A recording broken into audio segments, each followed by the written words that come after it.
What is up, YouTube, Facebook, Twitter, Twitch, Apple, Spotify, and everyone tuned in on the Texas Sports Unfiltered app? Welcome in to another edition of Bucky and PK live on Texas Sports Unfiltered and on the free TSU app. Today is Tuesday, April 8th, 2025, and the Buck and I are with you for the next 2 hours. On today's show, Florida has taken home the men's college basketball national championship. What a game last night in San Antonio. The Gators come from behind to take down Houston to take the title. We will recap that game, plus the latest with Texas basketball as Sean Miller tries to fill out his roster and hopefully get the Longhorns closer to a Final Four. We got a little Texas baseball as the Longhorns are back in action tonight at the Dish. We've got the latest happenings with Texas spring football. We've got an NFL mock draft that has 4 Longhorns going in the first half. A little Major League Baseball conversation as well, and plenty of fun to be had over the next 2 hours right here on Texas Sports Unfiltered. Hope everyone had a great Monday. Hope everyone is having a great start to their Tuesday. We appreciate you spending your Tuesday morning with us. What's going on, my man? How are you this morning? I'm doing pretty well, man. It's another beautiful morning. It's going to be a beautiful rest of the week from this point on. 70s and 80s this week, and these lows in the mornings will get into the 50s again because these 40s that are really 30s, it's cold in the morning. It should be a beautiful day, lots of sun the rest of the week. I'm excited. I like it. As long as there's no wind, and then the wind is cutting out today. It'll be back tomorrow again, but rain, nowhere in sight here over the next couple of weeks, really. We've had enough of that. Some people have had enough. I mean, I'm sure people in Tennessee and in the Alabama and the Carolinas are probably saying that we've had enough for a while. We don't want to see any more rain. And yeah, they needed to stop raining so some of the rivers and creeks and stuff down in Tennessee will chill out a little bit. But for us, we're still in a little bit of a drought situation. But as long as we get a consistent, maybe every 2 weeks where we can get a good rain in, will be great for us. You getting some golf in this morning? I'm getting some golf in this morning. Yes, I am. Yo. I'm excited. I need to go and get some swings in. I haven't done very much. Been laid up watching a lot of sports over the last 2 weeks. It's time to get out and move around. I've been getting some garden work done, but man, the winds are blowing out here. It's hard to put things in the ground. You got to stake everything into the ground if you try to do that, or the winds will blow it right out of the dirt. So I think I've got to wait until later in the week when it gets nice and warm to really. I got these tomato plants that I want to put in, and I told the people that they can start putting their tomatoes in after spring break. Not so fast, my friend. Not so fast. Not when it's 30-some degrees. Sorry about that. Hey, just take yourself over to Leaf Landscape and Supply Systems. Get yourself some more tomatoes. Come on. Yeah, they'll take your money. Yeah, for a second time or a third time. And it's no surprise. I mean, you do call yourself a weatherer, which means you are going to incorrectly predict the weather. So remember, I'm a rain weatherer. And I've done pretty good. I'm back. Everybody knows I'm back. You did give out gardening advice though to the people. I do. Yeah, and I've used that advice, but I decided I would tell the people that, but I didn't follow through myself with that advice about putting stuff in right after spring break because I thought it still would be too cold. I let them know they need to learn some lessons too on their own. You're right. Some trial and error. Yeah. You got to figure it out. Live and you learn. All of those like walking out and seeing a couple of dead tomato plants after you've been on your knees out there in the garden. Whoa. In the dirt. Yeah. Oh, yeah. Oh, okay. The dirt. Yeah, getting deep with Mother Earth, huh? Getting real comfortable with her. Yeah, I stuck all those coffee grinds in the ground yesterday and put my hands in there and then took a big whiff of that again and almost instantly wanted to puke again. So it's making it hard for me to have a cup of coffee in the morning from that. But my card's good to go now. They're still reeling from that yak you had over the weekend. Dude, that is, and the fake doctors that listen to this show that pretend they're doctors, I think some of them are right. It's the caffeine. As that stuff gets into your system, it's like anything else, when you got allergies, once you start breathing that stuff in, it gets into your system, and it gets there in a hurry. It makes you instantly kind of sick. So I know that's, at one time the Buck did smoke cigarettes and learned how to quit smoking by smoking 2 packs in a night, and that did it for me. And never picked up another cigarette again. I was so sick the next day from the nicotine. That's how you stopped smoking? You smoked more, and that got you to quit? Well, if you take 2 packs of Cools in a night while you're playing poker, and then have to go to work the next day, and you're sick as a dog throughout work the whole time, you will never smoke again. And then when the people asked you around you, they said, if they're around you, they said, "Do you mind if I smoke?" And you look at them like, "Yes, I do. Yes, I do mind if you smoke around me. Even though it says you can smoke, don't smoke around me." I hate the smell of smoke. It's tough. Of cigarette smoke. Sure. I got you. It's all good. Good morning to soldiers at Fort Cavazos, Texas, the soldiers in the state of Texas, and all those that fight for us each and every day. Thank you so very much. We do appreciate everything that you do for us. We appreciate your families also sharing you with all of us. And do be safe out there. Keep your guard up. Keep your head on a swivel, folks. Is that your tip for kids? I forgot to ask you before the show if you had one this morning. That is it. Kids, keep your head on a swivel. All right. And keep your guard up. I like that. Stranger danger. It's always out there. Be careful of stranger danger, kids. Oh, yeah, what do they teach the kids these days? Are you supposed to talk to strangers, or is it now anybody you don't recognize, just don't even give them the time of day? Kids are different today. Kids back when I was growing up were the kids that would, as soon as a stranger came near them, they would go to their parents' leg and grab them by the leg. And, my kids kind of were talkative and stuff, maybe overly talkative to strangers.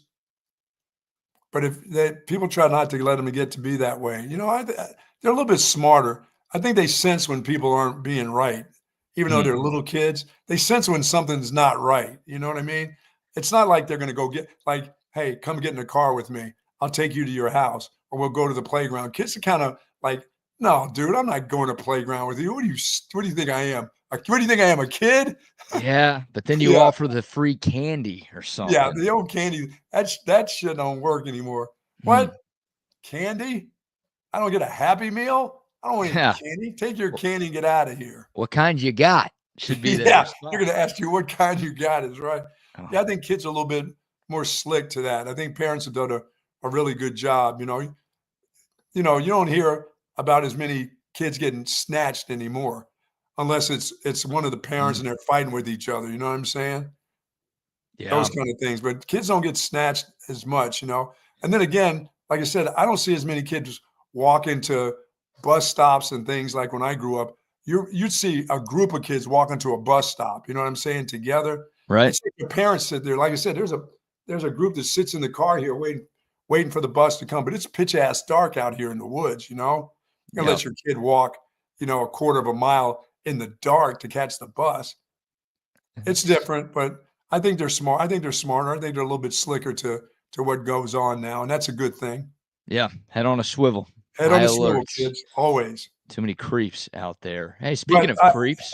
I tell you that what is different with all the drugs, there's still over experimental stuff there, and it's not experiments anymore. Fentanyl and stuff like that. There's way too many kids dying of that kind of stuff. That's what's scary. I don't know how, they think they're smart, but they're kids talking other kids into that kind of stuff, which is that peer pressure will never go away. That's still out there. Sure. Kids talking other kids into doing dumb things. And that's a shame. That whole deal when I grew up with people, having a drink and an experiment with, stealing a little drink from dad or mom, or, smoking a little weed and all that stuff as an experiment. Those days are gone. These kids are doing stuff that are so far past smoking a little weed. That's what's scary now. And those are kids. Those are young. Those aren't high school kids. Those are kids, middle school kids that are learning that stuff. That stuff is a no-no. That's not an experiment, and that's like a death sentence. So I wish they'd get smarter to that. I wish we could educate them a little bit more to that kind of stuff.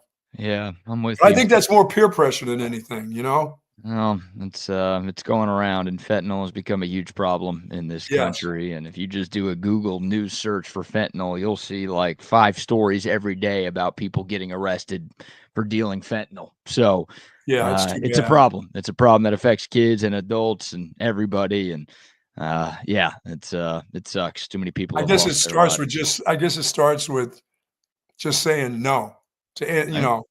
no, here, just a little weed, kid, it ain't gonna hurt you. Everybody's doing it. I mean, you can say no. There, like I said, there are people in my case, there are people that can drink alcohol and have a great time and enjoy it. I can't. There are probably people that do recreational drugs that aren't, popping pills and doing all that stuff. They can handle it. I can't because I have an addictive, you know, but there are also people that have never done it ever in their lives, BK. Right? I don't know how many you know, but I know people that have never. I actually know a couple people that have never had a drink in their lives, but I actually know people that have, I know tons of people that have never done any drugs, no weed, never even had an experiment with anything, pot, hash, anything. You know what we call them, Buck? What's that? Losers. What? See, is that what they are? Oh, that's a 180, huh? That Well, is. That's not a tip for kids. you You're weren't not ready one for of that those. curveball, were you? You're talking about, yeah, good advice for the kids. Hey, don't fall into peer pressure. Don't succumb to Yeah, any of that and stuff. don't be a loser. But, if you don't try any of that stuff, I you never are a did any of that. loser. I never did any of that stuff in high school. I drank a little bit in high school. Yeah. Okay. I drank a lot in high school, but I never did any of the other stuff. I never did anything until I got to college. Well, you too worried you were going to get in trouble, or just alcohol was all you needed? I think alcohol was all I thought the other stuff had the ability to kill you. I guess my Yeah. parents got that in my mind that that's not something that you can do. You can actually die from doing that. I mean, Yes. but once I got to college, I'm going to say I did everything but heroin. Everything but heroin. Yes. You did I crack? Yes. I, Wow. window paint, LSD, Okay. Window mushroom, paint. what's called window pane at the time. It was just a little tab you'd put on your tongue. Hmm. I did everything, but I never in high school, when people were doing that stuff in high school, I was like, "No, it'll kill you." Then when I got to college, I'm like, "How do you people get here? You're not dead. You're supposed to be dead." Yeah. Well, once you turn Everybody's 18, none of that stuff affects you, right? You get yeah, to college and you're invincible. but I've met So a bunch of people who have never ever done anything. good for them. Good for I them. just yeah, I mean, my Mm, wife has never done anything, has never done a drug in her life, which is I mean, well, come she on. she grew up on a farm in Idaho. She was just huffing manure or something. Yeah, I mean, but I just I feel bad for the kids that are stuck in that, you know, do this and they do it and then they do it again and then some of them die. That's just a waste. Yeah, it is. It sucks. It It sucks. certainly is. All right, plenty to get into this morning. Obviously, last night's national championship game down in San Antonio, an instant classic. Florida gets it done, 65-63, the final score at the Alamo Dome. The comeback kids did it again. The Gators were down by as many as 12 points in the second half, and they came back to win. And you look at Florida's tournament run, they were down by 8 in the second half in the second round against UConn. They were down by 10 late in the second half against Texas Tech in the Elite Eight. They were down by 9 in the second half against Auburn on Saturday in the semifinal. And then once again, down by as many as 12 in the second half last night. Ties for the third largest comeback in a national championship in men's college basketball history. Buck, the Gators led for just 1 minute and 4 seconds last night. Houston led, or the game was tied, for 38 minutes and 56 seconds. Florida led for 1 minute and 4 seconds, but they led when the clock struck triple zeros, and that was enough. What a run for the Gators, and what heartbreak for the Cougs. Yeah, and the Cougs got to play the kind of basketball they wanted to in the first half, and then in the second half they had to slow it down. A lot of fouls called, a lot of guys going to the free throw line. But the first half I thought was just a unbelievable display of defense and protecting the rim. and they weren't giving up anything. They were blocking everything that went near that rim. We had talked about them batting the ball out when they couldn't get their hands totally on a rebound. They did a great job of that. And then things started to go Florida's way in the second half. They started to get some calls. I mean, I don't know if they were all good calls. I just know that there's just two separate ways of calling a basketball game just seem, I didn't like it. I didn't like it in the second half. I thought the officials got too soft. If you're going to let them do that in the first half, and there wasn't a lot of, I mean, it wasn't one of those deals where, oh no, they just missed calls in the first half. No, they were blocking shots. They were athletically, superior in that first half. And that it wasn't that I thought they were calling a great game. It was like a really good playground game with a lot of talented players playing above the rim. And if you had to fight for every point you got.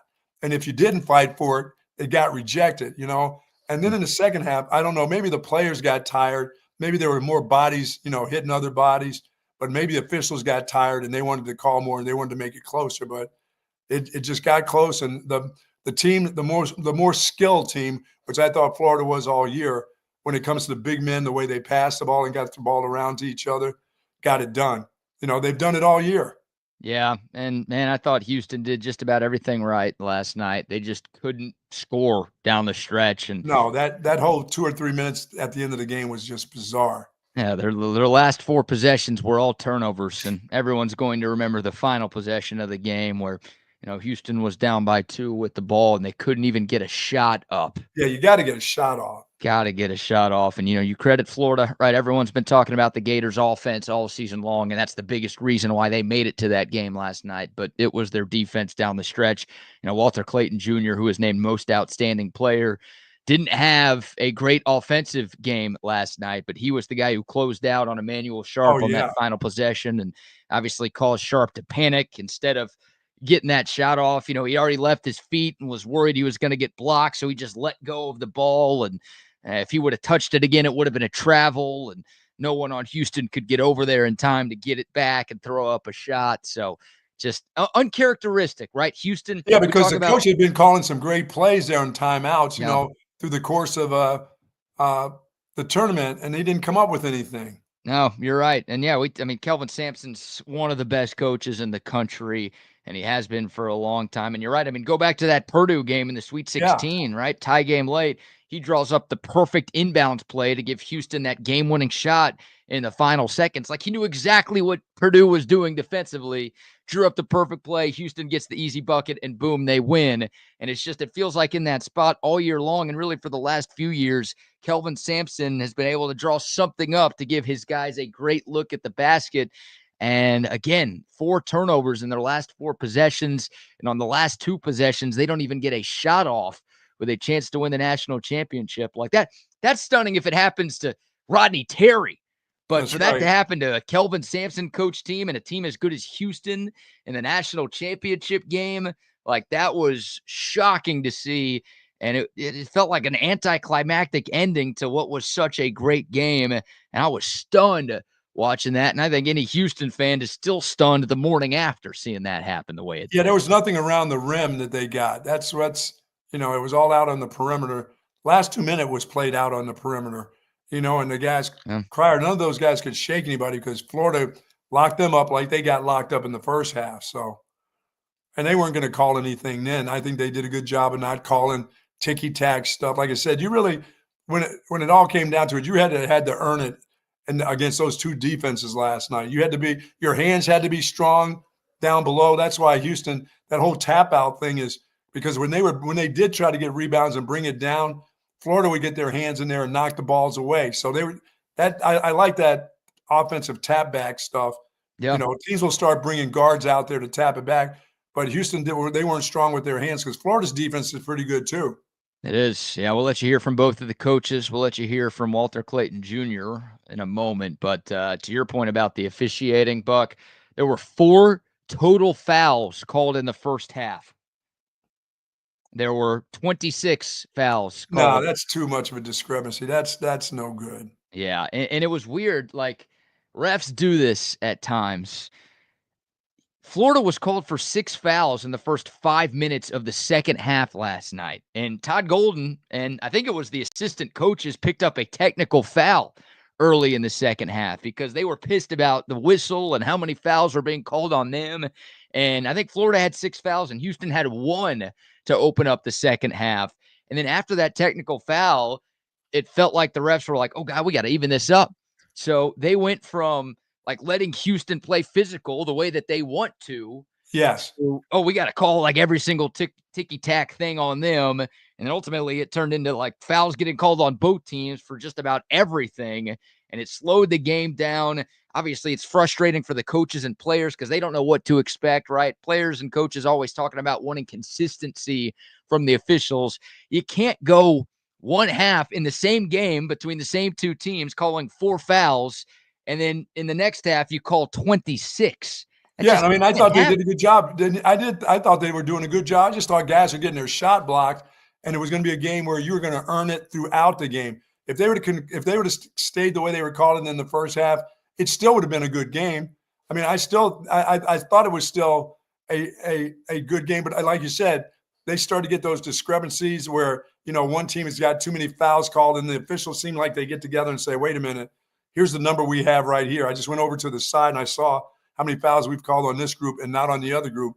We're going to have to do something about that. Well, you don't have to do anything about it if it's a good game. It just is what it is. Some teams getting the shot blocked down their throats. It's just, and the other team is playing physical, but they're not hacking anybody. I didn't think Houston hacked anybody in the first half. I thought they were just fantastic. Yeah, and that's it's just frustrating. It's almost like the refs got together at halftime and were like, we're not calling enough. Like, yeah. People aren't going to talk about us tomorrow. We got to start calling more. We need to be the story here. And they just got together and said, oh, no, let's just change the way we officiate this game. And I don't think Houston got screwed by it. I don't think it was like super one-sided in favor of either team. It just helped Florida really get back into the game. But it does. I mean, yeah, like Houston built that 12-point lead in the easiest way and the best way and the most efficient way to come back. Not using the clock and go to the free throw line. Exactly. Yeah. The clock stops. You go to the free throw line. You get some buckets there. And Florida went 17 of 21 from the free throw line. Houston went 9 of 14 from the free throw line. So they were +8 at the charity stripe in a game that they won by 2 points. So that stuff makes a difference. And yeah, I mean, look, anytime you get a close game in any sport, but especially this one, the refs are going to become a storyline. And it's just annoying when they were letting them play in the first 20. It was just a good physical. I mean, I don't even want to call it physical. When you block shots, it's good defense. It was a good defensive first half by Houston. Yeah. And they got lulled into, okay, now they're going to start calling fouls. But you still got to make your shots. You got to get better shots than they did with the last 3 minutes of the game. Yeah, well, let's let you hear from Kelvin Samson, the head coach of the Houston Cougars. This is a longer cut, but I think it's a good one. He was asked in the post-game press conference, you know, what's going through your mind right now after the way that game finished last night? Yeah, I'm just going through those last 2 possessions more than anything else. It's incomprehensible in that situation. We couldn't get a shot. Got to get a shot. We're down 2, and obviously we didn't need a 3. But, you know, with Emmanuel, we were struggling to score the entire second half. We got, good looks, but Florida was doing a good job running us off the line and forcing us to score it. But we just didn't do a very good job of finishing some shots. Guys that's been in the paint scoring all year. LJ's developed a really good runner, floater. I didn't go very much tonight. Milos. But, give Florida credit, too. I'm not going to sit up here and poor mouth and pity mouth us. We held that team to 65 points. Clayton and Martin combined to go 5 for 20. If you'd have told me we'd hold those 2 guys to 5 for 20, and we had a good plan. We just didn't score it well enough to to win. We scored it well enough to be in a position to win. So it comes down to those at the end. You got to get a shot. Yeah, I mean, you got to put it up at the rim because you got rim guys that can tap it back out or tap it in or whatever. If you don't get a shot up, that's on you. That's just, and plus you're playing a team that's really good on defense too, and they buckled down in the second half themselves. So you didn't need a three, but you weren't getting anything in. Guys, Crier, those guys were settling too for outside jumpers. They didn't get in the paint a lot last night. The big guys did in the first half. They were throwing it into the big dudes, and they were getting it done inside. There were a couple of times where Houston's the lefty would go in there and he would lower his shoulder into the chest of the guy from Florida. And I'm thinking, are they going to call this an offensive foul or are they just going to let it go? And they let a couple of those go. Where the guy would dip his shoulder down and got to his left side. And I mean, that's what I said in the first half. I said, well, Houston's going to win this game because they're going to let them play. Because if they're not going to call that shoulder dipping into the guy's chest and say that's just a part of the game, then this is going to be good. And then the second half, anything that you came across a guy and you made a bump with him was a foul call. But you got to get a better shot. He knows that. Yeah, look, I think Kelvin Sampson kind of alluded to it there. I think if you told him, I think if you told me, I think if you told like any college basketball fan that Houston was going to hold Florida to 65 points and the combination of Walter Clayton Jr. and Elijah Martin, which may be the best backcourt in the country, was going to combine for just 18 points on 5 of 20 shooting, I would have told you that's an easy win for Houston. And I think Kelvin Sampson felt the same way. Like Houston did just about everything it wanted to do defensively against one of the best offenses in college basketball. But like you said, they couldn't score, especially late. They just couldn't score, and Florida closed the game on a 31-18 run to obviously overcome that big deficit that they had. Yeah, it was just surprising to see because Houston, that was the difference with this Houston team, Buck, is that they were really good offensively. A top 10 offense in Ken Palm. Uzan's had a great year. Sharp, Crier, those guys have been money. Uzan didn't have a great game. They needed him offensively yesterday. No, he was 2 of 9 for just 6 points. And you and I were talking before the show. He got he 2 started buckets out early. Two quick baskets. I'm like, oh, he's going to have a night. He's having floaters going through the lane. Yeah, but he didn't. He just kind of, they just thought Crier and those guys are going to fire it up, especially since they were playing such good defense and tapping the ball out. They thought that they were going to hit a bunch of threes that got tapped out, and it didn't happen. And I think Steven has got this right. When Clayton was going through the free throw line, because he doesn't miss any free throws. That guy, that's like you just add him up. Seeing the ball go through the basket on his free throws, I think got him kind of going. I mean, there's a lot of guys like that are struggling. Then all of a sudden they get to the free throw line, they make a couple of free throws, and then they feel really good about hitting some big baskets. Because that one late, that three-pointer he hit late was a little contested. It wasn't – there were shots that he had that weren't even contested. He was missing early, just banging them off the back. But that was a semi-contested ball that he made, that three-pointer late. And I think – as Steven said, when you see the ball go through the basket just on free throws, you really start feeling good about yourself. And I think he did because they had him hooked up in that game, in that first half. You told me that was going to happen to him in the first half. I'd say there's no way. If they even put 3 guys on him, he's going to still score at least 6 points in the first half of the game. I think Clayton started 0 of 6 and he ended 3 of 10, which means he ended 3 of 4. One of those 3 was a 3-pointer, and I think he had 2 and 1. So I think it was 3 3-point plays for Walter Clayton Jr. Then he made a couple of free throws on a different trip. I think that's the one that you and Steven are talking about. So, yeah, it was a struggle for him. But when he absolutely needed to step up, he stepped up and got it done. And, for Houston, look, this is one that's going to haunt them for a long time. Look, it's a great team. They've had a couple of deep runs into the tournament under Kelvin Sampson. They've got most of their roster coming back next season. Yeah, they got some really good players coming back. There's a very good chance that they're going to win the Big 12 next year, and they could be a 1 or a 2 seed in the NCAA tournament. So it's not unfathomable to think that they could get to a national championship game again. But any basketball fan knows that these opportunities aren't just given out. And for Houston to have a 12-point lead in the second half and to let it slip away, it's funny because on Saturday, they were the beneficiaries of a choke job, right? Duke Yes. completely coughed that game away. And yeah, obviously you credit Houston. They did everything right, but you're like, oh man, Duke let one slip away. How are they going to live with this? And it was kind of the opposite. The roles were reversed last night. It was Houston who just choked it. I mean, to call a spade, Right. they choked down the stretch last night. Again, you give Florida credit this time. They made the plays that they needed to make on both ends of the floor. But for the Cougs, a team obviously in search of their first national championship in school history, and a program that's obviously had a bunch of success, but a lot of Houston basketball history has been defined by not getting it done in the absolute biggest moments in the sport. For them to once again not get it done in the biggest moment of the sport, that's one that's going with a home crowd on. too. I mean, that was right. Just 2.5, 3 hours away from your home campus. That's a golden opportunity for Houston, and they let it slip away. And man, for Emmanuel, that's the Sharp, youngest coach ever to win. That the Dick's pick guy is pretty good. He can coach. yeah, that's the part of the Florida story, right?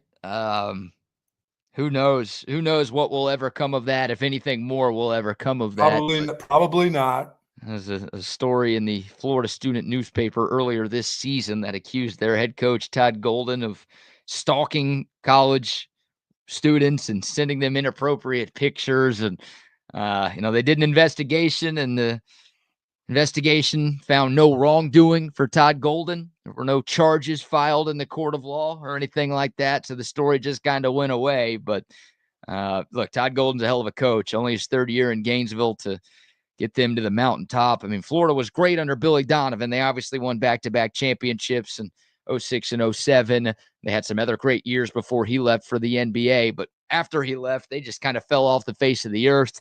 And Todd Golden has quickly brought them back. And one of the youngest coaches to ever win, taking away Kelvin Sampson's chance. That school is one of those schools that can be, excuse me, basketball school, a football school, a baseball school, a swimming school.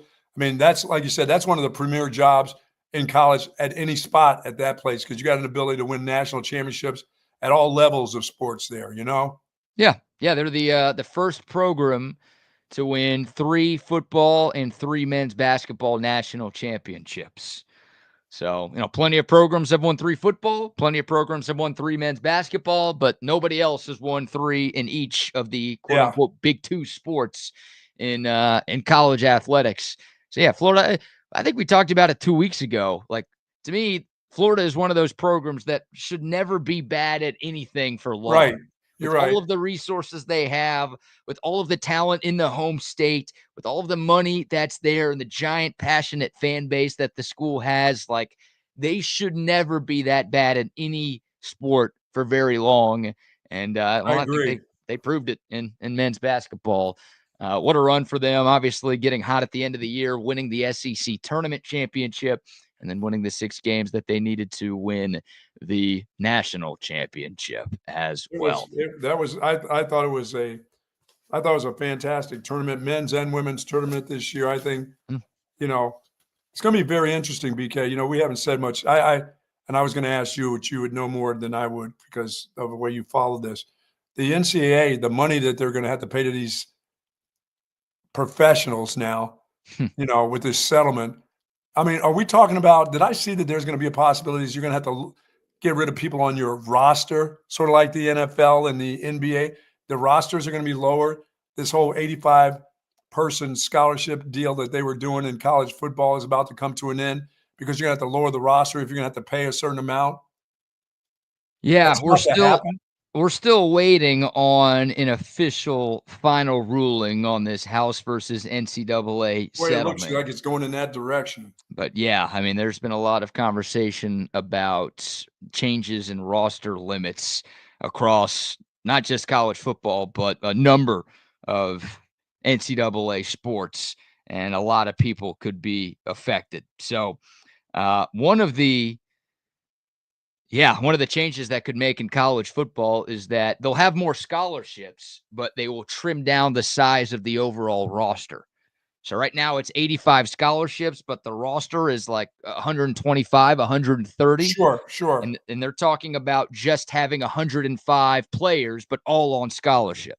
So it could be the quote unquote death of the walk-on here, at least in football, if this Yes. all happens the way that it's being discussed. Again, nothing official yet, but that's something that if this settlement goes through, football rosters would shrink, but more scholarships would be available for I know Division people I don't care football about teams. that, the walk-on. I would hate that for football. Yeah, I think That's a big experience. That's a big college experience. And and for me, it's a big coach's experience because throughout coaching, I had walk-ons that meant a lot to me as young men, but a lot to me as players that I got to develop a kid that somebody would say, he's not going to do anything. He's just a kid going to practice that wants to say he's on the football team.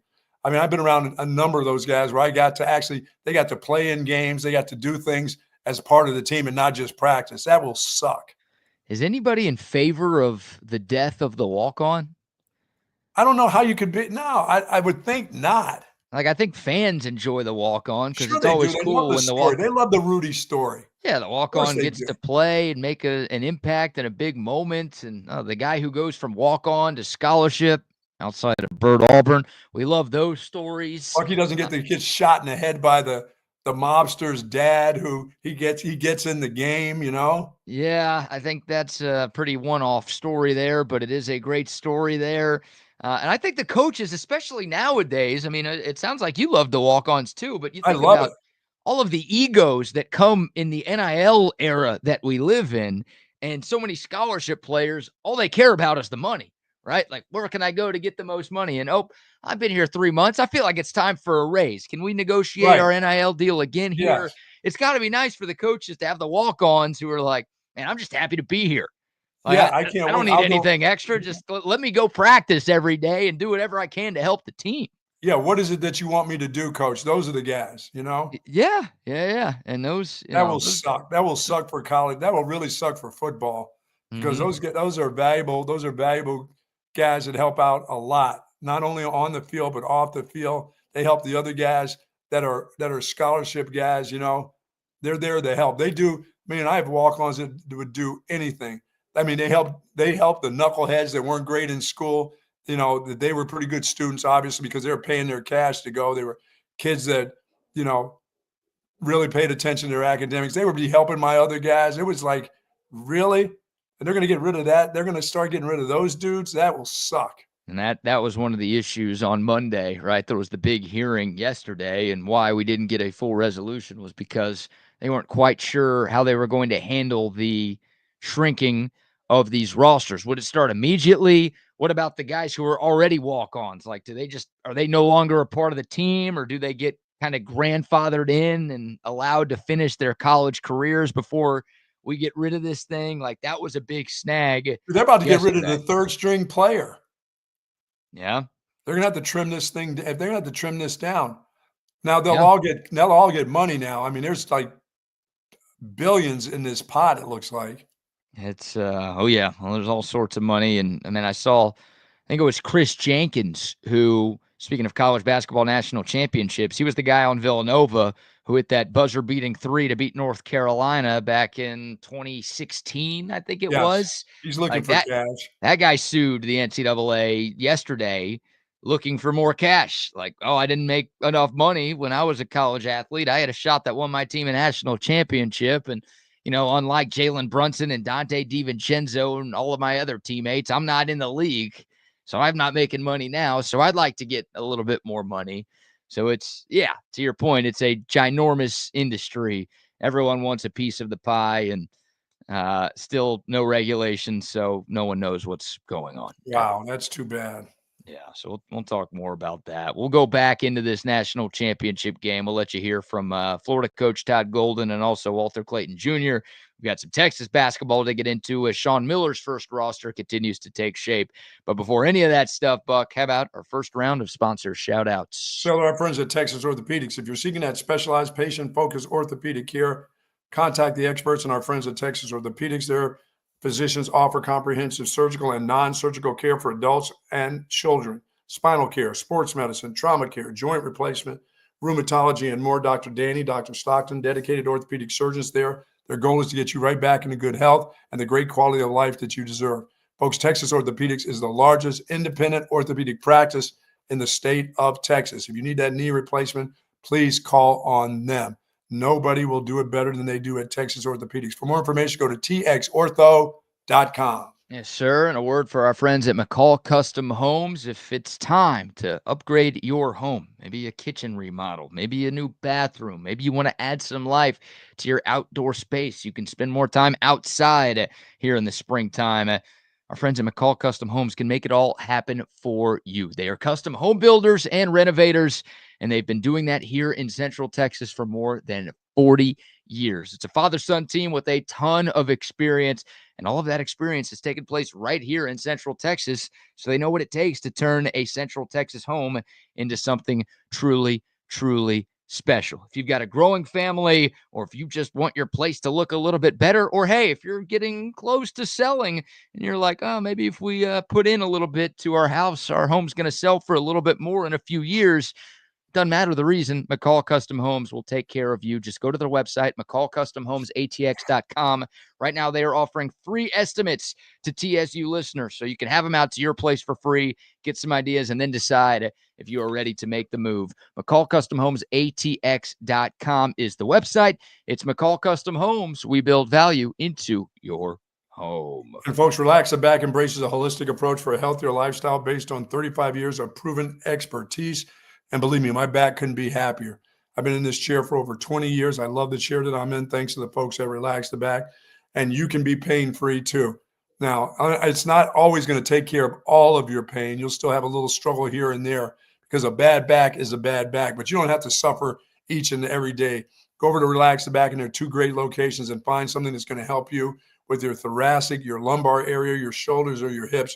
You will find something, a chair or an accessory there that's going to take some of that pain away from you. Believe me, 2 locations, one at the Hill Country Galleria across from Whole Foods, and in North Austin at the Gateway Shopping Center across from the Container Store. Do live pain-free at times like the Buck at Relax the Back. Yeah, good to be back home in my Relax the Back. Oh, I bet chair. you it does. How was your trip, man? I mean, trip back okay? Yeah. No we made it. sensationalism on the way back, nothing ridiculous. Nothing ridiculous. No, it's really not that hard to get people on a flight and get them back home, or just get them where they need Without to having get. them spend thousands of dollars to get to a place for a couple of days. No, third time's a charm. Delta Airlines finally got one right. Yeah, no major issues coming back home last night. But man, right after the game went final, the girl and I spent like 2 hours drafting up a complaint to Delta Airlines and just compiling a bunch of screenshots and receipts and everything in hopes of getting some money back. But yeah, we are down more than $1,200. Yeah, my boss believes if you do it the right way, you say the right things, you can get it done. That's the hope. That's the hope. I mean, part of me wants to go full United Healthcare CEO on the Delta CEO. You know what I'm talking about? Yeah, I know what you're talking about. But that might be a last resort measure here. We're going to try to be nice and be cordial here, and hopefully that gets us what we need to get. But yeah, it was a rough experience. Got home, got landed in time for the second half. Watched a lot of the second half, like at the airport and on the ride home. But thankfully made it back in one piece, and lucky to be home, and grateful to be home, and grateful Absolutely. that I never have to fly Delta Airlines ever again. Yeah, I mean, when you get that, when those things start happening, that thing slowly just falls apart. Somebody says something about it, then another person doesn't go. That costs them thousands and thousands of dollars as that goes on, just for some service that you could have really done a good job. You could have offered people some help. That it doesn't make any sense to lose people when you have the ability to help them, you know? Yeah, it's a combination of things. Like like cancellations and stuff happen, but sure, you know that. I mean, you don't want to be on some faulty equipped plane, sure, and say, okay, let's just take a chance. Like, hell no. But the way you treat your customers, like when a cancellation does happen, that matters. And if you missed the story, we won't rehash the whole thing. Customer service matters. Yeah, go check out Friday's show, then go check out yesterday's show, because there's 2 different Delta Airlines stories that I had from my horrible encounters with them over the weekend. Yeah, customer service matters, and hey, maybe communication matters too. Maybe don't cancel someone's flight 30 minutes before they board without telling them. Maybe just don't cancel somebody's ticket. Sometimes flight gets canceled. That happens. Don't just cancel a couple of people's tickets 30 minutes before they get on the plane without telling them. That feels like a pretty obvious thing, but for Well, Delta it feels like Airlines, somebody should be then in charge if there are 4 seats on a plane to get you on that plane. That doesn't make any sense to me. That's just empty seats traveling for no reason. I mean, that's right. That's the part that is scary. Somebody's got to be somebody is a little bit higher than the other person, and that person can take it upon themselves to say, no, I need those people can get in those seats. We have their name on a manifest somewhere. Their names are on there. They're on this plane. They're going. We need to get them to their destination. I mean, that's just, to me, a part of good service, or a waste of 4 seats. Yeah, it feels like common sense. And when the pilot comes off the plane and he's like, "Get them on the plane, please. Let's go." Yeah, that's too bad. That's the one person that matters. Sorry, red coat at Delta. Sorry, gate agent. You don't mean shit. Nobody cares about you. Gate agent. You're a disappointment to your family and friends. All right. Gate agent. How did you become that? Yeah, well, you took some wrong turns somewhere. Maybe too many drugs. Who knows what happened? All right, so there's that story. But yes, good to be home. Thank you all for asking. And still a little tired. It'll take some time to get caught up and get everything back on track. But happy to be doing that in the ATX. Yeah, I'm very happy. My wife, who flew to Israel on Delta, had no problems. She said it was very courteous to her. She said going from JFK to Tel Aviv was the courtesy was incredible. I said, well, yeah, you're going to be on that plane for 10 hours. They better be courteous to you, or they're going to have a long time of you being on their ass for 10 hours. Are you kidding me? Oh, and not just her, right? A whole international flight's worth of people. Oh yeah. I mean, there's still, like I said, common courtesy and just good service really, really matters. I mean, it matters in our business. It matters in all business. And it doesn't take much to get that. It doesn't take much to do that. It doesn't take a lot. Just feel like airline employees. I mean, you think about the TSA and you think about those gate agents. I just feel like they're miserable. And a lot of people are miserable at their jobs. And obviously, I'm making a pretty hasty generalization here, calling all of them miserable, because that's definitely not the case. But boy, it sure feels like more often than not, those people just hate themselves and really don't want to be there. And they're just doing a job. They're just doing a job so they can collect a paycheck. They don't really. And a lot of people are, but some people are better at others than like acting like they care. Sure. They don't even pretend. They don't even try to pretend that they want to be there or they care about you or good customer service or anything like that. Like it's almost like they want you to know that they're miserable, and because I'm miserable, I'm going to make you miserable too. Because we all love company, don't we? Yeah, you do. You want that same company. Yeah. No resties given out. Yeah, well, I think what you have to do is you have to keep your attitude. When all those around you are having a different attitude, you got to find a way to keep yours. I think that's a part of living and getting to get to the point where you can get old. But you have to be able to don't change because people have changed. You can't change. You got to try to be consistent with yourself. That's the hard part. I think that's the hardest part, because you can fall in the trap of just being a miserable bitch if you want to. You know what I mean? Because that'll go into other parts of your life. If one thing that happens to you changes you when things go wrong, because things are going to go wrong. Sure. You know that's a part of life. Things aren't always going to be rosy. I never promised you a rose garden. There's going to be a little rain sometimes, but you can't change who you are because of that. That's the good part about it. You have control of who you are. Delta Airlines gave me a shit garden. Forget a rose garden. They tried to change you, did they? Oh my God. Like I said, you can you fly something else. I mean, yeah. I now look towards going on a different airlines because of them. And it's probably not a lot of people's fault. It just happened that way. But I'm looking for a better service somewhere else. That's the whole fool me once, shame on you, fool me twice, shame on me kind of thing. Amtrak, you got an opportunity to take my business now. You know what? I'm going to bring back hitchhiking. No. Come on. That would have been safer and more efficient than the BS I went through. Why Dude, how not? about me? I used to hitchhike from Boston to Pennsylvania. I've done that at least 4 or 5 times in my lifetime, going to college at Boston College for 5 years. At least 5 times I've hitchhiked from Boston to Pennsylvania. And one was a trip that by the time I got to Pennsylvania, it was time to get headed back. Got a chance to say hello to my family for like a day, and I had to turn around and get back. Had an extra, one of those extra weekends. And dude, my hitchhiking, I'm the guy who won't stand in one spot. I like walk towards the destination. And I cramped up one time, BK. I must have walked about 30 miles one time. And I got to like Connecticut, and I had to call my first wife up and call her up because, of course, I didn't have a credit card at that time. She had to put me in a hotel overnight. I cramped up so bad I had to stay in a hotel overnight because I was trying to walk half the way to Pennsylvania, it seemed like. No What a way. dumb deal that was. Oh, it was the dumbest thing. Instead of staying, I could have just stayed stable in one spot and put my thumb out. I was walking towards PA.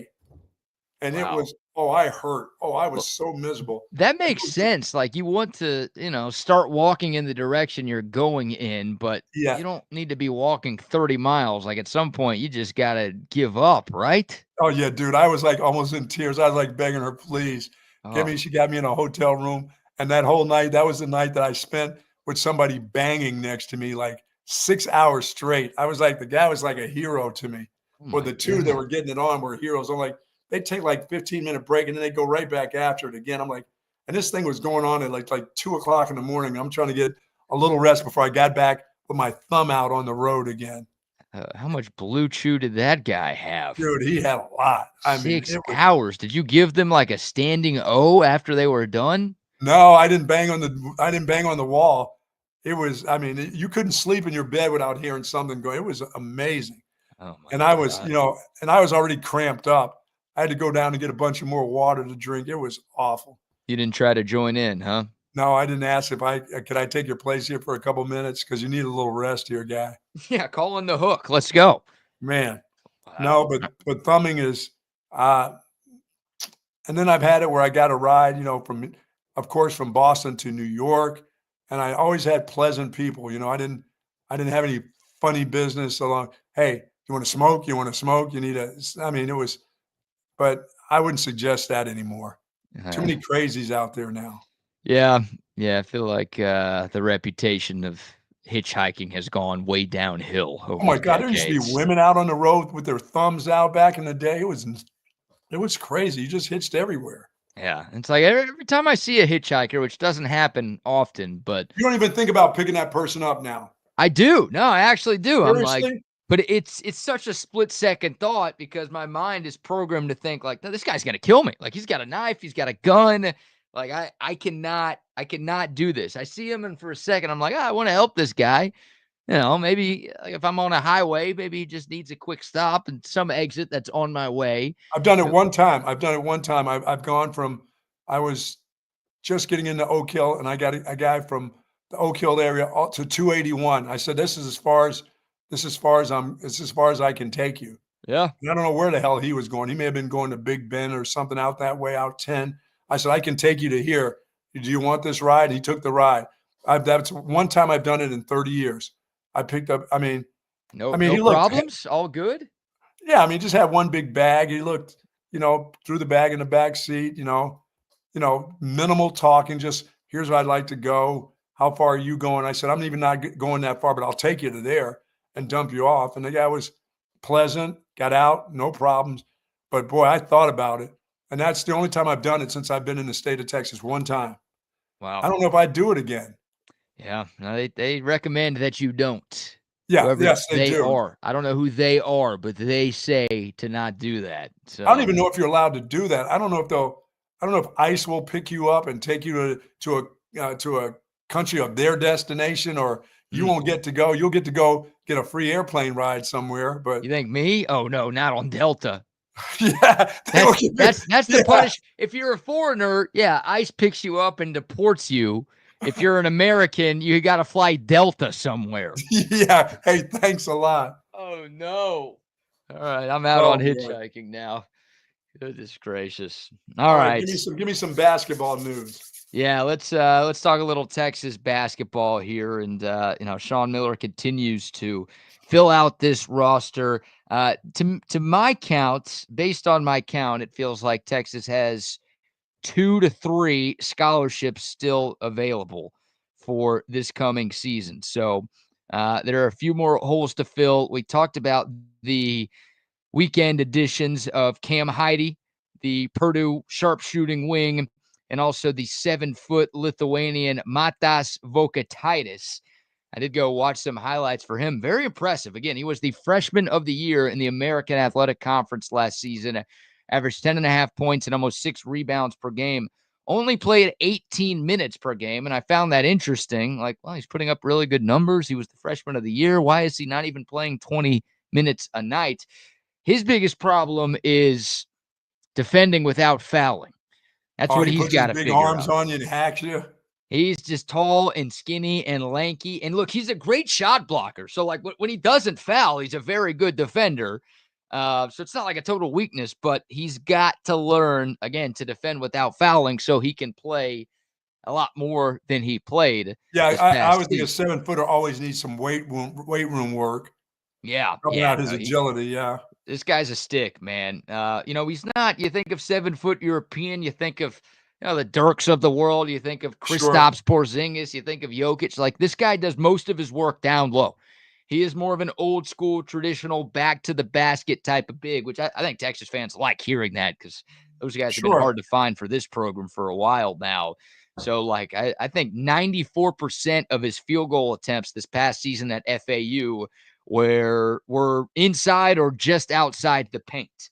So this is a guy, again, who does most of his work on the low block, which is a good thing because Texas did not have that element to their offense, right? Caden Shedrick did some things well, but he was not a guy that you could just lob the ball to down low and say, go get me a bucket. Vokataitis, I think, is much more capable of doing that. Awesome. One name to look out for is another Xavier transfer, Lacina Traore, who actually broke his foot in December.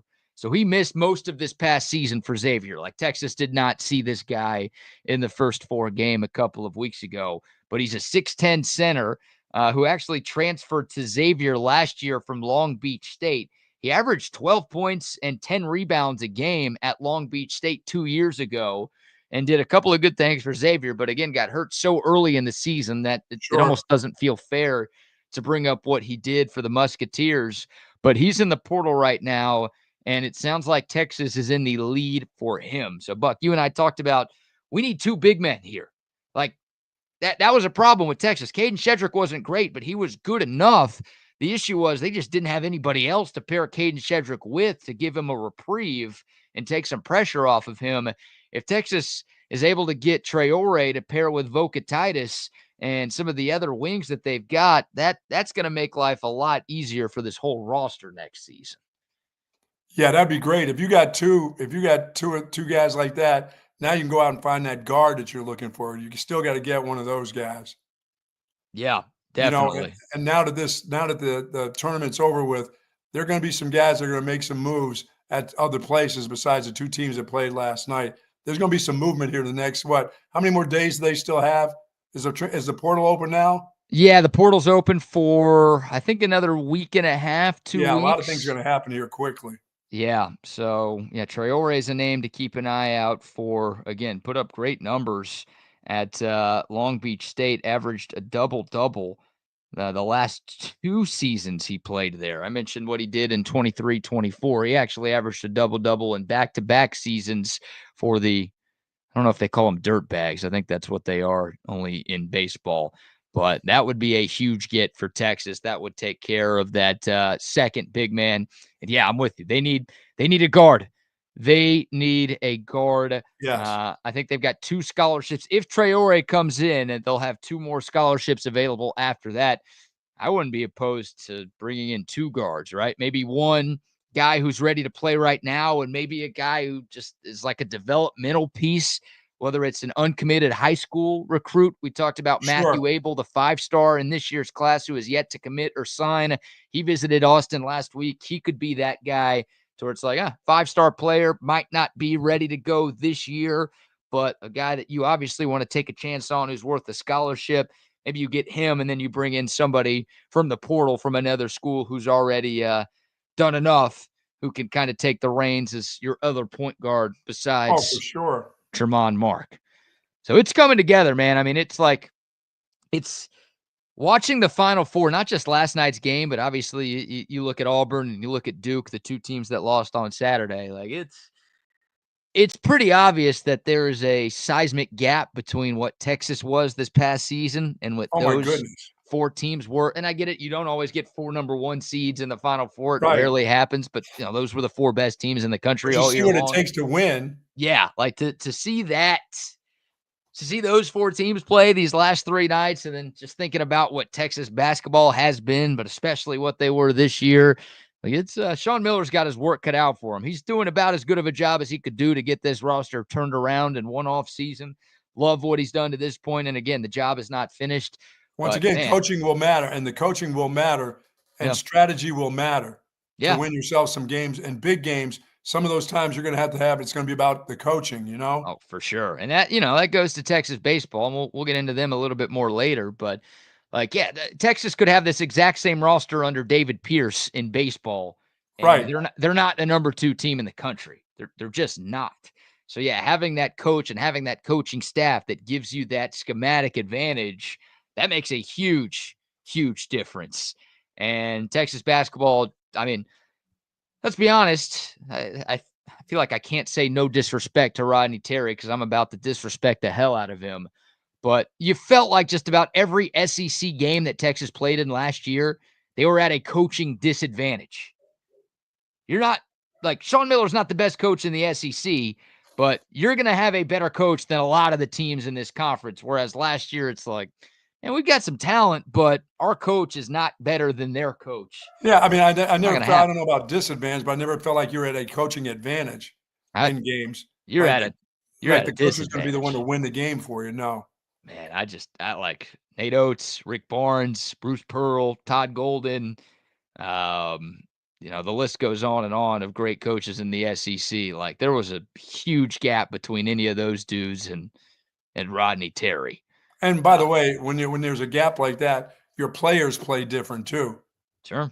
It's not that's the coach's decision. It's the coach to the player and how the player feels. And I just never felt like, with the exception of the kid that was an NBA player, other than that, it was like I said, that for your big man, you got the best. That's the best that dude is going to play.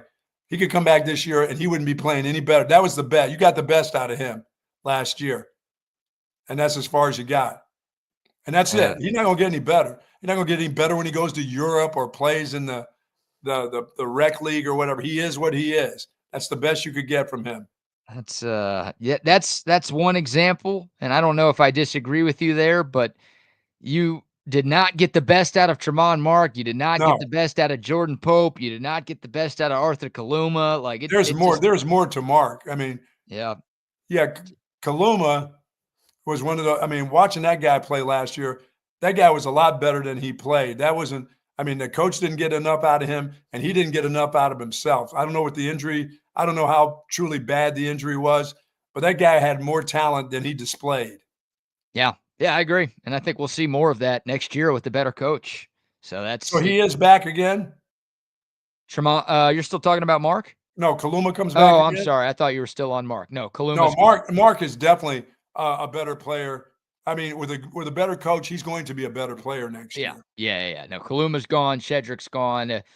Larry is gone. Kent is gone. Yes. And odds are Trey Johnson. Curly's gone too. Yeah, I mean, that's just – like I said, for the big guy, Shedrick, that's it. He wasn't going to get any better. I mean, the next coach wasn't going to make him any. You got the best out of him last year. I am perfectly fine with Caden Shedrick not suiting up in a Texas uniform ever again. Right. I don't think I hated him. There were a lot of Texas fans. No, I didn't hate him either. I thought, like I said, I think he developed himself to be the best he could. That was it. Yeah. He's a part of a frustrating 2-year stretch for Texas basketball. Sure. Because he was a part of both of the last 2 seasons. And what was scary is they knew what they were getting when they got him from Virginia. Yeah. Well, He was, he's the guy he was at Virginia. He got a little better offensively than he was at Virginia. I'll give him credit. His game developed while he was here in Austin, but I mean, he never should have been your only big. That was a Yes, problem with last year's roster, is he was your only capable big man, and he's not good enough to be the only guy that you can rely on in your front court. And that's kind of what Texas was doing. So absolutely. that's why it's like, yeah, Vokatitis is here. You've got a 7-footer. It's bigger than Caden Shedrick or anybody else you had on your roster last year. And hopefully you bring in this Traore cat who's 6'10", who will also help. And then, Nick Cody, 6'8", Dalen Swain, the Xavier transfer, 6'8", Cam Heide is 6'7". So you're getting some more length on the wings as well. And you'd like to think that the size issue that plagued Texas this season will be a thing of the past. Now you got to have somebody that run the offense and just as your leader. Yeah, that's You know, the you're big getting thing. Weaver back. Everybody knows what he is. And like I said, Mark I think he'll be a different player next year. I expect that he will be offensive minded. I know he's a good enough athlete defensively, but I'm not expecting. I want him to spend his time offensively. Yeah, I do too. And somebody asked about Trey Johnson on the Coda text line. Sean Miller, I think it was 2 weeks ago, was like on the record asked about, hey, what would you say to Trey Johnson? Are you going to try to get him to come back for another year? And he's like, no, I would say that he needs to go to the NBA. So anybody who's just holding out hope that maybe Trey decides to come back for another year, I don't think there's too many of you out there. I think the writing's been on the wall since. Sure, and the coach isn't jumping up and down. I mean, the coach wants to build his own thing. He doesn't want to be saddled with the guy that it's going to be, is he going to practice hard today? Is he going to do this? He doesn't want that. He's starting a new deal here. And this is what he wants people to be doing, the things that he wants them to do, no matter how good they are. I don't think it has anything to do with that. I think it's like I'd be doing wrong by the kid if I tried to convince him to come back. The kid got hurt. Yeah, of course. Yeah, it's like I don't want a reputation of being a guy who, like, that's a recruiting pitch. Like you want to send players to the NBA. That's something you brag about. That's why CDC loved Sean Miller so much, because at Arizona he was sending guys to the league and to the lottery every single year. You don't want the reputation of no, I'm going to be selfish and keep my guys here instead of doing what's in their best interest. Yeah, he's not going to waste his time trying to even say stay. You should stay. We'll be something special next year. He's like, you're already special, so later. Right. Yeah. If Trey Johnson went to Sean Miller and said, is there a spot for me? I think Sean Miller would say, number one, you sure? And then number two, absolutely. Or maybe the other way around. Yeah. But I think Sean Miller knows. I think we all know that, Trey will not be in Austin, Texas next season. But love what the coach is doing. Love what he's done so far. Again, keep an eye on Traore. And he's got a couple of other scholarship spots. Would love to add one more guard to the mix. For sure. We'll see what they do with that 13th and final scholarship. Again, if they go young, developmental, or if they go portal with an experienced guy who can plug and play and help right away. There we go. There's some Texas basketball for you. We'll shift gears here. A little Longhorn baseball, a little Texas football. Also a mock draft giving the Longhorns a ton of love, like more love than any mock that I've seen throughout the NFL and college football offseason. But before we do any of that, Buck, how about a few more sponsor shout-outs? So to our friends over at 34 Wine and Spirits, 4601 Southwest Parkway. Now that you're going to need some booze for the Masters. While you're sitting around on your couch, you're going to need to have some booze. And head on over to 34 Wine and Spirits, 4601 Southwest Parkway. Still having the big parties, get-togethers. They are a wholesale distributor. They can get all your alcohol to you, and they have it for all your alcohol needs. Wines, liquor, water, beer, of course. And when I say beer, there's only one beer for you. That's Altstadt Beer, and they've got that at 34 Wine and Spirits. Once again, 4601 Southwest Parkway. Yeah, after my travels from the weekend, I'm gonna need an Altstadt Beer. I might crack one open at like 9:02 today. Could be one of those days. You need a combination of Altstadt and OLIPOP together. That'd be nice right there. It's good to be back home because I've got the beer fridge filled with the Altstadt. Wow. I've got the regular fridge filled with a couple of OLIPOPs as well. But yeah, the Altstadt beer, it's right. It's Masters Week. You need a great beer to Yes. accompany your golf watching, whether you're staying at home, sitting on your own couch, watching your AV Consultations TV, or if you're hitting the town this weekend, you need a great beer to accompany your Masters watching all week long. Make that Altstadt beer, brewed locally in Fredericksburg, easy to find all over the great state of Texas. It's the only beer I drink, and I'm telling y'all, one sip and you won't go back to the other beers that you have been drinking in the past. This stuff is fantastic. It's brewed without unnecessary ingredients, and the taste hits the spot every single time. Get you some at 34 Wine and Spirits or any grocery store that sells beer. Most of them do these days. It is Altstadt beer, no impurities, no regrets. Sweet. Yes, indeed. And a shout out to centextickets.com. Hey, Texas baseball back in action tonight. The Longhorns now the number 2 team in the country behind only Arkansas. Buck. Texas and the Hogs will play in a few weeks in Fayetteville. Obviously, plenty of baseball between now and then, but the Longhorns are red hot. If you want to support Texas baseball, get out there. You can get cheap tickets to this game against Houston Christian tonight at the Dish. CentexTickets.com has you covered for any Texas baseball game, any Texas sporting event, any concert, Broadway show, comedy show, you name it. Tickets online right now. CentexTickets.com. Don't forget to use the promo code Centex10 when you check out, and you are going to get 10% off your purchase at CentexTickets.com. And of course, our friends over at Sue Patrick's, 5222 Burnett Road. Get on over there. Jelly cats, hats, all kinds of golf apparel. They've got it at, of course, Sue Patrick's, 5222 Burnett Road. And they've got free parking all over the place. The Jelly Cats, I've got to go over there and pick up a Jelly Cat because my wife says, no, you can't give one granddaughter 2 Jelly Cats in her little basket and then tell her to share it with her little sister. She's good at sharing, but why do it when you can go buy another Jelly Cat? I'm like, really? And she goes, by the way, my wife gave up one of her Jelly Cats to put in the basket. She goes, no, by the way, don't go over to Jay's and get another one. You've got 20 of these things sitting up on my desk right now. She goes, I know you would like to have one, but why don't you give one to your granddaughter? She says, I can part with the one with the little bunny ears since it's Easter time. So sorry, Jay. I'm still coming anyway. I'm coming over there because I need a Jelly Cat for myself. That's right. I was going to say, did your wife have your permission to give away one of your Jelly Cats? No, she did not. She just gave it to me and said, give it to your granddaughter. And instead of leaving it on my desk when there's 10 Jelly Cats there, no room for any papers because the Jelly Cats have taken over her desk. But she does love the Jelly Cat rose, the bundle of roses. Sure. That she can throw across the room and hit me in the head with it, and nothing will happen. They still stay the same, but they look like real roses. It's great. They've got everything you want at Sue Patrick's. Believe me, they have all the golf apparel, as I said. Anything you want, you'll find there. The books, and of course, Admiral William H. McCraven will have a new book out in April, sometime at the end of this month. So I'm looking forward to getting on that last book. I'm not going to say his last book, but his 4th book.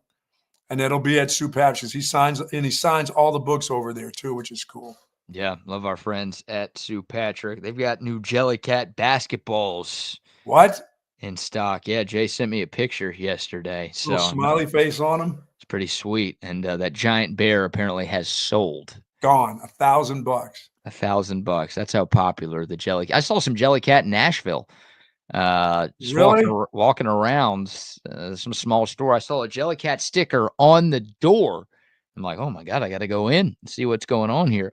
They just had a couple of really tiny ones. Come on, man. Like a selection of 20 small ass Jelly Cats. We do it big here in Texas. Yeah, I didn't even send a picture to Jay, which would have been embarrassing to him. Yeah, Sue Patrick's got the best selection. You got the unicorn. Jay says I got to get the unicorn one. Make it happen. Make it happen. All right, Texas football. We will hear from Steve Sarkisian later today. It's been a while since the head coach has spoken. He was supposed to talk last week, I think on Friday, decided changed his mind maybe about the spring game. Yeah, no, I don't think we're going to get an announcement from Steve Sarkisian about a spring game coming back. I think that ship sailed a long, long time ago. Wow. But we'll get some updates about what's been going on at spring practice, so we'll have that sound for you tomorrow. Not a lot of insider nugs. Texas took a long weekend. Their last practice was last Thursday.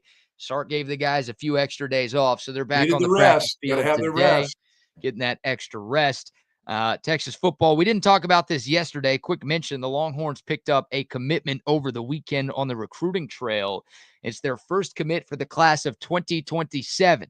So a player that's still 2 years away from coming to Austin. But, Buck, it's a 4-star linebacker by the name of Taven Epps from Southern California. There you Steve go. Sarkisian using his West Coast ties to get this commitment. Taven Epps chose Texas over USC, UCLA, and a number of other places. He's the 4th-ranked linebacker in the class. We got, we're still, almost 8 months away from this signing day. This is next year's signing day, so obviously a long way to go before any pen hits paper or any fax comes in. But good news on the recruiting front for Texas, getting a Southern California linebacker commit. You'll take that. Heck yeah, I will. That's the beauty of Steve Sarkisian. That's one of those things that he brings to the table. Those left coast ties. We'll see And if the month of June is just around the corner. Yes, indeed. Mock draft here. So we are 2.5 weeks away from the NFL draft, 2 weeks from this Thursday. So we'll start to ramp up our draft conversations moving forward, especially now that the college basketball season is officially done. But I saw a mock draft from Chad Reuter of NFL.com that has 4 Longhorns going in the first round, Buck. It feels like the consensus has been 3 with Kelvin Banks, right, Jahdae Barron, and Matthew Golden. This mock has all 3 of those guys going in round 1, but also one more Longhorn going with the final pick of the first round. It's a name that may surprise you. How about Isaiah Bond? Speed kills, even when it's limping. I guess. Yeah, Isaiah Bond, who had a good showing at the Pro Day a couple of weeks ago, did not have a great showing at the Combine, and had a disappointing second half to his one season at Texas. Chad Reuter has the LA Rams trading with the Philadelphia Eagles. So the Eagles obviously won the Super Bowl. They currently have the last pick of the first round.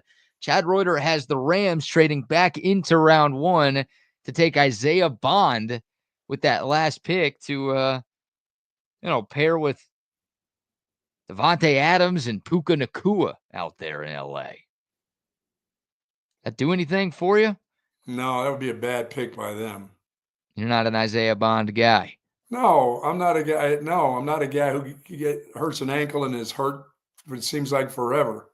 But I know I've been around. Hell, I played wide receiver. I know what that's like I know what that's like when you're that guy, It's almost like a trackster playing football instead of a football player that just runs track. You know what I mean? Yeah. He kind of reminds me of a track guy.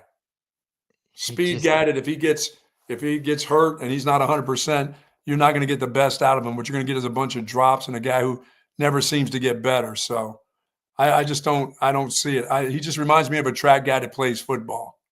I wonder if there is a 4th Texas player that goes on night 1 if Isaiah Bond is that guy. I'm trying to think who it would be. I don't think it's going to be Quinn Ewers. I know teams get desperate for quarterbacks, and sometimes teams overdraft quarterbacks because it's the most important position. I don't think Quinn is going to go round 1. I don't think Cam Williams, even though he's got a lot of potential, I don't think he's a round 1 guy. I don't think Jaden Blue's going round 1. Not the tight end. I don't think Gunnar Helm is going round 1. Maybe I think Isaiah Bond?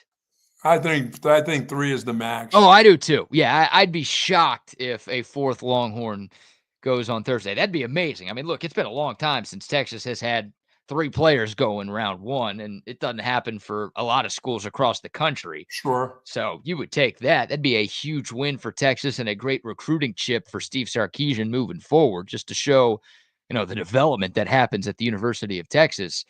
But yeah, 4 would be next level right there. And I guess it'd be Isaiah Bond. Like if a team falls in love with his speed, I mean, we're talking about a guy that, last year at this time, people were projecting him to be a first-round pick in this year's draft because of what he did at Alabama and because of that speed that people know about. So if there is a 4th Longhorn that goes, I think Isaiah Bond is the most likely guy. But yeah. Again, I think you've got 3 pretty much locks with Banks, Barron, and Golden I think Yes. I think anybody else would be a very, very pleasant surprise. By the Yeah, I way, would too. I just don't mm, I don't see you wasting a first round pick. No way. Yeah, but once again, speed is speed, man. Even when it's limping, it's still speed to the guys in the NFL. there's That guy's still running low 4.4s, high 4.3s, and he's still limping. You as a NFL scout, you got to say, eventually he's going to get better. He's going to get well. yeah, yeah, But that's how long will it take or if he gets hurt, will he play or does he have to miss 17 games? You right. know? Yeah, and that maybe is where Texas went wrong. It's obviously tough to do when every game matters as much as it does. And you're paying Isaiah Bond a lot of money to get on the field, and he's only here for 1 year. It's like you want him out there, but Yes. should Texas have said, "Hey, Isaiah Bond, we're going to give you like 3 games off so you can get that ankle fully right," Yes. versus we'll keep trotting you out there and you're just How do not you the same re-injure it? player. Yeah. Yeah, and you keep aggravating it, and it's a problem. It's obviously a tough situation, and you've Yeah, got a you just medical don't know that staff. they didn't know the player that they got. Yeah, Like I said, sometimes when you look at guys, they're more a track guys than they are football players. right. Where And the it's football player that's really a speed guy that runs track, it's great for track. It's not all that great for football when you get a track guy that's more of a track guy than a football player because they hit you in football. You get injured in football. right. In track, Yeah, and you pull something. People don't generally hit you to make you get hurt. So there's it a was thought an process. I had a ankle. roommate that was a track guy, and Yeah. his speed was fantastically. Took his first hit across the middle, and he was never the same football player again. He just wasn't. He's still a great track guy, but football wise, it just never worked out for him. A little gun shy. Yeah, God rest his soul. He has passed away, but Mm. he was a wonderful guy, and had great speed and a great body for football as a wide receiver. But the first monster hit he took back in the day when nobody gave a shit if you got hit coming across the middle, there was no targeting. No, He was you were never the you were same. supposed to target back then. Yeah, I mean, he had people came out to him and he got up and his bell got rung and everything else, but he was never the same again, BK. He was just the speed was there, but he was never the same guy running routes and going across the middle. He always limped across the middle with No. his eyes all around him. I'm like, dude, you got to forget about it. I'm like, they're going to hit you again. So if you go across there, it doesn't matter how fast you're going, they're going to hit you again. Yeah, I don't blame Get him. used to it. I don't blame him because if I ever took a hit half as hard as the one that he took, I would never want to step foot close to a football field. Yeah, I got to again. take all those hits, but I was never going that fast. So Yeah. I was going to get hit anyway, but I was never going that fast when I took one. Doesn't force equal mass times acceleration. Yeah. You weren't I didn't have much accelerating. acceleration. Yeah, shoot, that's funny. That is funny. So we'll see. This is a pretty crazy mock draft. We're not going to go through the entire thing, but Chad Reuter, I don't know if he's looking for clicks. I don't know if he just wants to stir the pot or what, but he has. Where does it have Mr. Sorrell's son going? It's the first round mock draft, so he's not going in the first. Oh, he's not. round. He doesn't have it. He only has the first round. No. Well, let's see. He might have more, but here's some of the picks he has in the top 10. He's got Shedeur Sanders going third to the Giants, even though the Giants just added Russell Wilson and Jameis Winston. He's got Jackson Dart going 7th to the Jets. He's got 3 QBs going in the top 10. I can actually see that one. Oh, my God. Really? Yeah. Jackson Dart out of Ole Miss going in the top 10? Yeah, and I can see him going to Jets. They took a chance, a flyer on the guy who was banging his mom's friend. Well, Zach Wilson was supposed to go in the top 3. Yeah, doesn't he remind you a little bit, Dart, remind you a little bit of Zach Wilson? I don't know. No, a little bit, I guess. I mean, he's an athlete. He's white. He's got long hair. Not all those characteristics, but from an arm standpoint too. Yeah, not quite as good. I mean, I wasn't very high on Zach Wilson. That was one I got. That was one I got right. That was one I got right too. I wasn't high on him coming out of college, but everyone had Zach Wilson going in the top 10. That was expected. He had done enough in his last year of college and in the pre-draft process to it would have been a huge shock if he slipped outside of the top 10. Sure. I mean, Jackson Dart, 99% of mock drafts that I've seen don't have him going in the first round. And Chad Reuter's got him going in the top 7. I don't think the Jets are going to do that. I mean, look, they just got Justin Fields. I don't think Justin Fields is all that good. But I think he's enough to so let them wait another year to find out what quarterback will maybe coming out again. At least wait another round or two. Yeah. How about who was I thinking of? Well, yeah. I mean, Quinn Ewers is, to me, is he sliding? Well, it depends on who you ask. And some people think Quinn Ewers is going to be a second-round pick, and some people think Quinn Ewers is like 5th, 6th, or 7th round. Wow. So there is no consent. I mean, it really feels like outside of Cam Ward, everybody else is up for grab. Yeah, you're right. Yeah. Like Shedeur Sanders is going to be the second QB taken, but some mocks have him going 3rd overall. Some have him going in the 20s. Yeah. So it feels like Cam Ward's probably going to Tennessee 1-1. And after that, it's just there's no really consensus quarterback selection in this draft. Nobody knows. So I don't know where Quinn's going to go. I'm going to say day 2, but again, it could be day 3. I think he's going to get drafted for sure, but it could be in the 5th round, and it wouldn't surprise me too much. Well, I wish I knew more about the running back at Carolina. I saw some film on him. Boy, he's a big dude.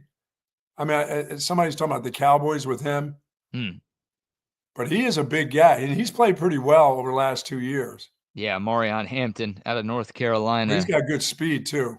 Yeah, powerful dude. He can make things happen in the open field as well. The Cowboys at 12, that's a little too rich for my liking. If he's Absolutely. If you're not going to take the other guy, you don't take him. No, yeah. If he's there in the 2nd round when the Cowboys are on the clock, then yes, I'm okay with it, right? That's my preference for the Cowboys is you take a receiver at 12 and you take a running back on day 2. Sure. And if Hampton is that running back, which I don't know if he's going to be there. I don't think he's going to be there. But if he is, that'd be a huge win for the Cowboys. Getting a Tet McMillan out of Arizona, maybe a Matthew Golden, and then you pair him with a Marion Hampton on day 2, then that helps Dak Prescott and this offense out a ton. Well, what would Golden help? How much would he help?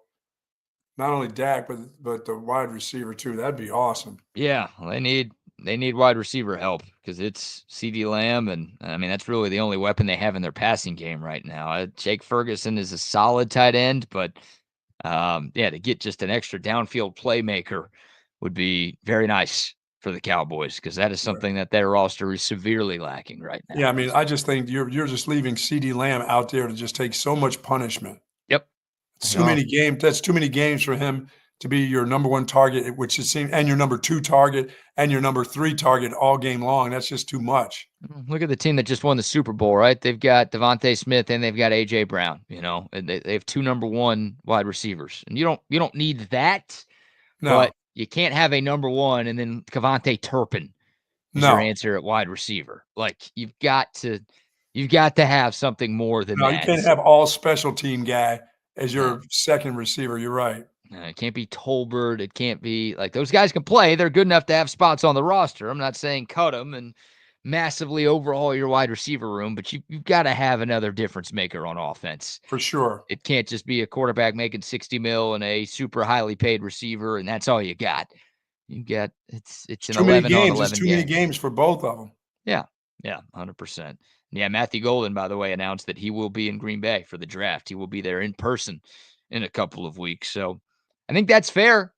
I think he's going to go night 1. I think he's going to get his moment to walk across the stage and shake Roger Goodell's hand and put on the cap and take all those pictures and all of that. I think you're on a 4.29 and you're the fastest wide receiver at the combine after doing what you did in your 1 year at Texas. You're going to go night 1. Yeah. Sure. Yes, Sark, you need to find another one just like that somehow. It'd be nice. Yeah, the portal opens up again next week, and I think Texas desperately needs a wide receiver. I would say yes. I bet someone's going to ask that to Sark today. Again, he will speak today after practice, probably around 10 or 11 o'clock this morning, and we'll have all the sound for you this afternoon on TSU. And Obviously, the Buck and I will talk about it tomorrow. But yeah, I would expect someone in the media is like, hey, Wingo's hurt. DeAndre Moore is hurt. What's the plan at wide receiver going forward? And hopefully Steve Sarkisian gives some sort of indication that the portal is going to be used. We're very happy with the young players that we think we can develop. Yeah, I'm sure he'll praise his guys that he has, and he might not explicitly go out and say, no, we're going to hit the portal. Like, as soon as it opens, we're going to go get somebody. Or, hey, we're already tampering with somebody right now. We know exactly who's coming here in a week and a half, but don't tell anyone. He's not going to say that, but I hope there's like an inkling. There's just a little breadcrumb that he leaves that is basically like, nah, we're in the market. We're looking for love right now. Yeah, there's no doubt. They need one. They need a tight I mean, like, end. once again, even if you do it because it's worked for you for 2 years in a row, you take the shot that you're going to pick the right guy again 3 years in a row from somewhere. Yeah. Because it doesn't always work out like that. There's not a lot of them that when you grab them, they end up being first rounders. That's an incredible get that he's done for 2 straight years at that position. Yeah. Yannick Mitchell, who went top 50 in his draft, and then Matthew Golden, who's going to go top 30, I think, in his draft. Yeah, it ain't broke. No need to fix it. Or take a chance, or just take a chance on it. Take a flyer on one of them.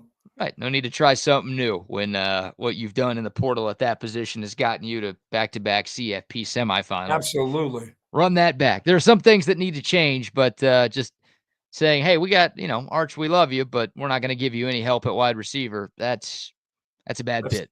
Yeah, that would be a bad bit. Yeah. So we'll see if Sark gives us any indication on his plans a little bit later today. But there's your Chad Reuter mock draft again. 4 Longhorns going in the first round. He's got Kelvin Banks going 13th to Arizona in a trade. He's got Jahdae Barron going 16th to Miami. He's got Matthew Golden falling to 27 to Buffalo, which that'd be a good pick. Sure would be. And a good fit right there. The Bills obviously passed up on the chance to draft Xavier Worthy and gave him to Kansas City. Nice move, Buffalo, idiots. And, maybe this is righting their wrong and ending up with a Longhorn receiver to help out Josh Allen and company up there. Wow. Buffalo. So there you go. All right, we'll take your thoughts. Dakota text line 512-222-9328. We got a little Texas baseball to get into. We've got a prank gone wrong to get into a little bit later in the show as well. But before either of those stories, Buck, how about some more sponsor shout-outs? So our friends over at Leaf Landscape and Supply Company, of course, Pond Springs Road up north and Monterey Oaks down south for all of your outdoor needs. When you want to do your gardening, head on over to Leaf Landscape and Supply Company. Believe me, folks, they get it done for you. I've got my gardens are looking good, feeling good about the roses I put in. I bought a couple of roses 2 weeks ago, BK, and they look fantastic. They've got the knockout roses. They've got the classic roses that are available to you at Leaf Landscape and Supply Company. And folks, if you want someone to put them in for you, they will find or contract a company will come out and do it for you. But some of those things you want to do yourself. You want to go out there and dig around, but make sure you're putting the right kind of soil in for the roses or whether you're planting trees. By the way, you're not going to dig a hole for a tree unless you have the right kind of tools. So forget about that. If you think you're going to dig through the caliche and everything else that's out there, so let them call a company that'll do that for you. Don't get out there and hurt your back or hurt yourself doing it.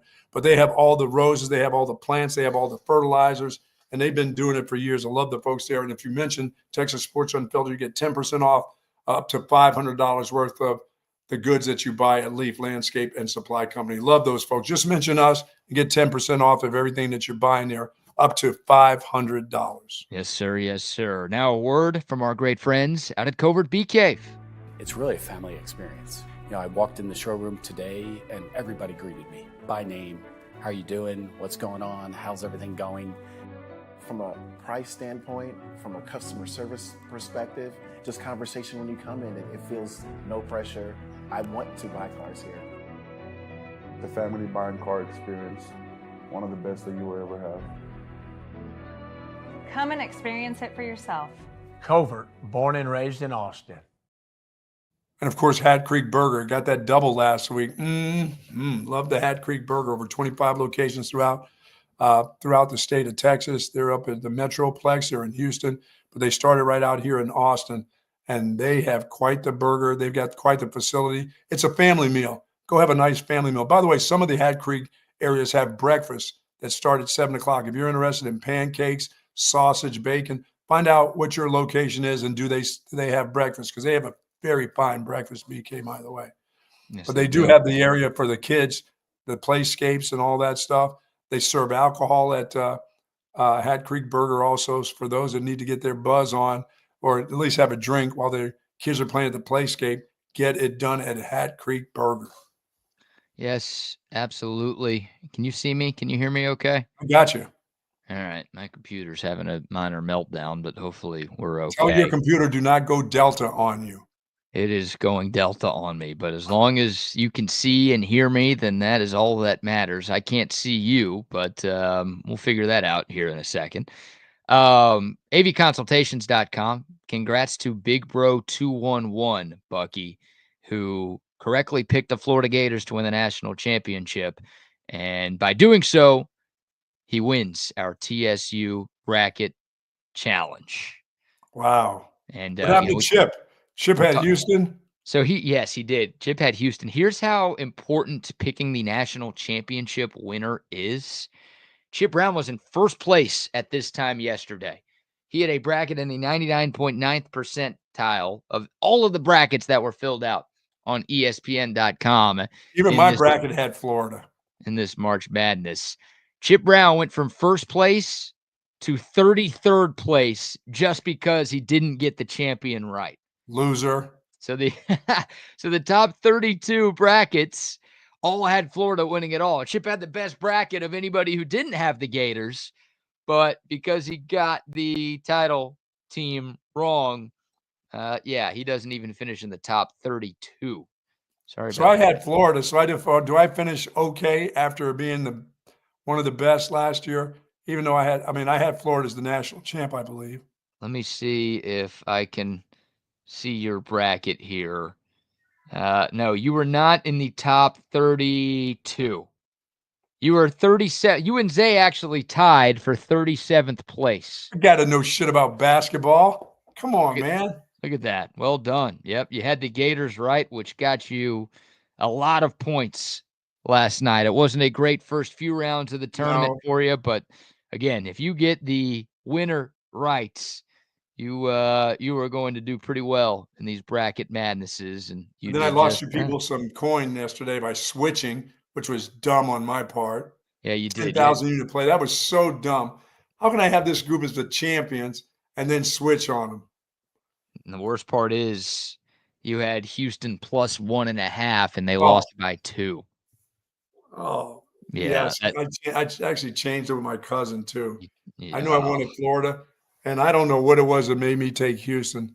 And I was acting like that's not a Cinderella story. That's just an old black dude, 69 years old. There was going to make history either way. But I had the team that was going to win. I thought was going to win from the get, and I changed it. You people made me change. That's no. I'm going to go Jerry Jones. It was you people from the state of Texas that made me change my thought about Florida. It wasn't me. It was you people. This is what you wanted. Come on, man. That's on you. I don't know what happened. You were all on the Gators. No, I'm going to go Jerry Jones. It was you people. It was you media. It was you people, media people, and media followers. You still ended up 25,000 units for the tournament. So you made the people some money over the course of the dance. But yeah, that's a rough way to end, going down 10K in the last game.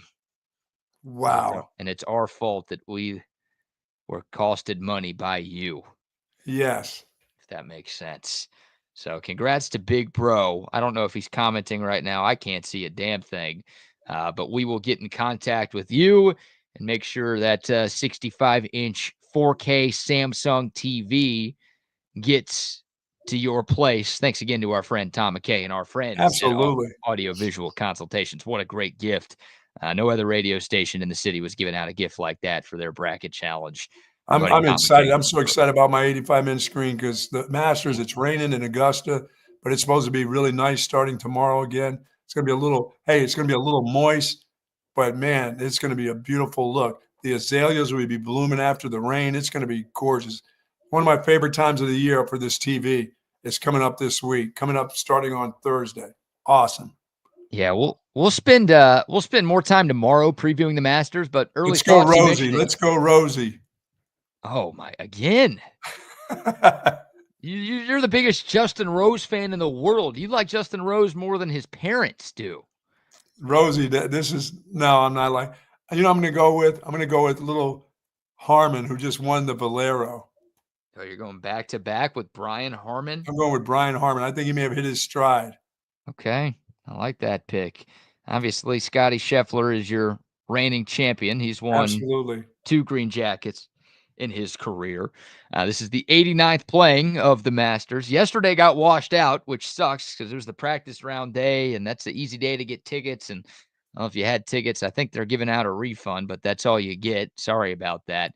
But like you said, with that weather, you could get stuck at the Atlanta airport. Look out. Yeah, you're right. It's a good point right there. But it seems like the weather should be cleared up by Thursday. There's a slight chance of rain on Friday, but for the most part, it seems like the Masters is going to go off without a hitch later this week. And Scotty Scheffler is your favorite at plus 440. Wow. Rory McIlroy right behind him at plus 600, and everybody else is at least 14-1. So you've got a pretty distinct duo at the top of the odds charts plus right 600, now. That would be my money. That would be, if I'm placing any money down, any coin down on it, I'd put 200 on Rory. Okay. That 200 to get 12? 200 to get 12 if Rory wins. I would take that. I think I'd take that shot. And you've got Colin Morikawa and Bryson DeChambeau at 14-1. All your living buddies, your livers get to play in this? Yep, DeChambeau's there. John Rahm is at 16-1. Wow. And then, you've got Ludwig Oberg, Xander Schauffele, Justin Thomas, and Joaquin Niemann rounding out I think that's your top 10. Maybe that's only 9, but there you go. They're your top odds getters, if you will. Yeah, I think I'd take that. I think I'd take that shot on Rory. Those are good odds. Are they? $200 you make 1,200? Yeah, I'd take that shot. Okay. Any faith in Jordan Spieth winning another one? No. A couple years ago, I said this guy will win more green jackets than anybody. And ever since he dumped that ball at number 12 in the water, he hadn't been the same. He's playing a little bit better. He plays nice on Thursdays or the Pro-Am, but then something happens to him on Friday, Saturday, and Sunday. Oh, he doesn't make it to those. He doesn't make it to Saturday and Sunday. I just don't see him being back yet. I don't either. He's had some better tournaments this season, but I can't pick him to win anything. He's 35. He didn't do anything at the Valero last week. He wasn't. Why am I not? Where's my guy JJ Spawn? JJ Spawn. I don't even see him. He is 150-1, Buck. Come on, BK. We got to take a shot on JJ Spawn. I was going to say, if you want a long shot right there's JJ Spawn. He's your guy. Huh. He did not play this past weekend in San Antonio. He missed the cut at the Houston Open 2 weeks ago. But he won earlier this year. So there you go. Did he win earlier this year? No, he finished second earlier this year, didn't he? Yeah, didn't he lose in a playoff? Yeah. He lost the playoff to Rory. Yeah, and the players, right? Yeah. What about Oberg? How much is it? What is he? Oberg is 17-1. No, I'm going to take. You got time. We'll talk more about it tomorrow. Yeah. Get your picks ready. Get them ready to go for tomorrow. Get ready for the Harold Varner the Thursday. Oh, yeah, he's very good at that. Yeah, him and Tony Finau, if you want to put some money on some first-round leaders, those are your 2 guys to bet on because they are always in the mix after day 1, and then they just fade by the time we get to the actual weekend. My God. They're very good at that. All right. Texas baseball is back tonight, taking on Houston Christian at the Dish. Buck, are you calling for another midweek loss for the Horns? No, they'll beat this group.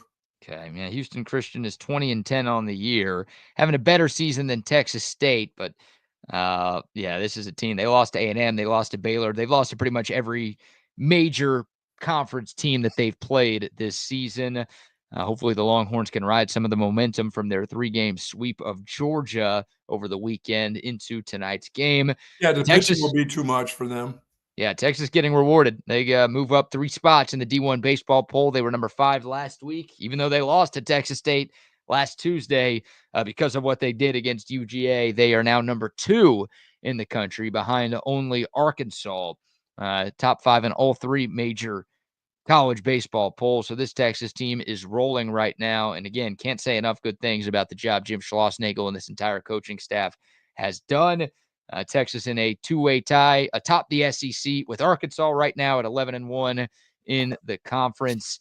And man, the bar is raised, hasn't it, Buck? Like it's Texas baseball, so the minimum is making the tournament every year.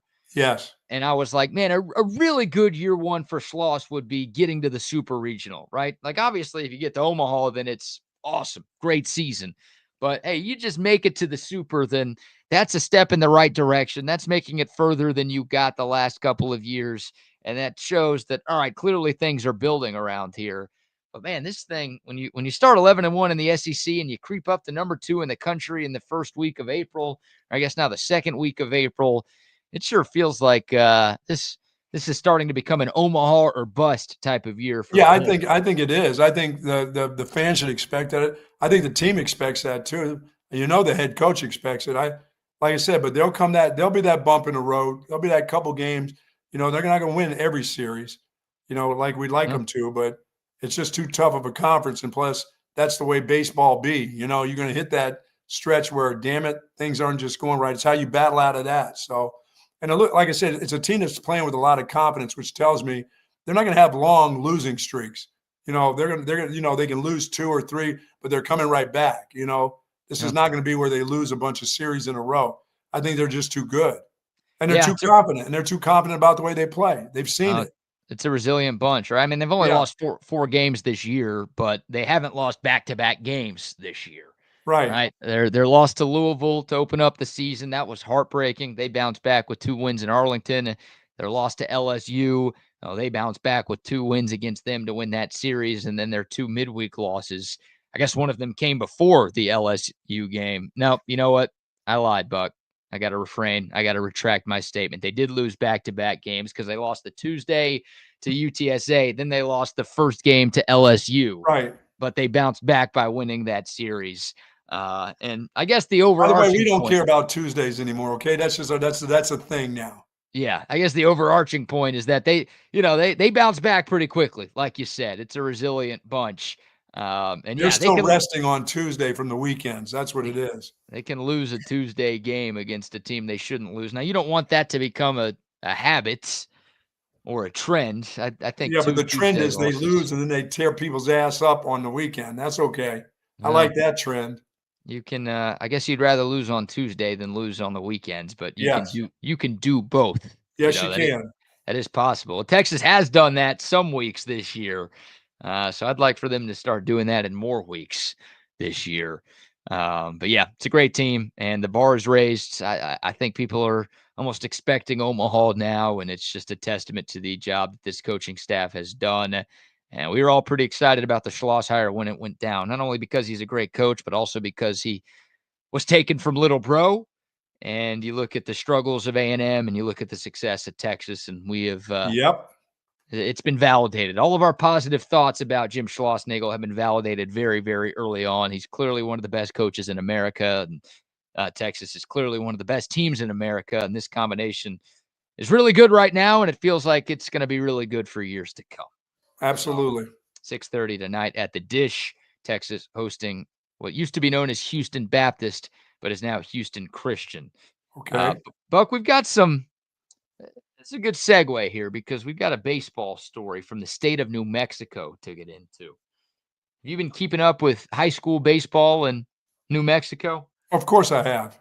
Yeah, you got some intel for us. What's the latest happenings out there? Weather temperature is starting to get a little bit better. It's going to be a lot of sunshine here over the next couple of weeks in New Mexico. Baseball shouldn't be any cancellations of games. How's that? There you go. You're giving us weather forecasts in other states now. Yes. Okay. I don't know if that was the scouting report I was looking for, but I'm not entirely sure what I was looking for when I asked you that question. I am looking for your thoughts on this story.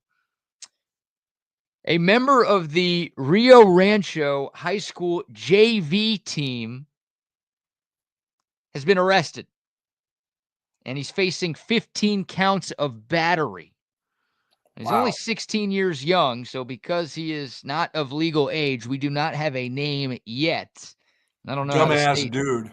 yeah, dumbass dude. I don't know how the state law works in New Mexico, so maybe we'll never get a name, we, the general public.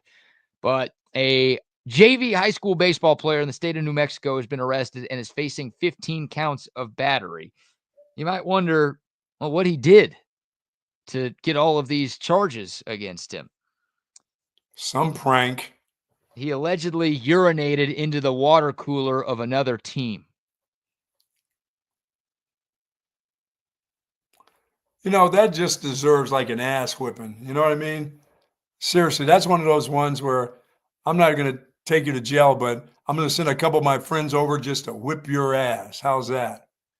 Yeah, we don't have a ton of details. Again, it's a little tougher because this is a minor, but the 16-year-old is facing the charges in connection to a Rio Rancho home game against La Cueva High School back on March 25th. And the police department could not find more or could not give more information, but the player in question did admit to urinating in the jug of the other team's cooler. He apologized to La Cueva families. Also, the principal of the school had to apologize as well. And all of the kids who drank water out of that cooler have been urged to consult a physician for further testing. Oh, you got to drink a little piss before you die. Everybody does, right? Everybody does, not just those kids. Everybody's got to get a little bit down their throat. You know what I'm saying? Whose piss are you trying to drink, though? Do you want to drink some I don't want to drink. 16-year-old boys' piss? It's probably get some youthful piss in, you know. You know what I'm saying? Feels a little R. Kelly of you. Don't want that, right? No, I just, like I said, I just get a couple of my friends to go over and pay him a visit. Yeah, should that be the punishment here? Is that everybody on the other team should get like one free punch on this kid who made him drink their piss? Yeah, I'm saying that, but then there's always the one guy that takes it too far and the kid ends up dead or brain dead or something, you know? So you send your friends over, there's always that friend. If you got a friend that you can send over to do some damage to somebody, you got a real chance of one of them going overboard, you know? Yeah. I mean, he should, maybe a better punishment would be he's got to drink the piss of every player on the other team, right? No, but that can kill him too. There's got to be they'll find out. I mean, the parent, they're going to get sued anyway because somebody's going to come up sick, just probably have the flu, and then say they got it because of that, and somebody's going to get fake hospitalized, or somebody's going to get sued for a bunch of money. I don't know what happens here. Again, it's 15 charges of battery, so there could be 15? Wow. Yeah, maybe there's 15 players on the other team. That's probably how it works, right? Yeah, somebody's going to get some cash. Yeah, I would think so. I think this kid is in a lot of trouble, and I think his family may be in a lot of trouble too. Yes, because he's stupid. And he can't play baseball again whenever this is done, right? Like, he's got to be banned from organized sports at minimum. Or from that school, yes. Yes, he can't play.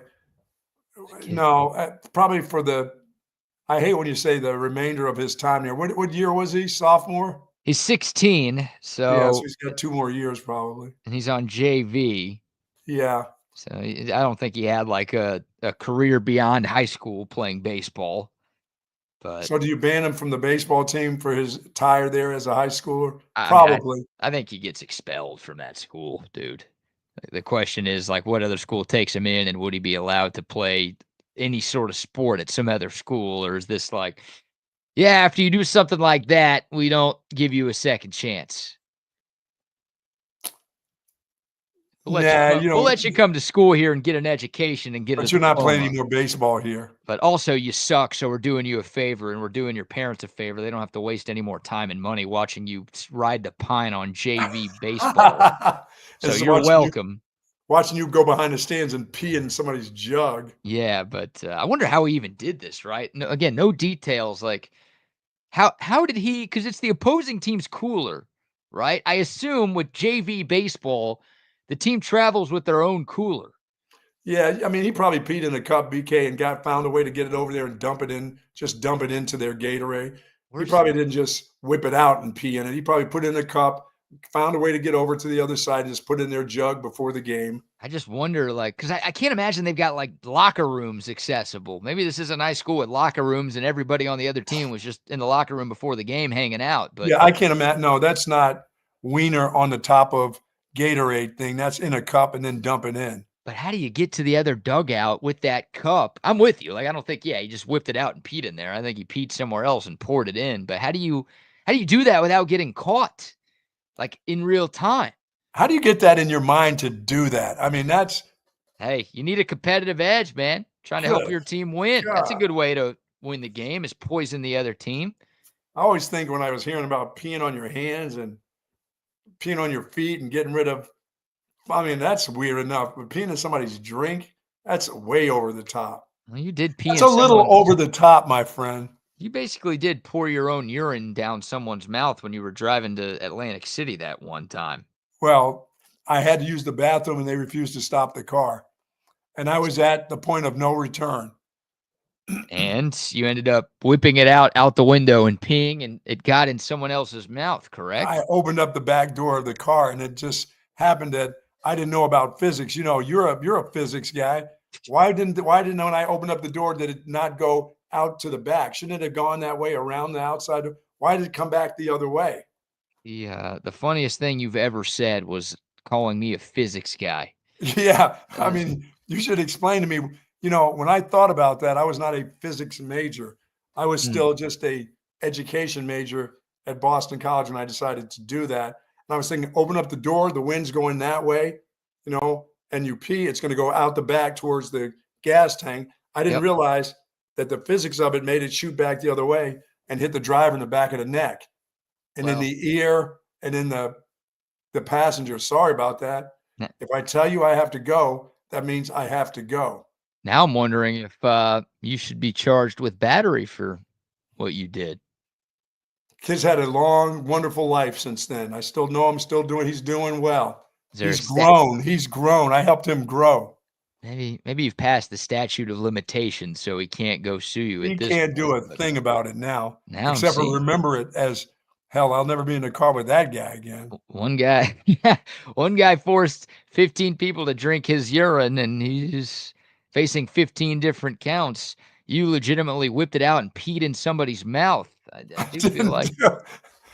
do feel like there is some potential charges that could be coming your way. That's all I'm saying. I might have to get in contact with this guy and see what he thinks about this. I was under duress. Under duress. You had to go. You're going to countersue him for not pulling the car over, huh? Dude, let them know at least 4 or 5 times it's time. No, we're right there. No, we're not right there. But this is right here. Have some of this. I can't see you. What are you showing? No, I'm not. I didn't. That was just, that's just part of life. You know, you have to learn those lessons, and my friends learned that lesson with me. Sort of like the baked potato. Don't cross me. What's it like the baked potato? Don't go to a camp out with me. No, just don't have me cook the steaks for 3 years and then tell me on the last year of the camp out that you're not going to be in charge of the steaks anymore. We're handing that over to somebody else. What did I do besides cook great steaks? They were trying to give you a reprieve. You know, they were helping you out. You've been working too hard. Let's let somebody else do the cooking tonight. I took pride in making a great steak. And then you took that away from me on the last camp out. Maybe they knew your wife wasn't going to let you use any kitchen stuff down the line. I was a youngster. I was a high schooler then. Oh, man. That is and great. Then they said, hey, here, you can do the baked potatoes. And I said, okay, I'll treat you to a baked potato. Yeah, you did. You did indeed. So you have made people consume your urine and your poop in this life. No, they didn't consume the potato. I don't think you have any grounds to stand on talking trash to this kid. They did not consume it. They just opened up the foil, and that that soon made them understand, don't cross that guy. He's dangerous. That might as well be consumption right there with all of those odors that flew into their mouth. That is so absolutely the crudest, rudest thing ever done at a campsite. It's the best thing you've ever done in your entire life. And for the record, I do want the record to show I'm very in favor of this kid doing this. It's a great bit. No way. He's trying to work his way up to varsity, right? He's trying to do what he can to help his team win. He's trying to show the coach that he's willing to go above and beyond. And for high school, sometimes the JV coach is also the varsity coach, or at least an assistant on the varsity team. So he's trying to prove that, no, he's willing to do whatever he can to help the team win. This is a young Connor Stallions here, and I'm all about a good prank. This is a good prank against the rival school.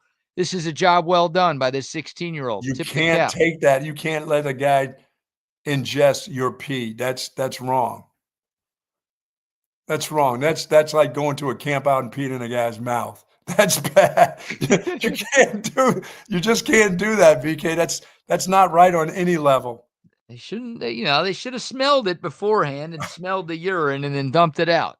Maybe if you're sailing across the ocean and you've run out of everything and there you got a jar there and somebody says, you got any pee left? Here, can I have a sip to survive? Maybe it's maybe a lesson to the kids. Don't leave the water cooler unattended when you're playing your rival school. Well, that's for sure. Too many things could go wrong here. We've heard of all sorts of rivalry pranks over the years. Why is that kid admitting that anyway? How did he get to the point where he had to admit that? That's bad. Yeah, they asked him about it. That's when he admitted it. I don't know. Again, because it's a minor, we don't have as many details as we if you're like. Creepy enough to do it, you got to be creepy enough to keep on lying, don't you? I would think, but I don't know how he got caught. I don't know how they found him.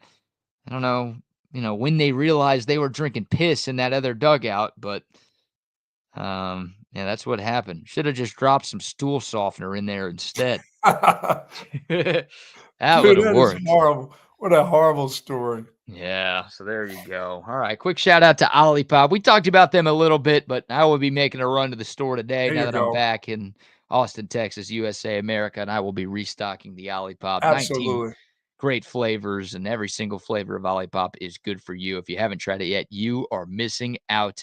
It's a new soda, a whole new kind of soda. It has changed the game. The next time you shop, make sure you shop OLIPOP. All right. I can't see anything. So if Boys, the he guys can't see you. If the guys are there, they've got the ability to add themselves to the screen. So if you guys would be so kind. There they go. Hello, man. What's going on with you? What's up with your... He's invisible. Delta's got his system all screwed up. Yeah. I can hear you guys, and apparently y'all can hear me, and apparently y'all can see me, but I cannot see any of you or anything on my screen. It's just like a white, empty browser screen that I'm looking at right now. Cache. That's your, or no, it's your cache. It's your cookies. Cache. Too many cookies. Cache. Rodney, what do you think of the kid peeing in the opposing? That's just nasty, isn't it?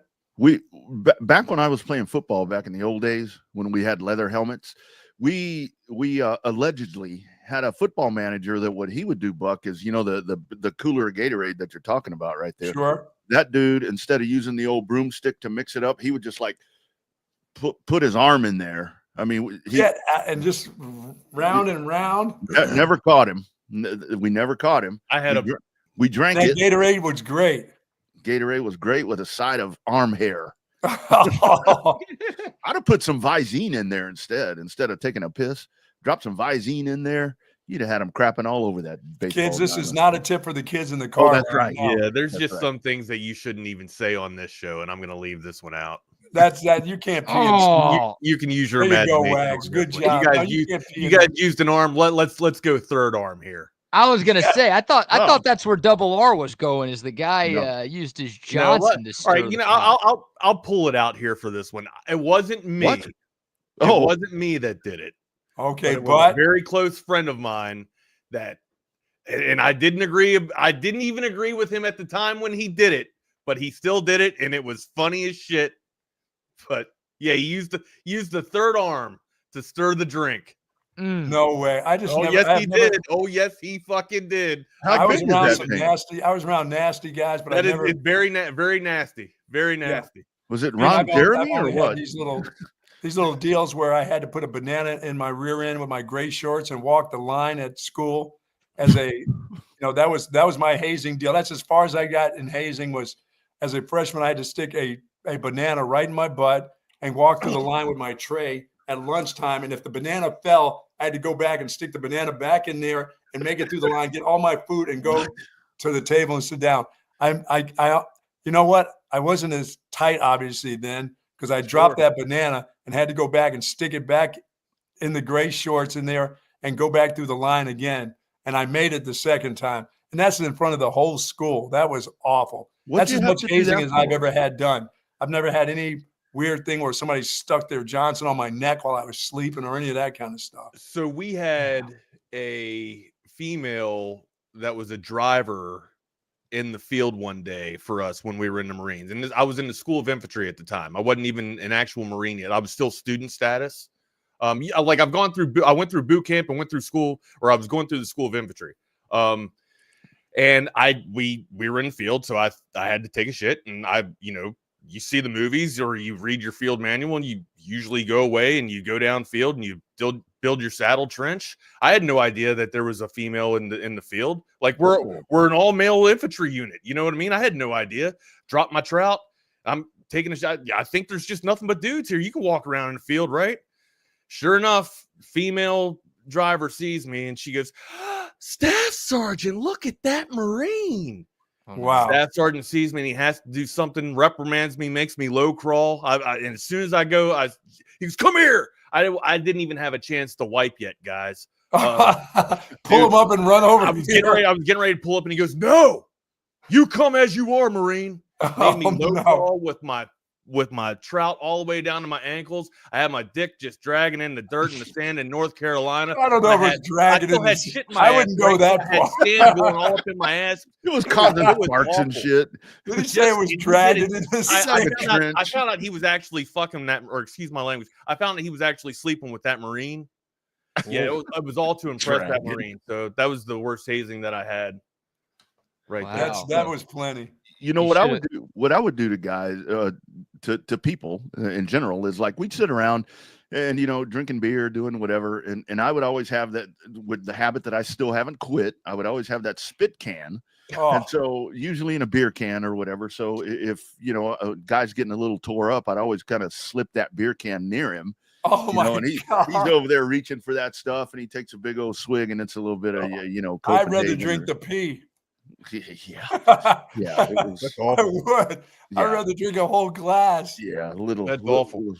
I used to dip, and I grabbed the wrong bottle by accident one time. I was playing Call of Duty, Call of Duty 4, as a matter of fact, back in the day, and I was just so into the damn game that I grabbed the wrong damn bottle and took a swig of it. Awful, gross. Down the hatch. Almost threw up right then and there. Well, at least it was your own I've spit. never done that. I've never grabbed somebody's spit can. I've seen guys do it, but I'm always a checker, like, because I had too many of those guys around me that did that. That would send me to a different place if I drank somebody else's spit can with stuff in. It's pretty bad. All right, listen, boys, you guys have a wonderful Tuesday. I'm off to the races. BK, be careful out there. Would you please call Delta and get that thing fixed? We'll get it fixed. BK, he looks great. You should have seen the shot he just gave us as he was closing it down. I know you can't see it, but we could see it, and man, was it a long one. Dragging in the dirt, as you would say. Letting it run, baby. Letting it run. All right. You guys are going to have to remove both of us today because I got nothing going. So Bucky y'all have a great I think Bucky or maybe Rodney slipped it in. I don't know. Took him out. I slipped it in. Rodney pulled it out. Got it. Yeah, I pulled it out. All right. Pull it out of me too, please. Whoa. Damn, Rodney. Here we go. Whoa. Right. You go to prison for that stuff. Yeah. See you in the morning, brother. Later, man. Thank you. Oh, cut him off. You cut him off. Sorry about that. Cut him off. What's going on, amigo? Welcome to Chaos Theory. We are already chaotic, as you can see. Myself, my partner in crime, Rodney Rodriguez. You can join me on Twitter at NotTheFakeWags. You can hit Rodney up at the Rodney R. And then on Instaface at the _ Rodney R. I'm on Instaface at the Wagner Wire. If you're out and about, if you were mobile, if you are back from Nashville, if you are back from Houston, if you're back from San Antonio, make sure, or you're just on the way back, make sure you're hitting us up on that code of text line. 512-222-9328 are the lotto numbers. Again, it's 512-222-9328. Make sure you're playing them at your local 7-Eleven store where you're picking up your lottery numbers, and get our numbers active and live. Smash that subscribe button if you hadn't done so already, and get a part of this conversation. Amigo, what's up, sir? They almost did it. They almost did it. The Houston curse lives once again. I like what Jake is saying right there. Maybe we had a call Tuesdays. You remember, because I guess it was on a Tuesday when that dude was posting, that's gay. It's a gay Tuesday. It's a gay Tuesday. Wait, hold on. Remind me. I missed. What is it? Remember that? You and I were talking about, I forget what it was. It was kind of some off-candid, really stupid topic. And there was somebody that it wasn't a regular viewer or listener or whatever. And they kept posting in the chat that day, like, that's gay. I forget what we were talking about, dude. He kept just saying that's gay. Oh, I got you. Yeah. It's a gay Tuesday. There you go. Terrific Tuesday. It's gay day every day. I'm happy and gay every day. Every day. And I mean that in the best way. Dude. Yeah. What a show! Like, I actually had a great night of sports last night. I showed you pictures of my house. Like, this is the only house the only room in the house that looks normal. Okay. So what are you doing? What is that for the roof? So it's the ceiling. It's the ceiling. Oh, yeah. So of course we get done one project and we go right into and I've seen pictures, so I kind of knows what I'm dealing with here. We go right into one project or get out of one project and go right into another project, right? So we have the entire damn house covered in plastic almost, because we're getting our ceilings painted. We scraped off all the popcorn. She got tired of looking at the popcorn. It's kind of an old look. It's an old look for sure, and she wanted a more modern, contemporary look. I get it. But it's like, I don't know. It's just more. It's just more. You know, it's just more. That's all. That's where I'm at this time. We go from one project to another, and it's like, man, now I got the door. I don't know if you can see what's behind me here, all behind me. But I have, I got blankets, I got pillows, the dogs, I got the dog bowls here. We're all living in essentially in this room, and I got the doors shut too for everywhere, and just trying to get the dog. That's just it too, right? Yeah. It's such a hassle trying to get the dogs in and out, just and kind of centralize this thing so that all the paint and all the debris that's on the floor, because there's plastic covering. The company did a good job with doing the touch-up stuff and all the protection stuff, but there's still debris and stuff all over the place. I don't want the dogs to sniff through it. I don't want it to get on their paws and they drag it up here and they lick it off their paws and shit. I just want them in and out the straight door, and luckily, in and out the back door. And luckily, it is a straight shot from like my stairs. It goes right on out to the back door. But still, it's a mess. And I've been breathing this shit in for 4 days. The air quality's like beyond poor. I don't know. It's giving me, people's been making comments about having PTSD, right? This is sending me some signals of PTSD from reminding me of back when we were living in the Iraq days. Well, it's really weird because, like, with our McCall Custom Homes remodel that's happening here in the Master Bath, it is essentially the last thing to be done happens today. They're coming in to put the shower enclosure in. There was a back ordered part, whatever. It wasn't anything that Matt and those guys were doing. So that comes in and that's going to be done. And so we're about to get back into the normal part of it, because it's been weird. I mean, because like I've been having to go to the secondary bath for a shower, and that's fine. I can take a shower in a small tub, whatever. But like I was talking about, Tracy's been in the powder downstairs with her, and she's got a lot of shit to get ready in the morning. There's stuff everywhere. So we're almost at that point. If she's anything like Katie, I know it. Dude, there's stuff everywhere. I mean, we got a his and his, or we got a his and hers. It's hers and hers. Oh, it's hers and hers, right? And, like her shit's everywhere. Yeah, and the new bathroom is like, there was one thing that had to get corrected at one point, and she's like, "Well, over on your side, this is whatever." I'm like, "I wouldn't have even noticed." I said I'd have never known, but yeah, we're almost there. It's about to get done. It's about to get done. Rob just hit us up too. Chris and CB, yeah, CB, welcome to the. It's not fun. And I highly recommend scraping instead of sanding. Anything overhead, don't sand. You're just going to burn your shoulders out. Just wet that baby up and scrape it off. That's kind of what we did. And then, of course, like, I'm not a painter, and I wanted we removed the entire down the first floor, and that's where I hired on painters to come in and take over, because I want it to look good. And when you're doing like a piece of wood outside, it's one thing, but when you're doing your house, and you're doing your ceiling, you got to have somebody professionally do it, and it's got to be evenly done. Well, I wasn't going to leave it up to my jackass. No. And that's one of those things. And then Rob, so to address Rob right here too, like, he's debating on, he hasn't attempted to get rid of the popcorn, but just seems like too much work. It kind of is. Like, the shit gets everywhere, regardless if you're scraping or sanding, and how much cover that you have down on it. And then also, like, if you're doing ceilings, I highly recommend you just get it professionally done if that's the route you're going to go. Yeah. It just give McCall Custom Homes a call. See what they can do for you. But it's just, at this point for me, if you can, my advice to anybody out there, if you can stand looking at the popcorn, which I could, right? Like, hell, it's in my ceiling. I'm not going to do anything with it. They tried to get into this room. Hell no. Look at all the shit in here. You ain't touching this room, bro. You know what I mean? It gets everywhere. I'm not moving it. I'm not moving everything out, and nobody's coming in here. So this room will stay popcorned up. And that's where I've learned as I've gotten older, because it kind of sucks, because like my dad and my father-in-law, those dudes can do anything. I mean, they can put together. What's the extent of your abilities?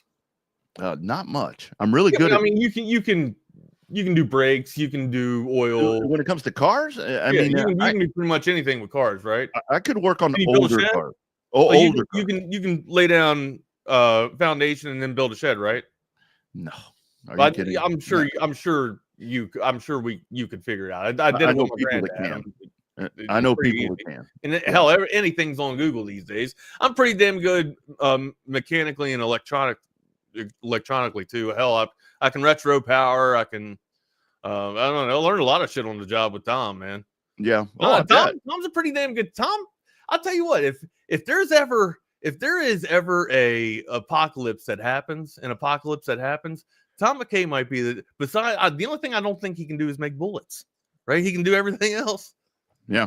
Well, but when it comes to like what you're talking about, when it comes to the house, when it comes to plumbing, electrical, all of that, I don't want to. Could I figure it out? Probably. Could I figure it out? Probably.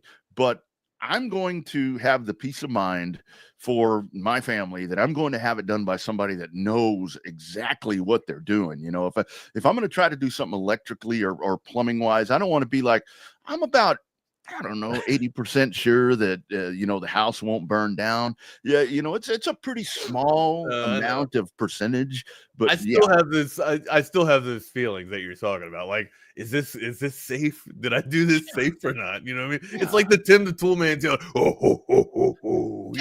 I mean, let me tell you, Wags, I'm a car racer. And when you're a car racer, there are two things that will fix anything. Number one, duct tape.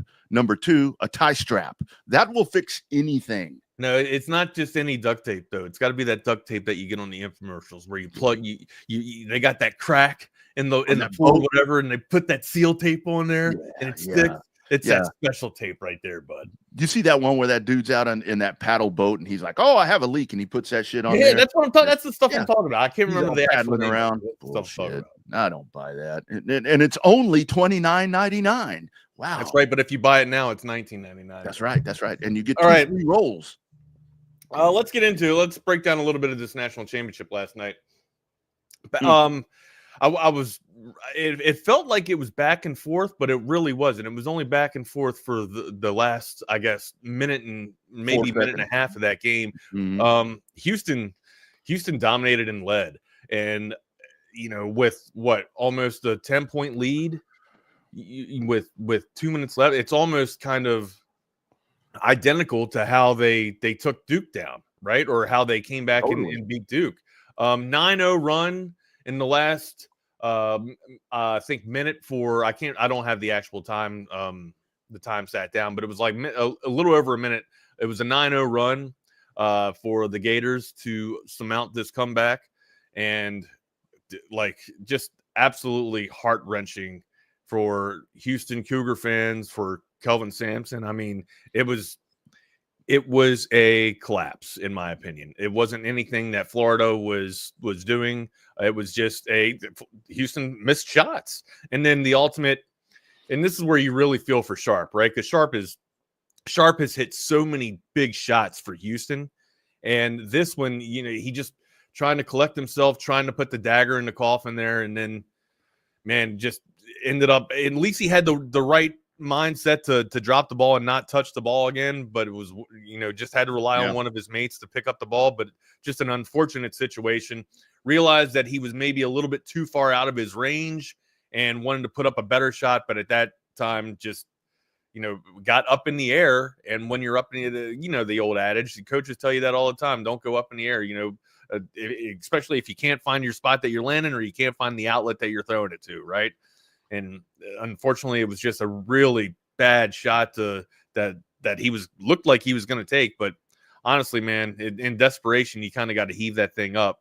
But look, the thing is, I hope the guy's able to recover from this, right? Because it's something everybody knows.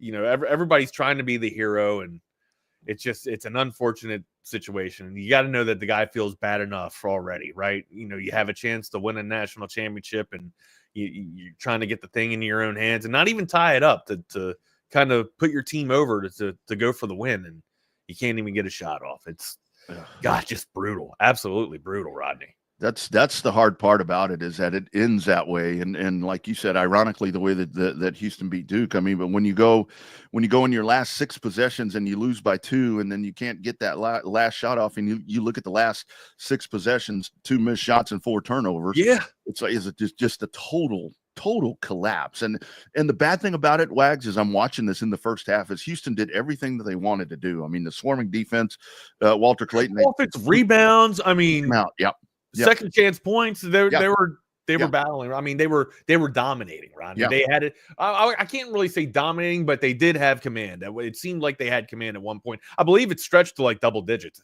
I know it was a 10-point run. I know it was a 10-point. It was at least 10 points at one point was the cushion. Yeah, it was 12 at one point, a couple of different times. It was 12 as the second half started, because when the second half started, I thought maybe Florida wakes up, but then you had turnovers and fouls for Florida, and that's when it extended to 12. And I'm like, okay, I think this is almost a done deal. I mean, it really looks like that's going to happen. But I mean, you got to hand it to Will Richard and Richard showed up. Yeah, Richard absolutely. Like, Florida needed somebody to show up into this tournament. Yeah. Like, and that's just it. Like, they're loaded with backcourt talent, but it was just the Clayton show for what, 3 or 4 games now, or at least maybe since the UConn game. It's just been the Clayton show, right? And you figure you go with what you know, but hell, you got to get your team involved. And it was nice to see other Gators get involved last night. Man, somebody other than Clayton had to step up, and they got the job done. Well, and that was going to be the key. We talked about that yesterday. To who was it going to be? I mean, you didn't need somebody to come out and score 30 points. You needed somebody to come out and score 18, like Richard did, or 15, contribute. Or 10, Yeah. And then, because then, you do get 11. You do get 11 from Clayton when it counted the most. And it's just for Houston. It's just, you couldn't get a shot off. That's the bad part, Wags, in my opinion. Right?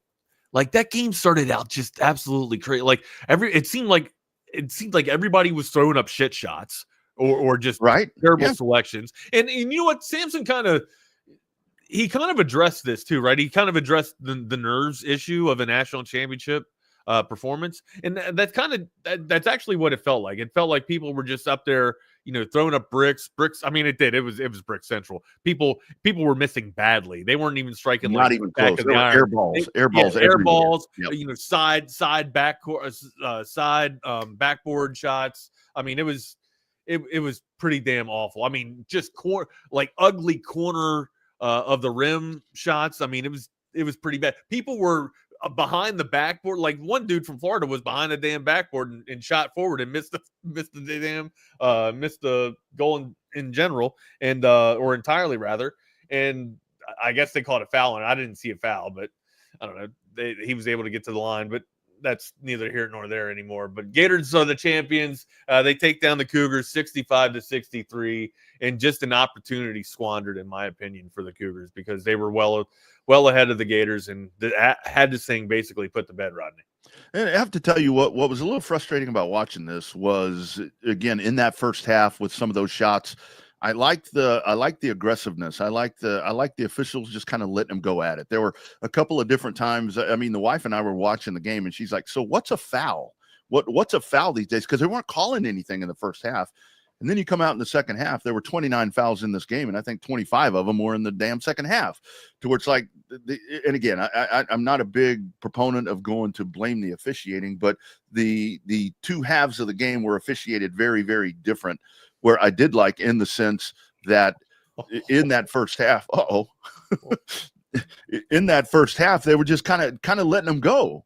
And that's not why Houston lost the game. Bucky is at control. Bucky is at the helm here. Oh, Bucky. So I don't know what's going on.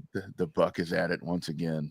We could have a surprise. We could have a surprise guest with Bucky. Just hopefully the camera doesn't come on, because there's no telling what that dude's dude's doing. I am ready with the trigger over the mouse just in case something happens. Protect the talent. That's the number one goal. Protect the talent. Exactly. But I mean, it comes down to you guys that are on the app and can't see, Bucky just popped on screen, and he is behind stage right now. Yeah. I don't know what we just don't know what's going on behind stage. So he may have had a point. He may have had a point to make. Maybe. Hopefully that's all he's got a point to do.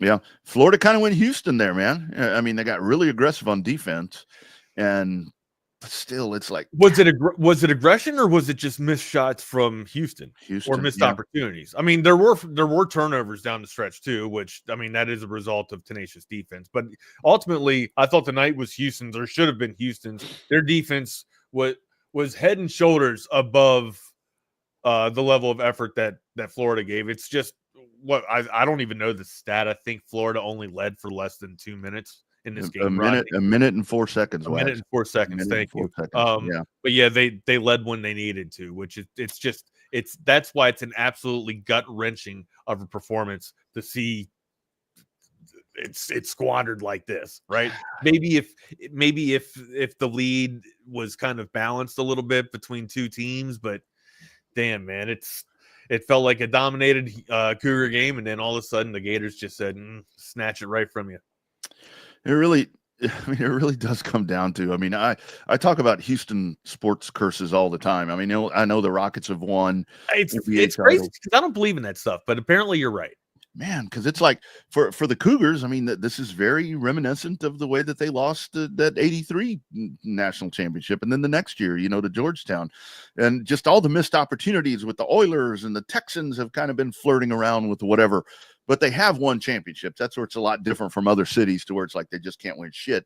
But this is just another, and I do wonder with these guys, because there are probably a lot of these guys that are going to be in bigger moments in their careers. This is going to be really hard to shake. This is going to be hard to shake, to lose in that manner, in my opinion. But they're paid athletes, so they'll have to get over that hurdle. And I guess the next question is for Houston. How many of these guys come back? Can they make another run? Can they make another run? I don't know who's coming. I think they lose. I think they lose Tugler, Roberts, and Francis, if I'm wrong, don't they? No, I'm sorry. Tugler's only a sophomore. Yeah. Well, I'm pretty sure Tugler will come back. Let me see. Is Roberts a senior? I don't think so. I think a lot of these dudes are back. Roberts is a senior. Oh, he is a senior. Okay. Roberts is a senior.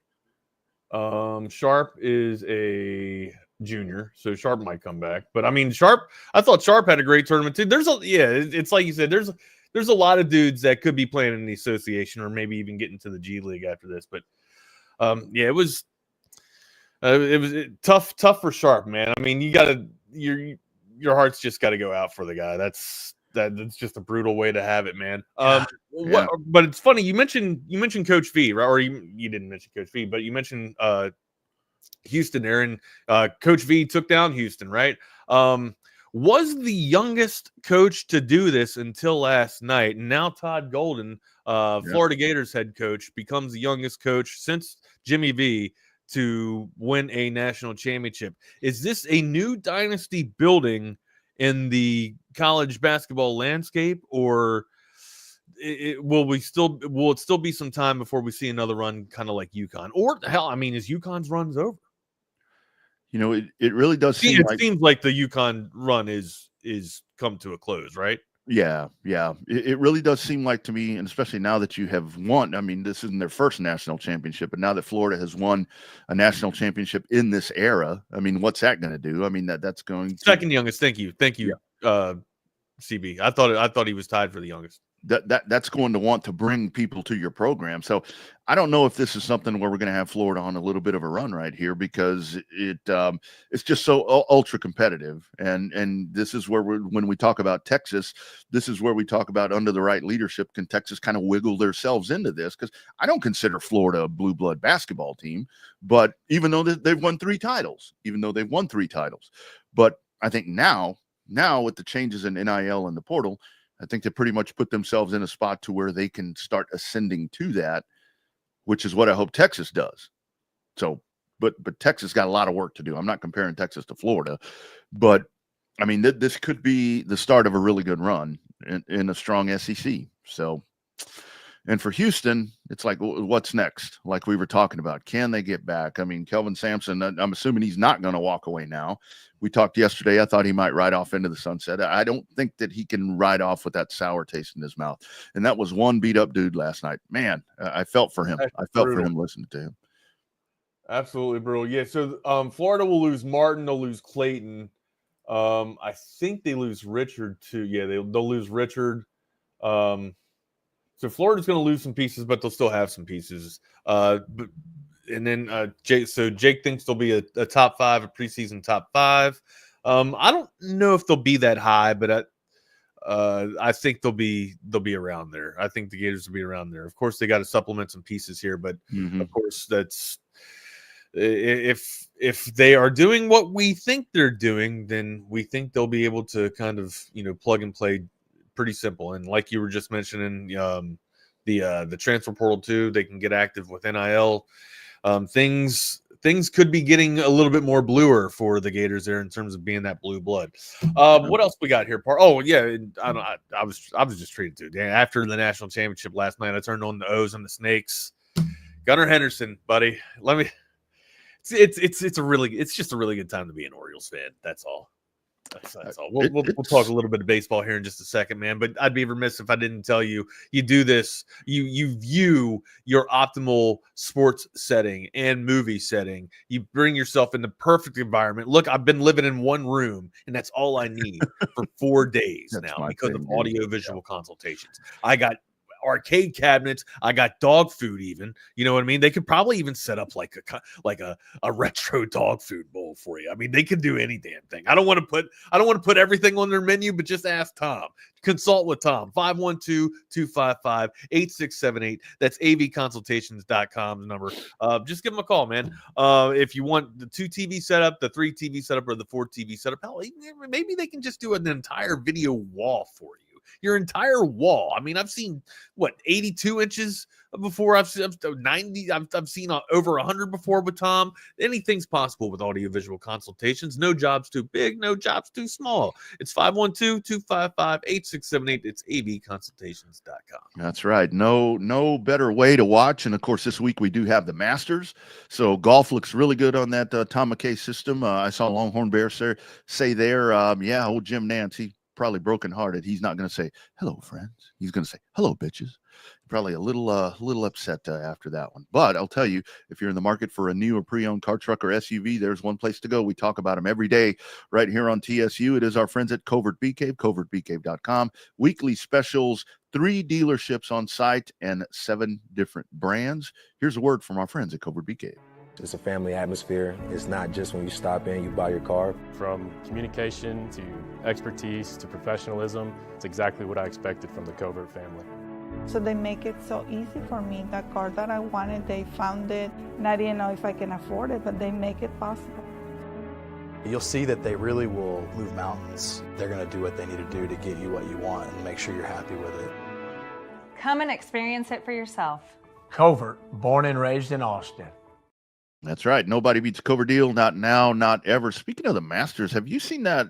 I don't remember where I saw it, Wags, where it has like the menu at the concession stand at the Masters, and it's like egg salad. Well, yeah, here it is. Barbecue for $2.50. Egg salad. Pull it up. Can you pull it up? Yeah. Let me see. Do you know how to share it? Yeah, it's a different screen. Hold on. Hang on. I got to jump in over here. You gotta close your porn windows out. Are you kidding? I can't. What am I going to do after the show, my man? Got to jump back in there. Hold on. Do you need help with this? No, I know how to do it. It's just on a different. It's just on a different computer. Oh, now you done messed the dogs up. Now you done. I think you hit the wrong button.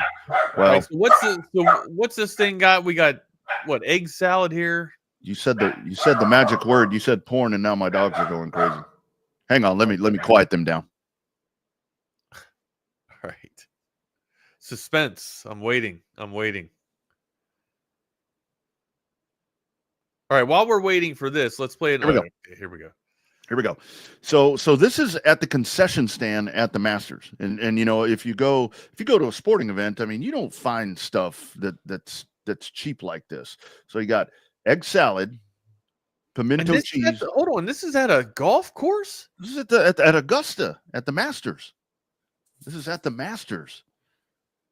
That's pretty damn good, I wonder right? how big that club sandwich is. I usually, it's funny too, because when I'm at a bar, when I'm at like or like a grill, like a bar and grill place, like I'll usually get a club sandwich, man.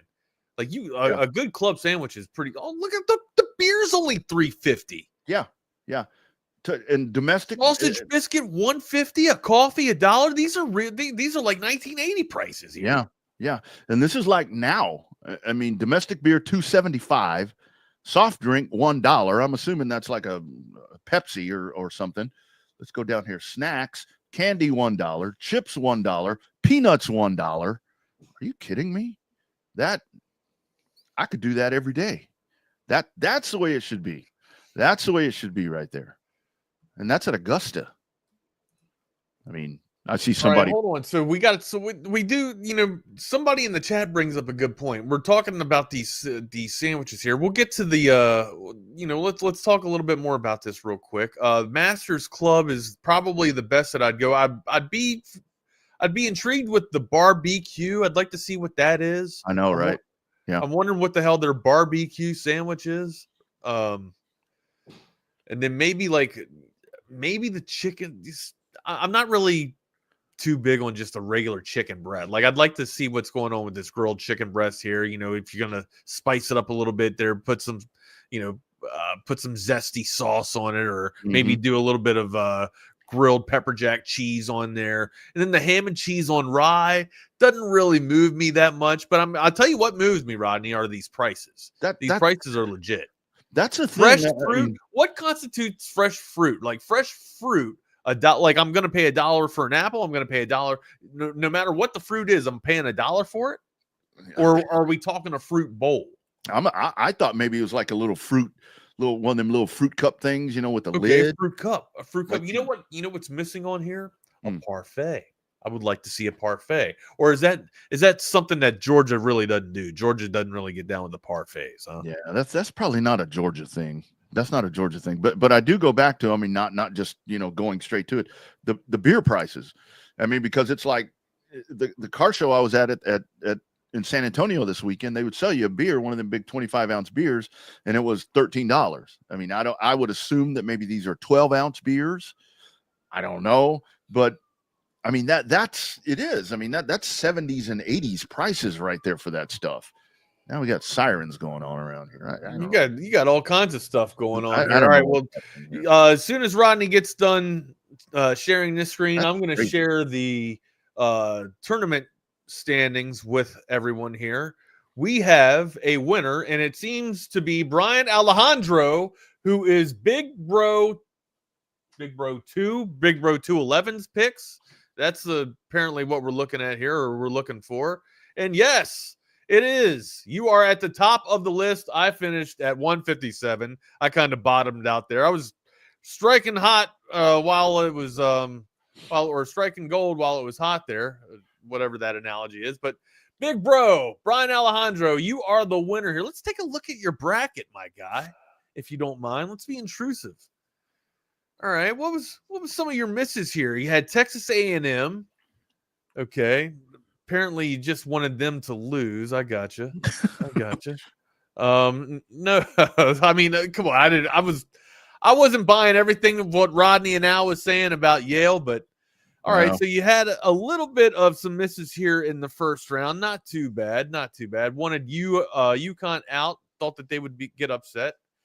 All right, and then also Colorado State over Memphis. I see that. Drake is the pick that I had. I think that was the sleeper that I got there. No, that was the one that I missed. I missed Drake, and I also missed Colorado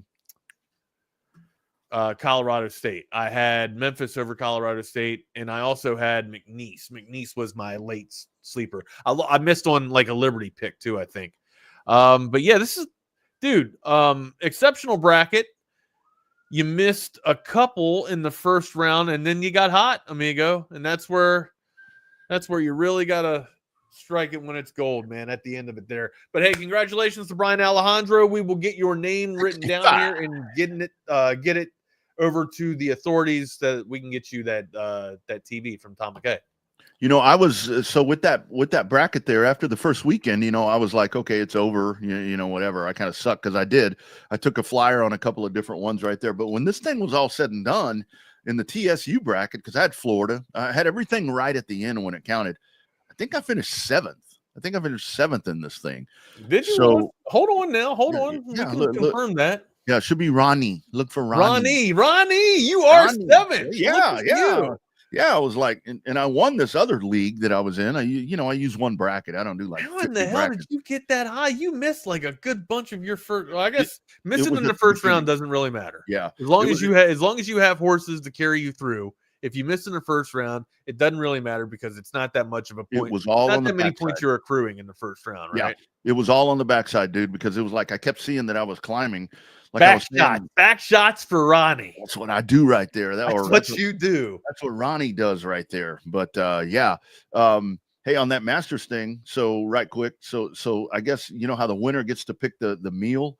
You see Scotty Scheffler's this graphic I don't have. I actually just have what is the meal for Scotty Scheffler? Scotty Scheffler. And this, I mean, how do you not like this dude? Appetizers, cheeseburger sliders. Oh. Firecracker shrimp, Papa Chef's meatball and ravioli bites. Come on, man. First course, Texas style chili with cheddar cheese, jalapenos, and corn chips. That's a Frito pie, man. Now hold on. Now Texas style chili. That I'm assuming that's all meat, right? Got to be all meat. Texas style chili. I'm assuming that's all meat. Yeah, got to be all meat. And then the main course, choice of wood-fired cowboy ribeye or blackened redfish. Family style mac and cheese, jalapeno cream corn, soy glazed Brussels sprouts, chipotle. I could do without the Brussels sprouts, honestly. I don't need that stuff. And then dessert, warm chocolate chip skillet cookie, vanilla bean ice cream. That's a cool dude meal right there. Yeah, I mean, I get where you got to throw the Brussels sprouts in just to be healthy, but I can't. Ugh, just the smell of them. Yeah. Just the smell of them. Yeah. I could get down on that meal. I could get down on that. What's a good victory meal? Right? What I mean is a full course meal? Hell, I'd be good with just the sliders.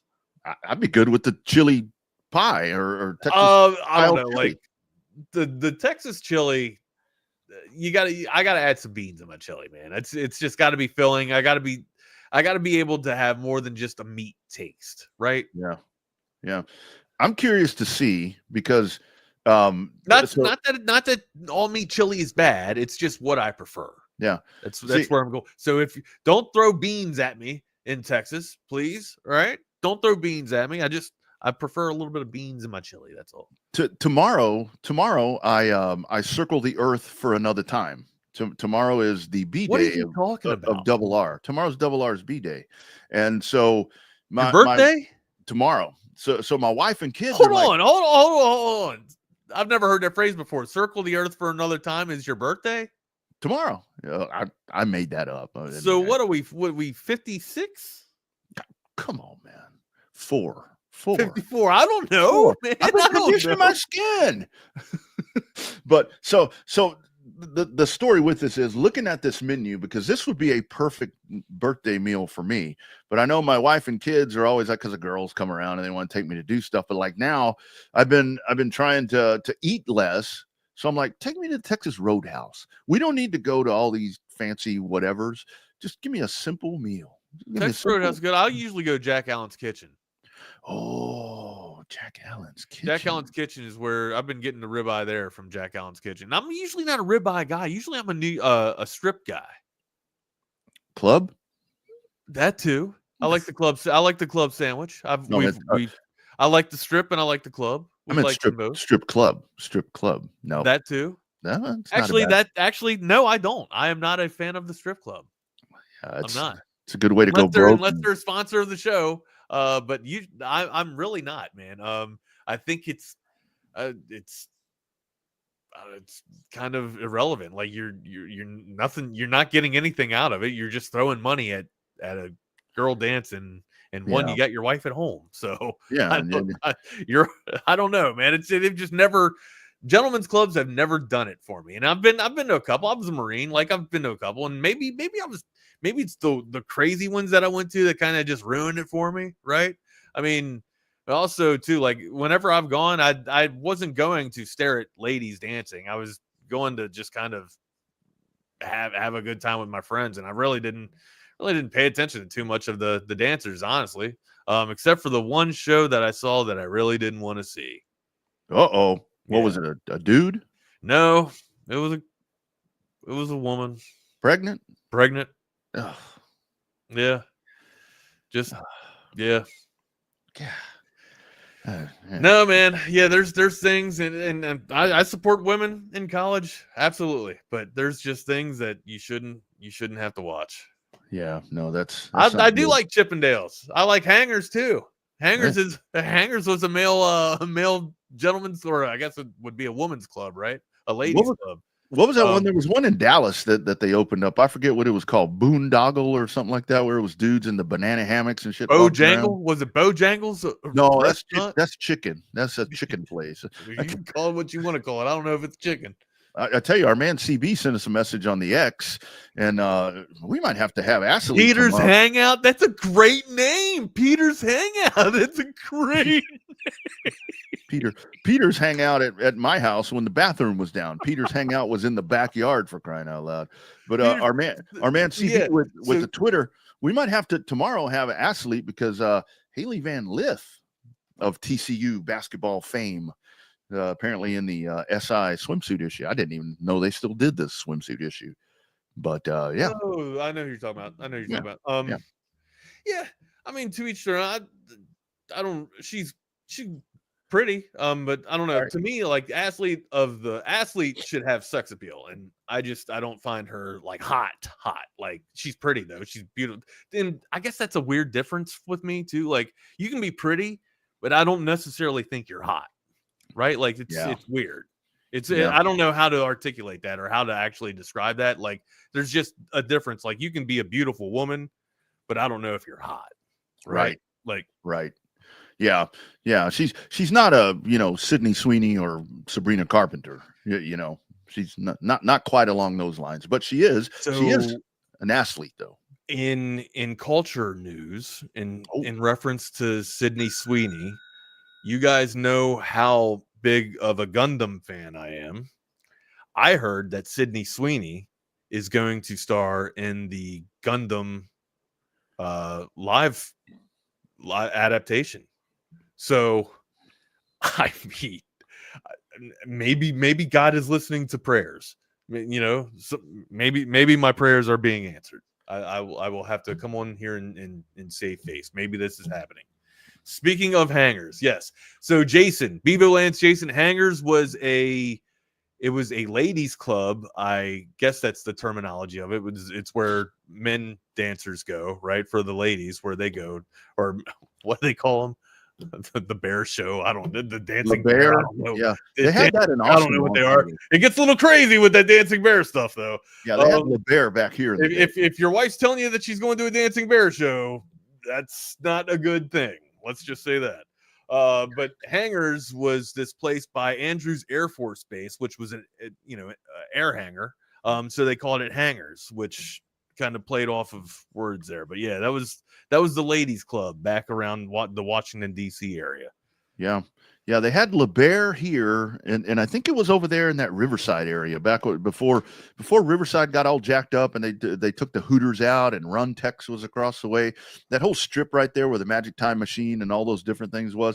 I think that's where LeBaire was, because you had everything there at that time, because you had, I mean, way back in the day, Armadillo World Headquarters was over there.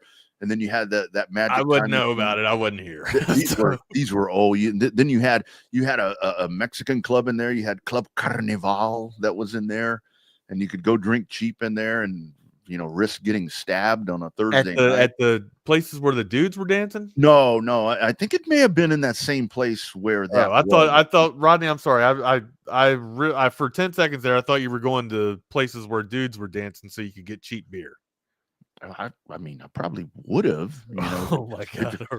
If the price was like at the Masters, I mean, these days, if the price was $275, I mean, I might consider it. Man, I can't think an Altstadt for $1 at the Masters. There it is. I can't think of what that damn club was in Dallas that they opened up, the Dudes Club. I'll have to research that. Club Paradise. That was a good movie. Club Paradise. Robin Williams. There's actually one of them strip clubs in Dallas called Buck's Cabaret.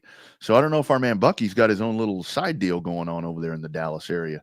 Could be. I could see Bucky as a strip club owner, kind of the guy walking around, checking stuff out, making sure everybody's doing their jobs. Yeah. So in Soul Screams, I'm with you, amigo. Leave anime alone. We don't need any live action or live adaptations for it. Let it be the way it is, especially Gundam. And I think they're doing this because I believe the creator of Gundam is still with us. I think so. But I'm not trying to put a hex or anything out there right now like Chad Basings does. So again, we're just going to leave that alone. But yeah, apparently Sydney Sweeney is to star in the new live action Gundam movie that's coming to the big screen. And yes, Souls, I'm with you. Just let's leave it anime and let's not bring any more cartoons to live action. Yeah, that's where I go back to a lot of times with movies and stuff now, to where it's like let's get where all of these folks that produce these great films and all that they're called very creative, very whatever. Well, why are we just rehashing stuff and remixing stuff? Where it's like rebranding it, chopping it up, and rebranding it, putting it out there. It's not really. I wouldn't really call it creativity, right? If you're just rebranding stuff. Yeah, but that's the whole thing. So somebody's handing you a tray, and it's like, here you go. It's pretty much already done. You just work it your way. That's why whenever Christopher Nolan makes a movie like Interstellar or something like that, it intrigues me, right? Or it captivates me. I'm looking forward to this Odyssey that Nolan's putting out. Like, this looks pretty damn crazy. I mean, just the cast ensemble that he's got listed in this movie looks pretty amazing. Like, I don't know how this movie's going to fail. I just don't. Like, maybe there's going to be so much hype surrounding it because of all the actors and actresses in it that it just bombs. But I just don't think that's going to happen. Like, this is so much talent involved in capsulized in one damn film. It's just going to be crazy. Like, I think this could be the film of the century, man.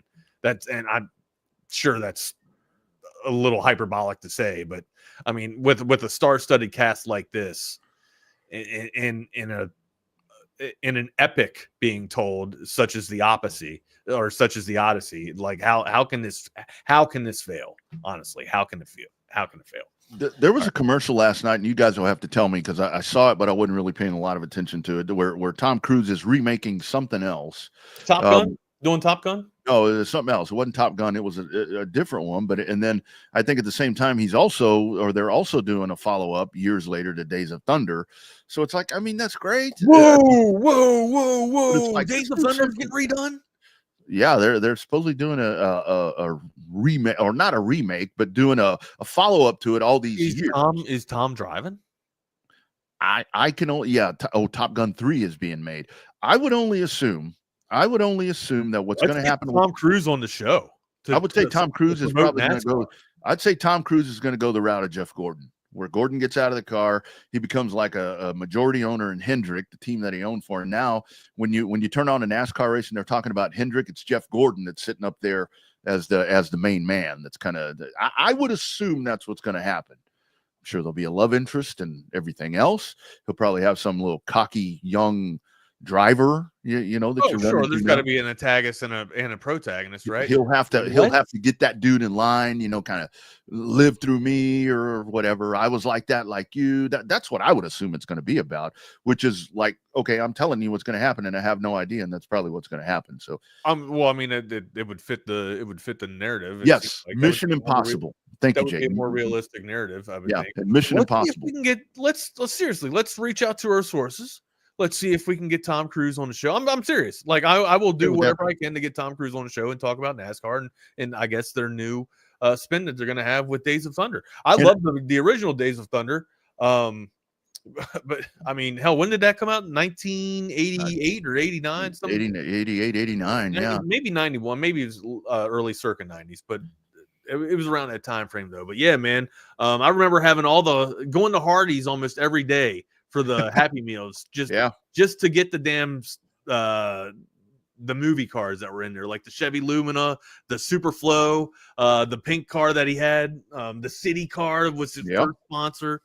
Yeah, all of it. 1990. Thank you, CB. Thank you. And there's there's actually a lot of truth to that movie. I mean, it is actually based on real things that happen. So it at the time, I thought it was a little over the top, but now with the way NASCAR racing has gone, it's very much in the now when you go back and watch it. But it's based off some real shit. So I've grown to appreciate that one a little bit more as time has gone on. So yeah, that's coming. That's coming. I don't know when. Cold Trickle. I'll tell you what, it was the first movie that got me into watching NASCAR stuff. Yeah, Rowdy Burns. Rowdy Burns. Who was that? Who is the actor that plays him? What was that dude's name? I don't know. He was McManus in Tombstone. I just watched Tombstone the other day because of Val Kilmer's death. So that dude still shows up at NASCAR races. That Rowdy Burns. Yeah, he still comes around. Michael Rooker. Michael Rooker. Thank you very much. He was also in The Walking Dead. Thank you very much. He was in Marvel and the Guardians of the Galaxies too. Yeah, man. Yeah. What else we got? We got some baseball talk we can get to, man. Orioles and Snakes last night. I don't know if you were, watching a little bit of the Diamond last night, but the Birds were in action. Gunnar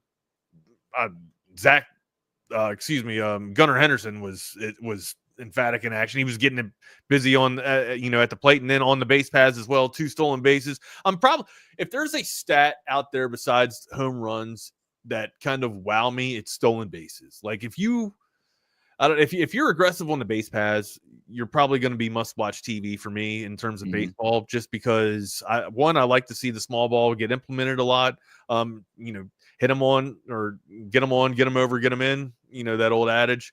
But also, it's the long ball does wow me. I mean, chicks dig the long ball, of course. We know that old saying, but still, there's something beautiful about small ball. Right. And there's something beautiful about being able to do hit and runs and being able to be able to steal bases and be aggressive on the base paths. And that's kind of what I love. But 5-1 was the outing here last night. The Birds improved there to 5-6. So much for my race to 10 here. Yeah, because now you've got 2 of them at 9. Obviously, you got the Dodgers, the Padres. And the Rangers are at 8. So anybody. Rangers, huh? Rangers a little bit of surprise. Rangers. And Shohei last night. Shohei just shy of a damn almost hit the cycle last night. Yeah. Only the 2-bagger. Yeah. Well, in the Rangers, as we've started out here, Wags, I mean, I had no concern of the bats, of the lumber, or any of that. But, I mean, pitching has been good. We talked about it last week to where that's continued. We are early. I know we're early. It's like you very early on. But it's been very impressive to watch the Rangers up to this point. So did we establish that? Do we think that the hitters have the advantage in the young campaign, or do we think that it's more of the pitchers because pitchers and catchers report early? I think a lot of that is with the hitters. I think hitters have the advantage because, I mean, they're always out slugging. They're always out slugging. But the thing is, they're even before pitchers and catchers report. I mean, they're working. I mean, you never stop your craft. But I think the hitters maybe have the advantage starting out because even though pitchers and catchers were there earlier, you haven't had the continuity, you haven't had the fluid actions in real game situations. And now with torpedo bats and all this other garbage that's going on, I think that it definitely we're leaning towards the hitters having the early season advantage. I'm just I'm wondering how much advantage you get just being in a cage and not being able to see like the release or seeing the ball come out of a pitcher's hand. You know what I mean? I say this, and like I can step into a cage and hit, triple digits consistently. I can't, shocker. But I would think that it would be easy for a pro to just kind of step into a cage and just kind of get into a rhythm, right? Just to kind of have your swinging style. But I think the key is to see the pitch coming out of the hand to, guess which kind of pitch it's going to be, right? That's what makes a great hitter is their vision and being able to recognize the pitch coming out of or the seam rotation coming out of the pitcher's hand, right? And then I guess guessing where that ball is going to end up and then being able to hit it out of the yard, right? Or putting contact onto the ball. That's what makes a great hitter. That's what makes a Tony Gwynn type of hitter, right? I'm always curious to who has the advantage in the earlier season. I used to think it was pitchers because they would report early or they would have to report, before, the lumber would get going there for the rosters. But you bring up a great point about always being in a cage. I just always thought that they would have to see the rotation or have to see, the release of the ball to actually have that advantage. And to that point, that's why I think the advantage usually goes into the hitters, into the hitters part of the deal. The longer that he's at bat, or the longer that he can see the release of the ball coming out of the pitcher, or the more times that the rotation turns over in the lineup. And this is what I don't know. And if people can tell me, feel free to drop it in the chat or on the text line, because I know, and again, this is I haven't been in a batting cage, as somebody playing baseball in years. And it used to be what you did. You went in there and you had that big old ass monstrosity you got the two wheels spinning. You put the ball in there and it sends it right down the pipe and you try to hit it. Well, I think their batting cages are a little bit different than our batting. That's what I was going to say, to where does the ball come out of there now to where they have different things to where they can set a ball in there manually. I'm sure they can put, the type of spins on the ball. Slider, to make it throw a curveball or something like that. Yeah, and I think a two-seamer, to have the spin kind of tail off and go inside like a two-seamer does. Yeah. So or make it rise like a four-seamer. Yeah. Where that would lean more to the hitter, because you are seeing some of that junk that you're going to be seeing. And again, with the actual human pitcher, you're going to see it's their own variation of a slider or it's release point. I think for me, like that's ultimately where the advantage goes. But what you were saying, Wags, about small ball. Some of the best time that I ever had was when I was doing Lake Travis games, because the great Mike Rogers, all those great years that he played there or coached at Lake Travis, I would always he loved small ball. And I would talk to him for probably about an hour before the game, and he would sit there and tell me, so be ready, because if we're in this situation, you're going to see this, and then we're going to do that. It was like I talk about with Coach Wood, to where I learned the kind of the analytics of small ball from him just telling me, to where it's like I could predict what was going to happen. It's like, man, and that's just really cool stuff, man. That's just really cool stuff. Jake brings up a really good stat here, checking it out in this young campaign. He says that a lot of people have been stealing bases so far, been very aggressive on the base pass, and then he pulls up, there's only been one team in the league so far this season that has been less than 50% successful on steal attempts. So are we seeing a revolution in the league here, to where everybody's maybe getting more aggressive, or maybe they're just, catchers or I don't know. See, this is a debate too. Like, who do you steal off of? Do you steal off the pitcher, or do you steal off the catcher? Wouldn't you say it's a combined effort? Absolutely. Like, the pitcher has to recognize what's going on. Both have to recognize what's going on. You got to keep the runner close to first, right? And then you got to have a fast delivery and accurate delivery, and then the throw's got to be perfect, right? So who do you really steal off of, the pitcher or the catcher? I would think it's off the pitcher. I think because the pitcher's in the windup, or the pitcher's pitching straight up. Well, no, they'd be in the windup.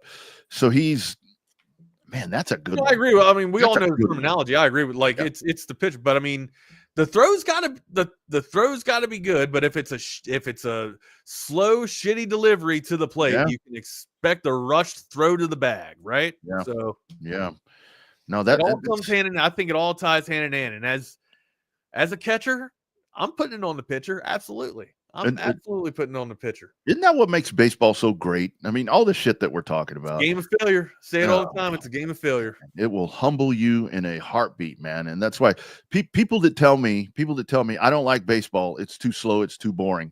I'm like, you don't know how to watch baseball. Or you never played. Yeah. That's what I'll say. You never played.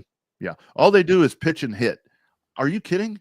That's it. That's all you see. Yeah. You don't see diving catches. You don't see immaculate throws from across the field. Strategery.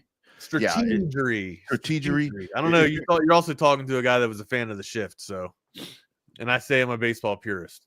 But well, I'm right there with you on that one too. I mean, I think there are certain things in baseball, like we've talked about, the pitch clock, I think is a really good thing. I don't see a problem. I never saw a problem with the shift. I don't know why that's been taken away, but hey, it's a traditional game, man. Traditional game, and people wanted it out, like the tush push. So I guess if you want it out bad enough, you figure out a way to get it out of there. All right, amigo, what's left on the slate here before the guys come on? What do we have tonight? So I guess we're moving towards the Masters.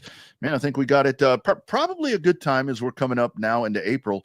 Probably start digging into some NFL draft. There's mocks coming out from everybody.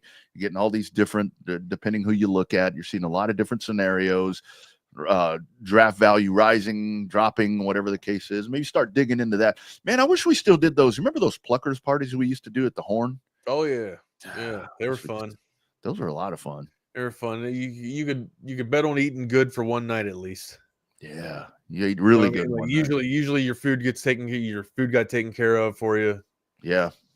Hell, by halfway through the draft, I wasn't even calling out numbers for the draft. Well, that was the whole thing. It was like everybody, there was all this surge. I want to draft for the Cowboys, and a few certain teams. And as that thing was going on, I'm like, yeah, whatever. And nobody's going to get anything at this point. And every now and then I'd say something. Oh, hey, there we go. There goes whoever. But yeah, those are a lot of fun. I wonder if they still do those. No, they do not. Yeah, they do too not. bad. That's too bad. Too bad, too sad. What's up, gentlemen? How are you? How are you guys? It's a good week. I'm fantastic. I'm living in a world filled with paint and shit. I'm living out of one room for one more day here. So yeah. What about that game? We'll see if we can swing it. Jordan, you are back in your house. You good? I am. Look at that. Yeah, they those little fake plastic things that stick out of the ground. Yeah. They pulled one of those things out, and apparently like half of, I guess, like the block's houses weren't plugged in, or the things had been messed with. I don't know. So yeah, so they had it there, but it wasn't. They didn't have the service line ran. They had it all ready for install, but it wasn't actually installed. Well, I mean, it was working for like a week and a half there, 2 weeks. And I don't know. I guess weather or something changed it, but they're only here like 10 minutes, fixed it, and then left, and it's worked fine since. So there you go. Yeah. Good stuff. Sounds like another technician came over there and kind of moved something around and messed something up. That's what that sounds like. It sounds like you need some symbolic atoma, Jordan. Sounds like I'm about to put a lock on that box over there or something. Shit, yeah, man. Put a fence around that bad boy. What's on the plate, boys? We had some recruitment news. Yeah, a little bit of recruitment, some big official or unofficial visitors over the weekend, and some big ones, this weekend. And then we had a pretty interesting stampede yesterday talking about, some different factors that could influence Texas recruitment, like, maybe Oklahoma staff being gone, maybe the LSU staff being gone. So fired. we want to be nice here. Maybe not use the F word, but could happen. And I think Texas isn't hiring any of those guys besides maybe Cortez Hankton or Corey Raymond. The receiver and DB's coach from LSU. Those are the only people that have a shot. Everyone else is downgrading. There you go. You go. Good stuff. We'll be checking in, man. I don't know. Like this is a pretty good question though. Guess Brent Venables' next job. Back to Clemson.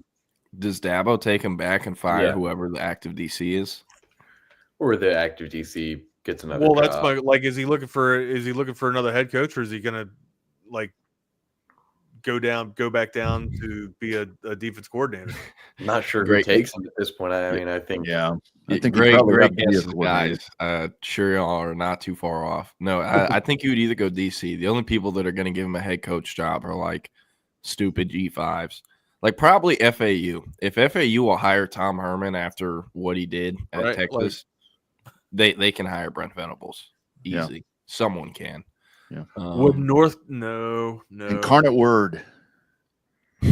Lamar. How long would North Carolina be up for Brent Venables if the experiment of Bill Belichick fails? I'm going to say that Stephen Belichick is the head coach there after Bill, unless this just goes terribly, because I assume that was kind of written into the contract that he's the son, waiting. It's also worth is the Bill Belichick experience really going to fail before December? I think. I don't know. Think so? I don't know how in tune he can be with these. I don't actually. I say that, and let me walk that back because he does run like a tight ship, right? And he can get people to follow. It's the whole connection to the youth to me, and apparently he's able to connect to the youth quite well. So apparently so, amigo. Apparently so. He's been doing it for a while. Yeah, apparently so. I don't think connecting with the youth is as important as it once was. I mean, shit, look how long Bill Snyder coached for. It's about connecting with the bag, and Bill Belichick is able to do that. And getting the bag. Yeah, but he is.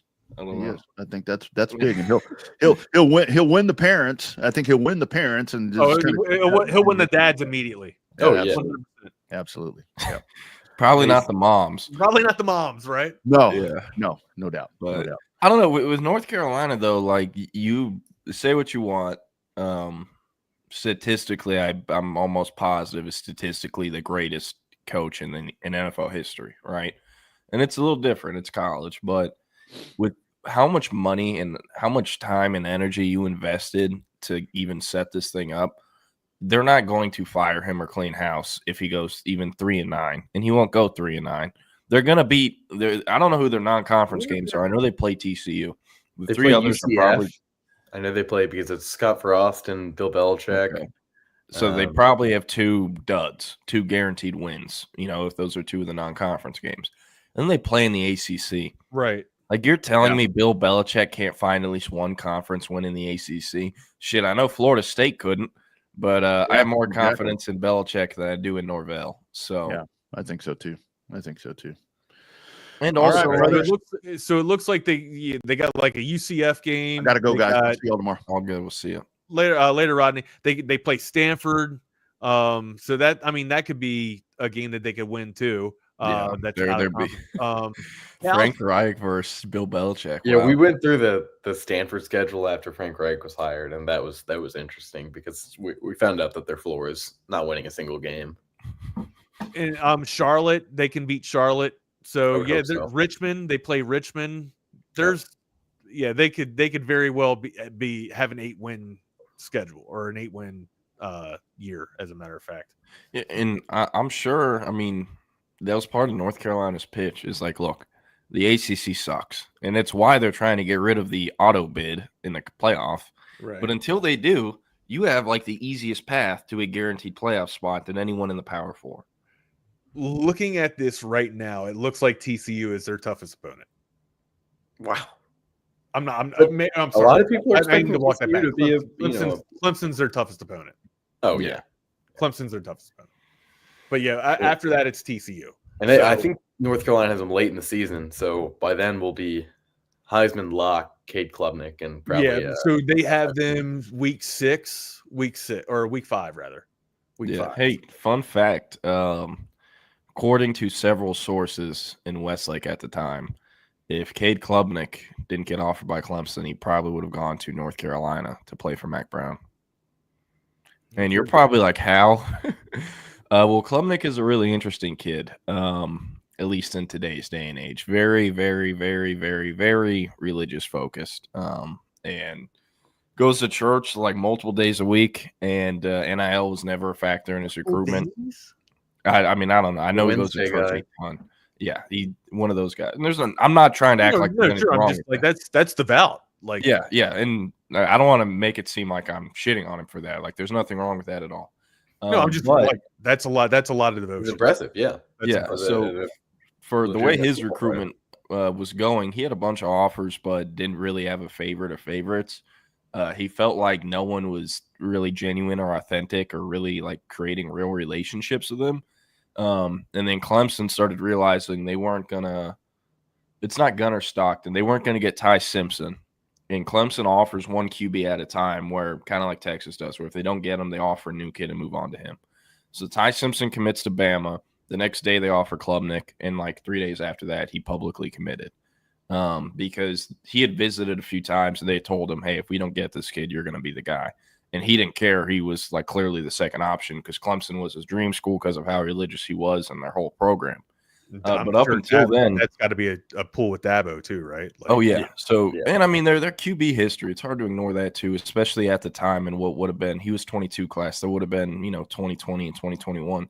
That was right after T-Law went out of there. But with Klubnik, he liked UNC and Mac Brown because he felt like he actually had real relationships there. So a lot of people think if that Clemson offer never came about, if Clemson ended up with Ty Simpson, then Klubnik would have gone to UNC with Belichick, which, I mean, is kind of crazy because, like, go look at who Mac Brown. That's what I meant, not Belichick. Go look at Mac Brown. Like, he had Drake May there, former 5-star, was committed to Bama, but ended up flipping to UNC, a North Carolina kid. He had Sam Howell, who I think was also a 5-star. Don't remember if he was stayed in North Carolina. So, like, he wouldn't have even been the first 5-star QB Mac Brown signed at North Carolina. Always been able to draw. What does he do? What does Mac have to national championship? Yeah, I think it's just like 4 coaches have kind of saved him the last 10 years in recruiting. True. Yeah. Also think this is weird. I'm getting a call. Let me take this real quick because I'll be right back. What do you want to chop it up for? Like a minute. I'm glad I'm on the show. What do you want to chop it on finally about? Get some you and I.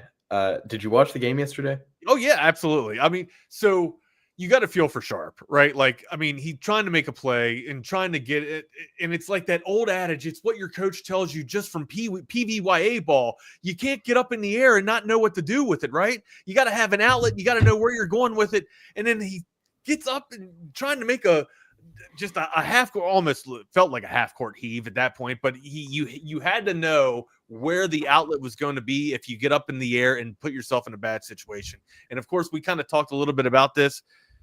You're trying to make a play. Don't harp down and get back on the guy. Be like, yo, what the F, dude? You lost the game, man. He feels bad enough as it is already. How do you come back from that tumultuous of a situation? Like, how I will say that's tough. Do you think, and I'll ask you guys this, I'd love to hear your all's comments on this. How much of that Houston squad returns next season? I mean, not a lot, because I know that LJ Cryer is done.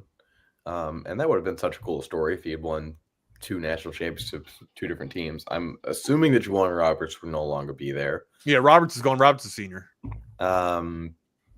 Sharp should be back, right? He should. That's what I would think, but man, I mean, he had a great. I felt like he had a pretty decent tournament. He did. He had a great tournament. Uzon, I think, will also be back. Take a risk on him, maybe, and I don't think he's a lottery pick, but does he kind of sneak into a draft if he wants to go? Tell you what, not with the final game. Yeah, no, Yeah, he'll be fine. And that's what we were kind of asking, like, how do you come back from that, Jordan? Like, that I was thought so Samson bad. Was kind of perfect at those inbound plays this year, and I thought it was really weird that after Florida hit the 2 free throws, that they didn't advance the ball. Like, I think that was just throughout the tournament. They had the gray one at the baseline where Uzan inbounded it and then immediately caught the pass back in that Elite 8 game. It's like, I just don't know why you need a full court play to try to win the game there, because the way they were set up, I mean, once you got up to Sharp, there was no one to the left of him. Everyone was on the right side. So he had to put that shot up. There was no other option. I thought he was put in a bad position there. And it was also just a hell of a play by right. And I agree with you, but I keep going back to what Samson says all the time. Like, our kids know what to do at any given situation. So apparently not that one. Right. Like that came back to bite him in the ass. It's tough, right? Like, and I keep going back there. Could Samson have put him in a better situation? Sure. But it's like, you go with what you know and go with what has worked up until this point. And ultimately, it's been Samson just letting them play. Yeah. Man, I mean, it's just brutal. It is brutal. They didn't need a 3. They didn't. No, they didn't. Exactly. He was going for the dagger, going for the win. Like, it was very clear that was the play they designed, right? And then what was it? It was a 9-0 run, like a 9-0 run for Florida in the last minute and a half or some shit like that. It was horrible. It was horrible. I wanted Houston to win so bad. And I mean, the LJ Cryer turnover, him catching the ball with his foot, in that corner, that was the 4th turnover of the game for Houston. And then they went and had 2 in a row the next 2 drives to make it. We'll say that 2 of those were basically blocks. And there wasn't a single one of those turnovers where I was like, man, that was an awful play by Houston. I thought Florida just played some of the best defense I've ever seen in the last 2 minutes of that game. Right, which they didn't play all game long, it seemed. All game, really all tournament. Like, they, throughout the tournament, like, they really needed late game situations where they could kind of bat balls out when guys were going for layups and force jump balls. Like, there was that one, the first one that was reviewed when they put the shot up, and then the guy for Houston got the rebound and they just, popped it out of there and ended up being Florida ball. I mean, it was just stuff that Houston wasn't expecting because they hadn't seen it all game. Right. Yeah. And Walter Clayton was a fascinating watch as someone who didn't even really pay attention to him or really even comprehend that he existed until Saturday when he had 28 or whatever it was. Poor first half. But I mean, man, what a second half. And also, everyone will talk about, the offensive production at the end in the second half and the last few minutes, but that final defensive possession, he is the reason that play happened the way it did. Stepping up in Cryer to where he couldn't shoot it. But also, it was just it was so painful seeing them do the timeout and then him drop the play and they walk it up the court and he holds it for 7 seconds for no reason. And then they run this play to shoot a 3 when all they need is a 2. And the whole time, Samson is lifeless like this, not moving, not calling anything. It's just watching his dreams break in front of his eyes, That's my point. So that's where I'm at. I get it that they've been in that situation before, but how are you that calm or how are you that confident that you're in the perfect situation? I'm not sure he was confident. I think he just figured that it was out of his hands at that point. Yeah. I mean, that's what it seemed like. Like I said, I just don't understand saving the timeout, not saving the timeout. I don't get it either, bro. I don't.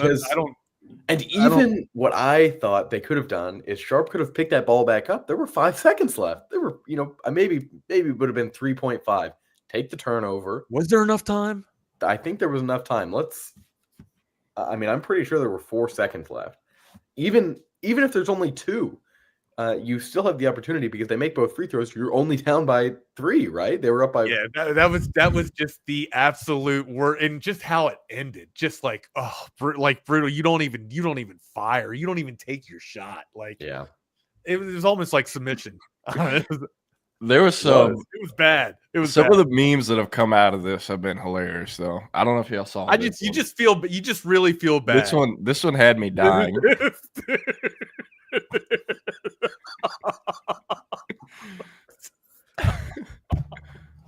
And if you're on audio only, it's the clip of Carmelo Anthony courtside at the NBA game where like a loose ball goes out of bounds. Trying to come up for a celebrity shot. Yeah, he acts like he's gonna shoot it and then pass it to the ref.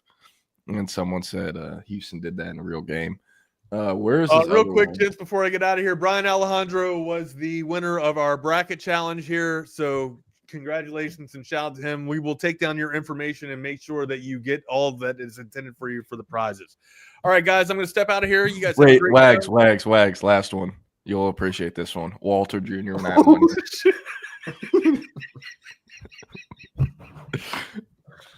That was good. And if you're on audio only, it's saying Walter Clayton Jr. and I have money on him, and it's a picture of Walter Jr. from Breaking Bad.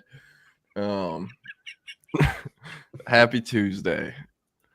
Damn, that one got Wags. That was more than I thought. That was a good one. I mean, well, you guys don't know my bit about that, but I'll tell you about that off. I'll send you a text. All right. Damn, it's not safe for Texas Sports Unfiltered work. It's not safe for anyone. Okay, welcome to the Tuesday edition of the Lone Star Playbook. After a little crosstalk for the last 20 minutes or so, we had a good time talking national championship. We did preview what we're gonna talk about today. Would you like to start with that, Jordan, with the 5 outside factors that could really affect Texas recruiting over the next few months? We've already touched on one of them in Brent Venables and how he, as Jake Bayless said, could be working as a Walmart cashier next. In terms of the Oklahoma staff being fired. Before we get into that, can we wrap up basketball a little bit real quick? Yeah, no doubt. Okay, so John Fanta last night, as soon as the game was over, John Fanta of Fox Sports or Fox College Hoops, whatever you want to call it, way too early top 25. I have no idea how the hell he's even guessing this, considering like half these teams currently have 3 guys on their team and they have to fill with the portal. But hey, the Longhorns, 24th, and John Fanta's way too early preseason top 25 poll. Pretty interesting. Another thing I wanted to talk about that I thought is very interesting. Chris Jenkins, who you might remember from, Villanova's game or national championship winning shot, is suing the NCAA. And you're probably like, how or why is he suing the NCAA? Okay. Well, Longhorn Bear, I was talking about my viewing of Walter Clayton, my casual viewing, which didn't start till Saturday. But Chris Jenkins is suing the NCAA, basically saying, hey, I wasn't able to make any money out of the $250 million plus that Villanova made off of us winning the national championship, off of me making the shot. I need something here. And apparently he has a pretty good chance of winning this. Because if you sue the NCAA, you're going to win. That's just how it is now. They're in the business of giving out money and not the business of keeping their money anymore. No, for sure. But there are like 500 plus athletes trying to do the same thing now. And they'll all win. And I know it's just kind of wild. Like, hey, rest and piss NCAA. But I mean, it's crazy to think. Like, if you would have gone back and told me that night, this is what college athletics is going to look like this many years from now, I don't know if I would have believed you. It would have just been crazy to even think about. But yeah, no, you are right. The NCAA, they'll settle and pay, to get it out of the way. But yeah, we'll get into the Stampede. Where did you want to start? Like you said, but actually, you put up the top 25 there, and Texas was on it. Yeah, and I think that may be because it seems like we have a true projected Texas starting 5 before even maybe some more names transfer, because Tremont Mark is back. Jordan Pope is back. Jordan Pope is saying that he's a point guard. If he's the point guard, he will be the 6th man. He will not be starting over Tremont Mark. I just don't see any world where Sean Miller is, I hate to use the word incompetent, but feels the need to start Jordan Pope over Tremont Mark.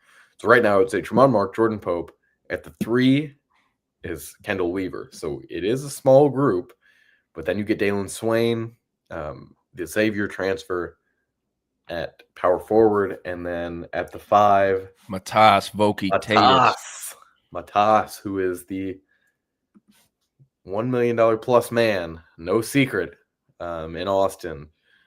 Texas straight up just beat Michigan in this recruitment. Those were basically the only 2 schools that he considered. And this is the true, first big hitter for Sean Miller. He still has the chance to get some big name 26 recruits over the next few months, and he still has a chance to get Matthew Abel. But that's, a 5-star in the class of 25. But it's looking like, Matas will be the guy. They're expected to be the guy for Texas. Then you'll have, John Clark, Nick Cody, Cam Hyde, another one of the transfers. North Dakota State, I believe, for Cam Hyde. I'm not too sure where he was last year. Purdue, that's right. And then Jamie Vincent also on the bench. So 9 players, 9 players on the roster already. This is for a squad that hired a coach, whatever it was, 3-4 weeks ago. This is pretty damn good. So how many more holes do they have to fill in with scholarship players? And also, what's with the walk-ons? Saw Preston Clark out in the portal. That hurt. Yeah, you could ask me about basketball walk-ons all day. And hey, that's a Westlake chaparral, Will Turboff. Put some respect on his name. Wouldn't have any idea.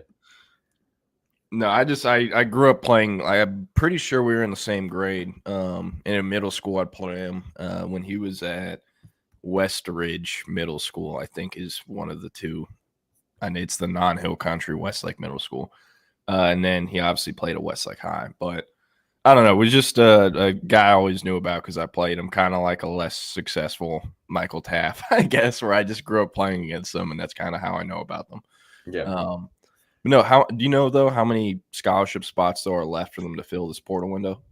I believe 12. So 4 more. Maybe it's 10. I'm not sure. And we know the scholarship number changed a couple months ago. When Chris Del Conte had that town hall in February, he had a breakdown, and I wish we always had that breakdown up because it would be nice because we're always talking about different sports.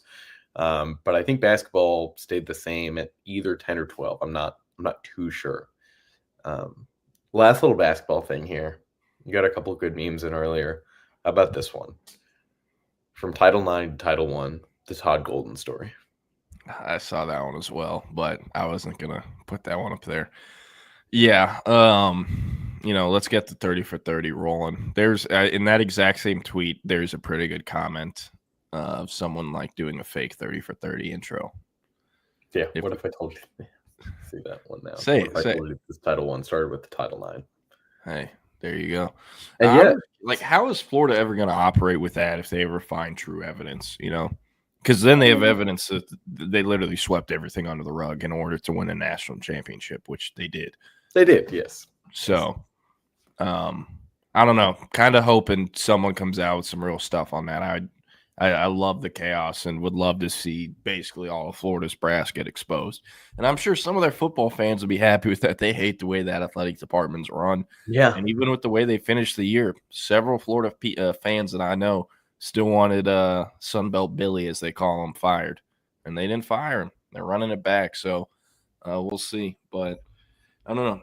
Naaman Roberts, this is very interesting. I forgot that they also did payouts for former athletes. But he said, my cousin played for Arkansas 2021, was drafted by the New York Jets, and he just received $152,000 from the NIL settlement.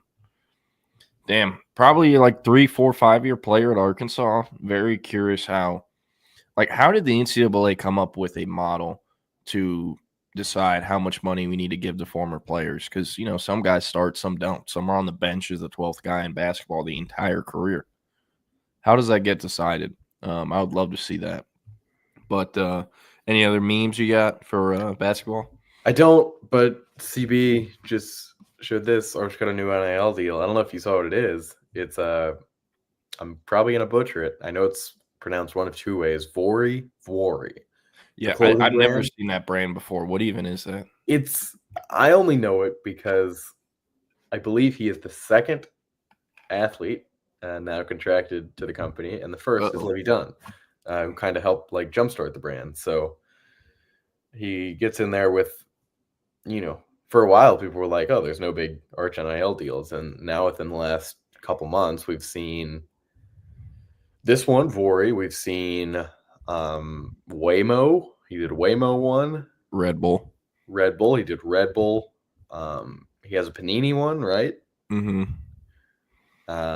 Feels like we're missing a couple others, and I'm sure the Nike shoe deal will be done, within the next couple months.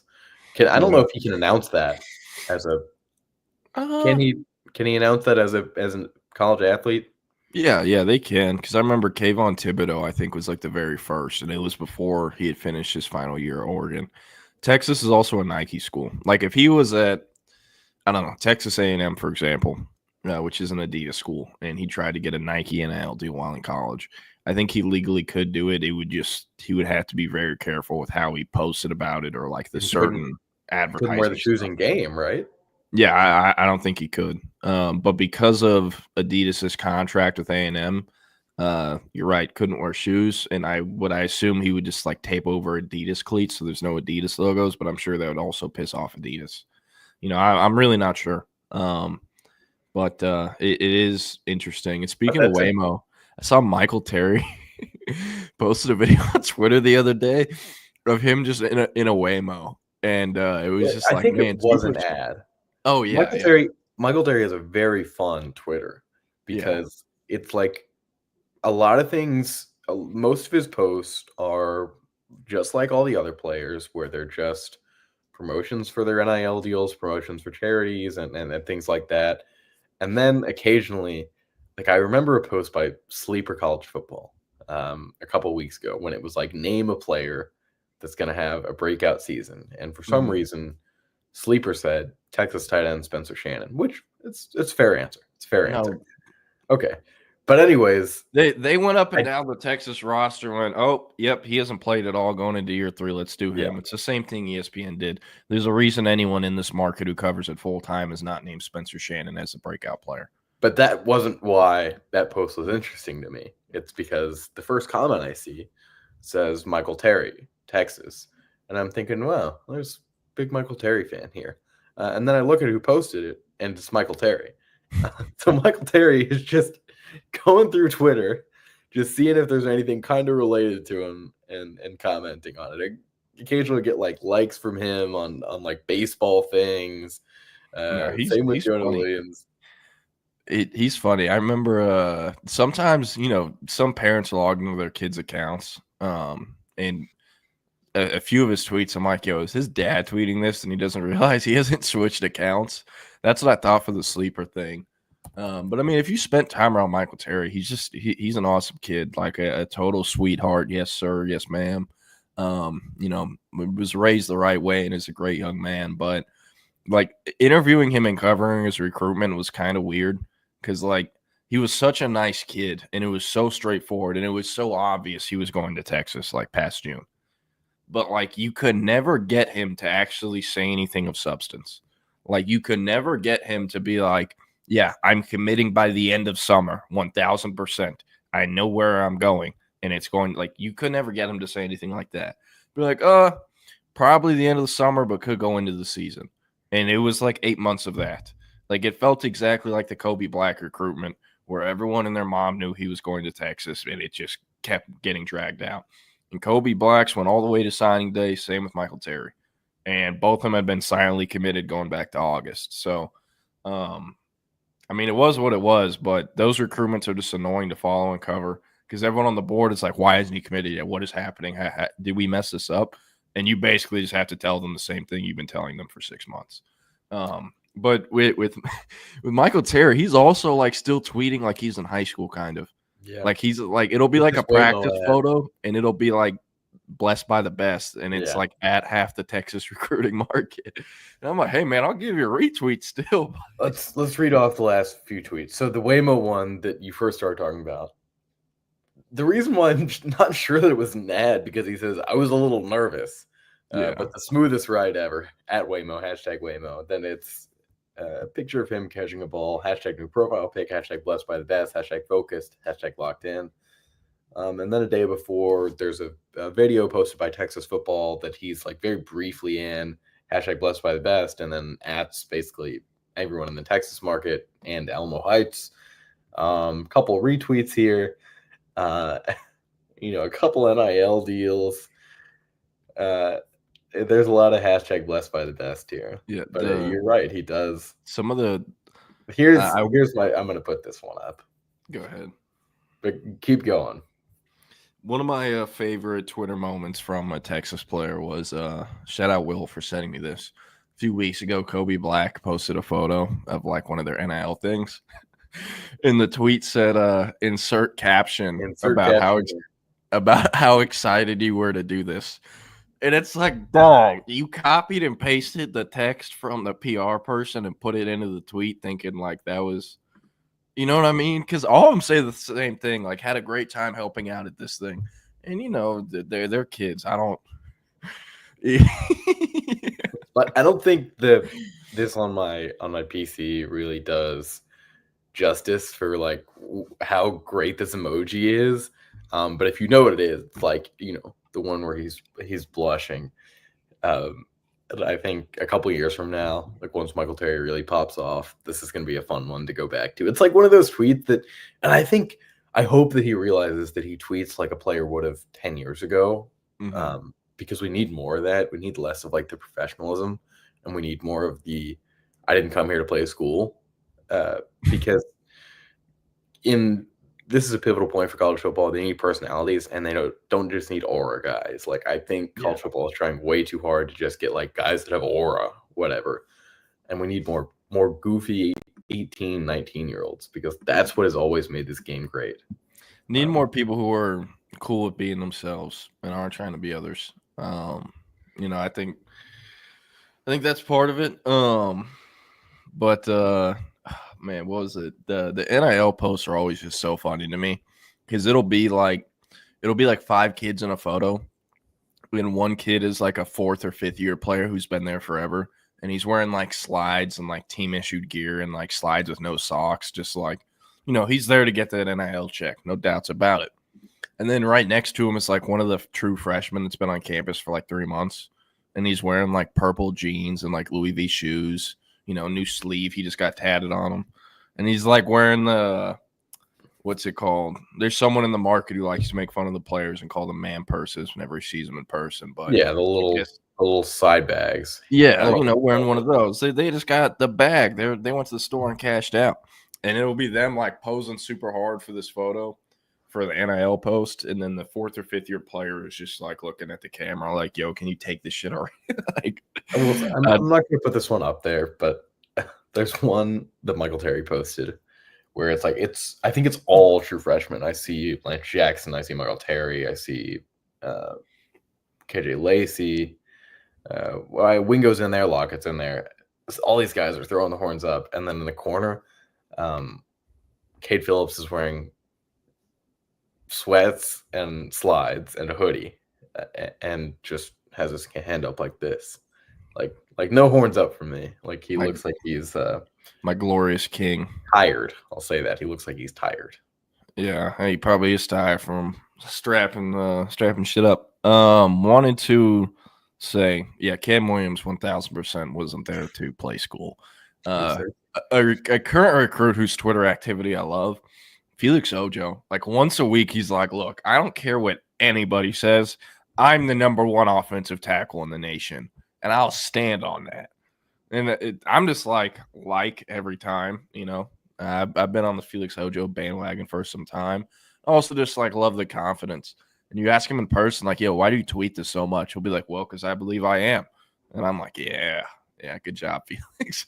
But I don't know, at certain positions, you got to be overly confident. And I think offensive tackle and DB are 2 of those positions, So, yeah, but you want to actually get into the Stampede a little bit before I think we should. We've got about 15 minutes left here. I think we might as well get into it. we got through Oklahoma just for the sake of getting through as many of these 5 as we can. Talk to me about the House settlement that went into effect. As we talked about a little bit earlier with Naaman, the House settlement going into effect yesterday. Yeah, I think it got delayed. I haven't paid a ton of attention to that. With yesterday being the national championship, but it seems like it got delayed, and they might be splitting up the case a little bit. Still seems like it should happen by July 1st, but like the details and stuff aren't quite finalized yet, at least to my understanding. But the way this is going to change recruiting, teams, they have about 20-something million to spend across sports however they want. Most teams are, at least in the Power Four, giving about $15 million of that to the football program. Because of this, NIL collectives, some programs are getting rid of them altogether. I think Ole Miss might have gotten rid of theirs. I think, there's a few schools that have. A lot of Power Four schools have done it, but the big boy ones like Texas, they've kept their collectives. So let me tell you why. Texas's roster is way north of $50 million and has been for several years. Whereas a roster like a Rutgers has never been over $15 million. So now when they're able to use $15 million from the revenue share agreement set to go into this, this season, set to go into effect this season, they can use that money in recruiting, money they've never had. And now they can punch above their weight class more a little bit. But also everyone else they've ever competed with also has that $15 million as well. So it's not just like VTech, Virginia, and Rutgers. Those aren't the only schools of $15 million. Ohio State also got it. And their roster last year was north of $30 million, just like Texas's was. So these schools now have $15 million extra dollars. It's the same thing. The rich get richer. I guess, the poor get a little richer too. But big boy programs like Texas and Ohio State, they're still keeping that collective. So I don't really expect rev share to affect Texas much, if at all. In terms of the actual recruiting roster construction, they are still going to have more funds available than 99.999% of programs. But this will give programs like I don't know, let me think of someone like a TCU. Their roster was not a $15 million net last year. I can say that. TCU in Texas. Yeah. Sorry? I said you can say that pretty confidently. Yeah. May change this year, but yeah. So TCU in Texas, very rarely, at least lately, have they actually competed for recruits. But if there's a kid from Fort Worth who's down to TCU in Texas, a year or 2 years ago, TCU's only offering that kid $125 freshman year. But Texas needs this kid. They offer him $400K freshman year. That's all TCU can do, and they want him even more than Texas does. Now TCU can compete up to a certain ceiling for that. With 500, they can offer 500. And if Texas doesn't feel like he's worth 500, they move on to the next kid. Their budget is higher or bigger than a TCU budget would be, but the TCU budget grows. So that makes, the recruiting battles between TCU and schools at their level, like a Tech, a Baylor, more competitive. So that's kind of I think the best way to explain the rev share in terms of high school. But don't really think it could affect Texas that much. What I will think will affect Texas that is out of their control, the July dead period. It is now the entire month of July is now a dead period, where previously or in the past, dead period would go into effect late June. It would open up for about a week at the end of July, and then it would go into effect for the entire month of August, pretty much. Now it goes into effect at the end of June and doesn't open back up till either like August 31st or September 1st. So that changes things, and you're probably like, oh, well, they only had a week in July. No, last week, huh? It's a huge week. I mean, you talk about the pool party or whatever, the barbecue bash. Mm-hmm. I mean, I feel like over the last few months, just since I've been here, those late July meetings have been talked about a lot. So yeah, I mean, Will, think about this. This all happened at last year's end of July Texas Bash pool party. They got Jonah Williams on campus for the first time in like 8 months. That's when they, attempted the Hail Mary, and they ended up completing it a few weeks later. But that is when Texas was able to get him on campus to where they could give him that NIL number. And that's what helped them win. They hit the visit out of the park. It was the highest number he'd gotten at the time. They sold baseball, football, And then also they went pretty in depth on it. It was a one-day unofficial, but they basically made it a condensed official visit in one day. They showed him the academic buildings, dorms, like everything that he would have seen on an OV, except on an unofficial, because they knew he was committing a few weeks after that, and they had to complete that Hail Mary. And they did. That same day, they had Josiah Sharma on campus. They snuck him on campus. He committed to Oregon at the end of June. It was supposed to be Texas. We had commitment quotes. Oregon dropped a bag last minute. He commits to Oregon. Basically, we can't get anyone at Texas to confirm or deny whether he's coming. And then he shows up. You can't miss him. He's only like 6'5", 350. We're like, holy crap, that's Josiah Sharma. About an hour later, he posts he's flipped from Oregon to Texas. That same day, Texas offered Max Wright. It was his first ever time on campus. He's now or was the first offensive line commitment in the 2026 class. They also had, other commits on campus that day, KJ Lacey, Diabell, Bo Barnes, you name it. And it's just been a super important visit week, like you said.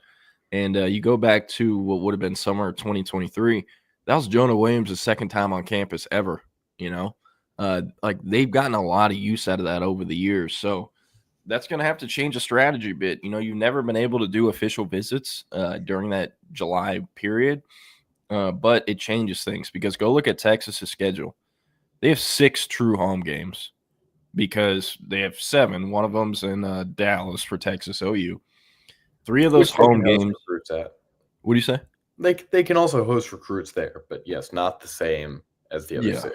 And also they at the Cotton Bowl, all they can give them is free tickets. They can't go and talk to those players or get them on the field before or after the game or in the locker room. So most of the time, while Texas is in the very early stages of their warm-ups, the coaches will call the kids as they're on their way to the stadium or they're already in the stadium in their seats. That's the only really recruiting you can do at the Cotton Bowl. But Texas, they have 6 home games this year. 3 of them are complete duds. It's 3 of the non-conference ones that Texas has already won pretty much. And then Vanderbilt, Texas A&M, and Arkansas. The entire month of October, they're on the road. There isn't a game for over an entire month in Austin because you have those 3 non-conference in a row, and then October, another game or 2, and then the last 3 games are in November.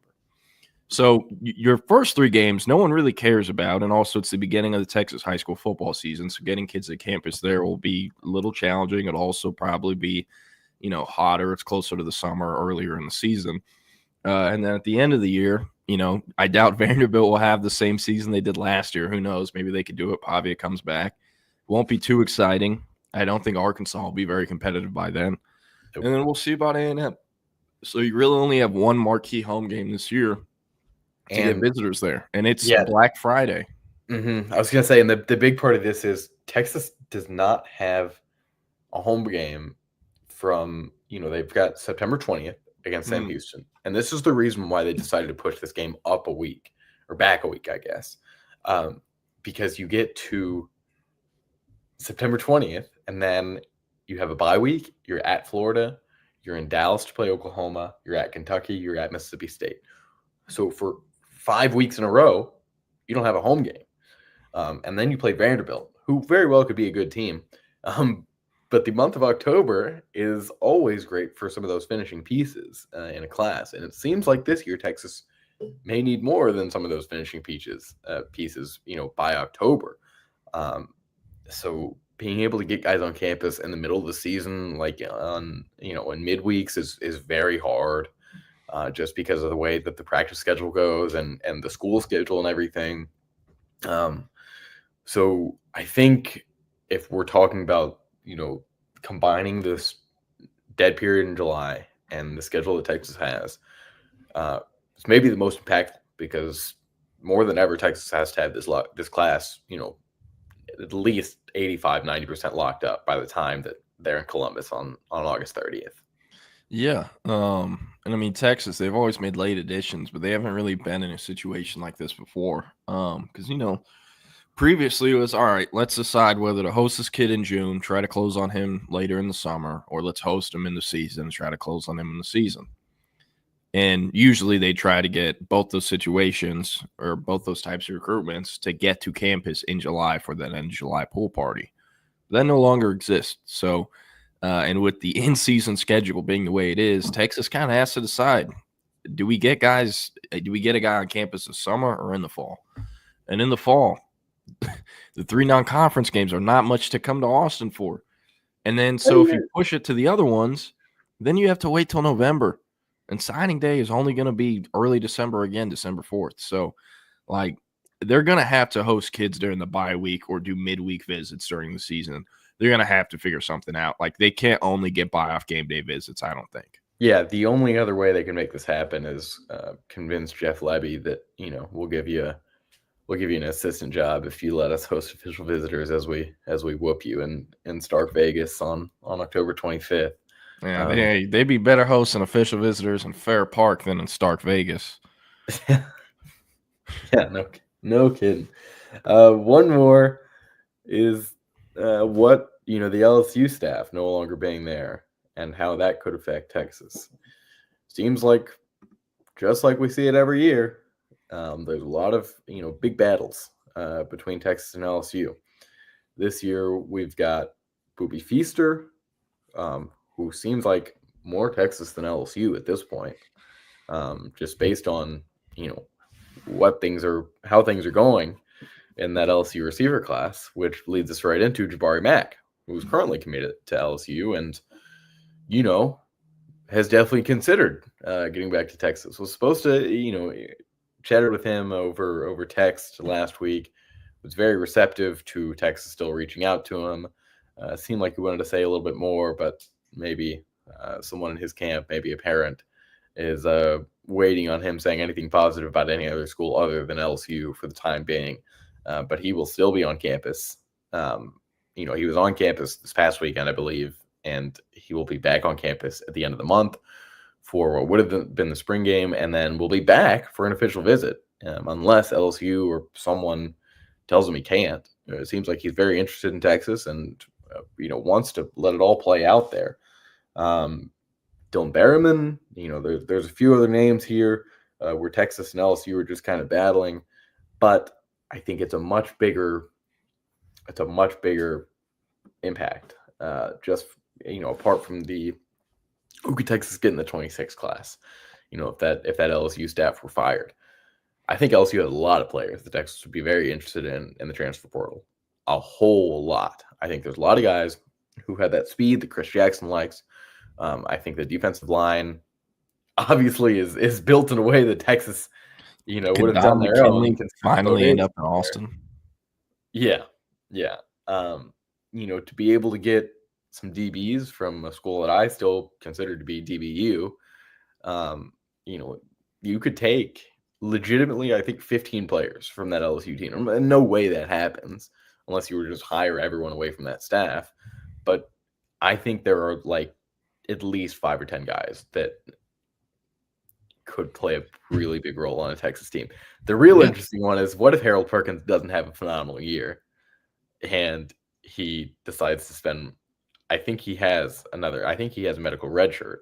So I think he will have one more year. Yeah, you're right.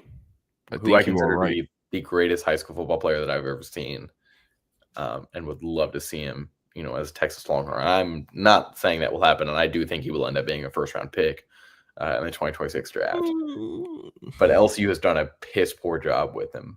Okay, I will say, I used to think that was definitely part of it. They have not done the best job with him. But according to several people in Baton Rouge, you can't teach some parts of being a linebacker. You just can't. It's instinctual. They have to learn it themselves. If you watch Harold Perkins in high school, like I know we both did, he would have been a 5-star running back or linebacker, which he was.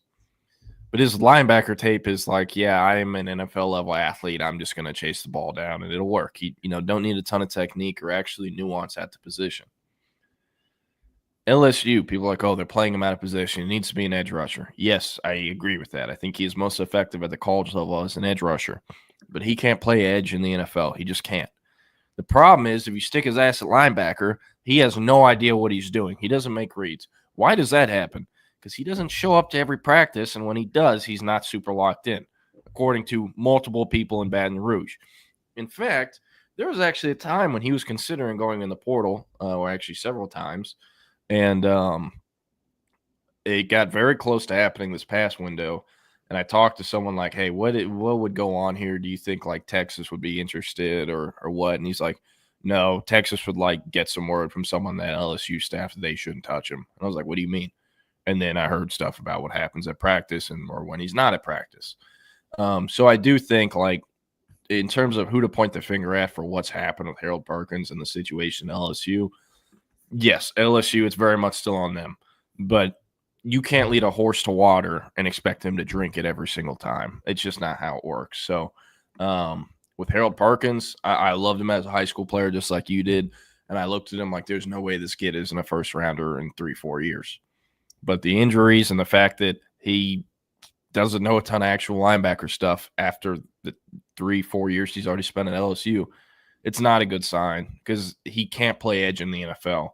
And if you can't learn to make plays and read the triangle at the linebacker spot off ball, you're not going to play off ball linebacker in the NFL either.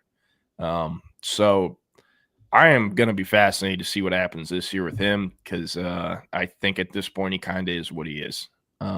So, yeah. But I don't know if you had any thoughts on that. I know you were a big Harold Perkins fan in high school. I still am, and I'm going to disregard everything you said just because I'll never forget where I was. I was in a press box watching another game where he ran for they would run a lot. He played quarterback. He didn't really throw the ball, but he ran, I believe, a 75-yard touchdown on the first play of the drive, and then immediately went on defense and caused a fumble the next play. Still, the greatest 2 plays consecutively that a player will ever have, in my eyes. Man, I'll never forget him pretty much single-handedly beating Arkansas as a freshman in Fayetteville. Yeah, that was nuts. That was one of the better freshman performances you'll really kind of ever see. Our last one, I don't know if you want to talk about LSU anymore. No, not really. Yeah, our last one to wrap it up, USC. And I know what you're thinking. Oh, USC, they lose like 6 of their commits every year. It's April. Like, let's see how many stick. Well, a little bit different this time. They have Chad Bowden, whatever it is. They hired him from Notre Dame. He was the Fighting Irish general manager. He's the general manager at USC. I've talked a lot about him. With him, since they hired him at the end of January, they picked up 12 commits. 8 of those are in-state. They currently have 12 in-state state of California commitments in their 26 class. The last 2 years, they had 11 combined in 24 and 25. I always talked about it. Alabama signed more kids from the state of California in 2025 than USC did. It's unacceptable. And it's exactly why Chad Bowden was hired. Lincoln Riley and his staff, they didn't really know how to recruit Southern California or the state of California. And those that did, they barely spent any time on it. They kind of, in talking to people from out on the West Coast, it seemed like they were trying to do what some of the Tom Herman staff was doing, where it's like, hey, kid, you see this logo? Come play for us. And that's like their whole pitch. They think it'll work. That doesn't work in the day and age when kids are making, 6-7 figures. You need to actually build relationships, and then when the time comes, have the right money. USC, they've always had the money, but not a ton of really organization. And early on, they were saying they had money when they didn't have it ready to pay. Jordan Addison, look at that situation. But they've gotten a lot more buttoned up. There's a lot more organization, and there's more money flowing through it than ever before. And it's all because of Chad Bowden. He has a blueprint. He was basically the backbone to Notre Dame getting back to relevancy in terms of actually competing for a national championship. So him locking down or attempting to lock down all those state of California kids is notable. Like, think about all of the kids Texas has signed from California. All the top ones: Brandon Baker, Aaron Butler, Spencer Shannon. There's been a bunch of them. Not a single kid that Steve Sarkisian signed at Texas from the state of California took an official visit to USC. Brandon Baker was the #1 offensive tackle in his class and played at Mater Dei 30 minutes down the road from USC and never took an official visit. Took like 2 unofficials. And it's because they had like no effort to prioritize any of those guys, and they didn't do it the right way. And that's why they brought Bowden in. Go look at all the kids Texas is recruiting and has OV scheduled for from the state of California. Mark Bowman, Caden Dixon-Wyatt, Cody Green, Sam Utu. All 4 of those kids currently have USC OV scheduled. And then there's 2 partial cases. Kini Pepe, who's at IMG Academy. He's originally from the LA area. I still count him. He also has Texas and USC scheduled for OVs. And then lastly, there's a kid, Talanoa Ely is his name. He's like our number 3 linebacker. He's originally from Hawaii, but played his freshman, sophomore, and junior season at Orange Lutheran in the LA area before moving back to Hawaii for his senior season. So, somewhat a state of California kid. He also has a Texas OV and a USC OV. So they're putting way more, efforts into actually recruiting the state of California, and it's going to affect things, Steve Sarkisian, Johnny Nansen, that staff, they have a ton of ties to the West Coast, and they want to use them, but it's going to get a little harder. Also, they have Jamion Winfield committed. I know last year they had Justice Terry and Isaiah Gibson committed as, 5-star level prospects that ended up decommitting. Jamion Winfield, could the same thing happen? Yes, It certainly can. But there is so much more just organization and being more buttoned up than there was this time last year with USC, and it feels different. So again, not saying they're going to hold on to him. I've been through this before, and I know how this works. But I do think they have a better chance of holding on to him than they did with either Justice Terry or Gibson. So those are the 5 factors. USC being buttoned up, having a legit, recruiting operation again. Oklahoma potentially getting their staff getting fired before signing day. LSU staff getting fired before signing day. The rev share agreement, and then the July dead period, the whole entire month of July now being a dead period. So those were our 5, I guess, factors outside of Texas's control that could have an effect on their 2026 class. And that's what we wrote for the Stampede yesterday. So if you want to see that in reading form, go check it out on Horns 24/7. This is the Lone Star Playbook. Went a little late today, but Will, anything else you got? Nothing much. I think we can get more into a little bit of general recruiting news tomorrow. But I've got to run, so go ahead and send us out. Sweet. Well, up next on the Texas Sports Unfiltered app is the Horn Takes podcast. They're recapping Texas baseball sweep of Georgia, and also wondering, is this team good enough to win it all this year? I don't know. Go check it out, though, on Texas Sports Unfiltered, the app, and then back at 2 p.m. Central. Chip and Zay will be on Facebook, YouTube, Twitch, Twitter, wherever you get your live stream. And, we'll see you all tomorrow. Happy Tuesday.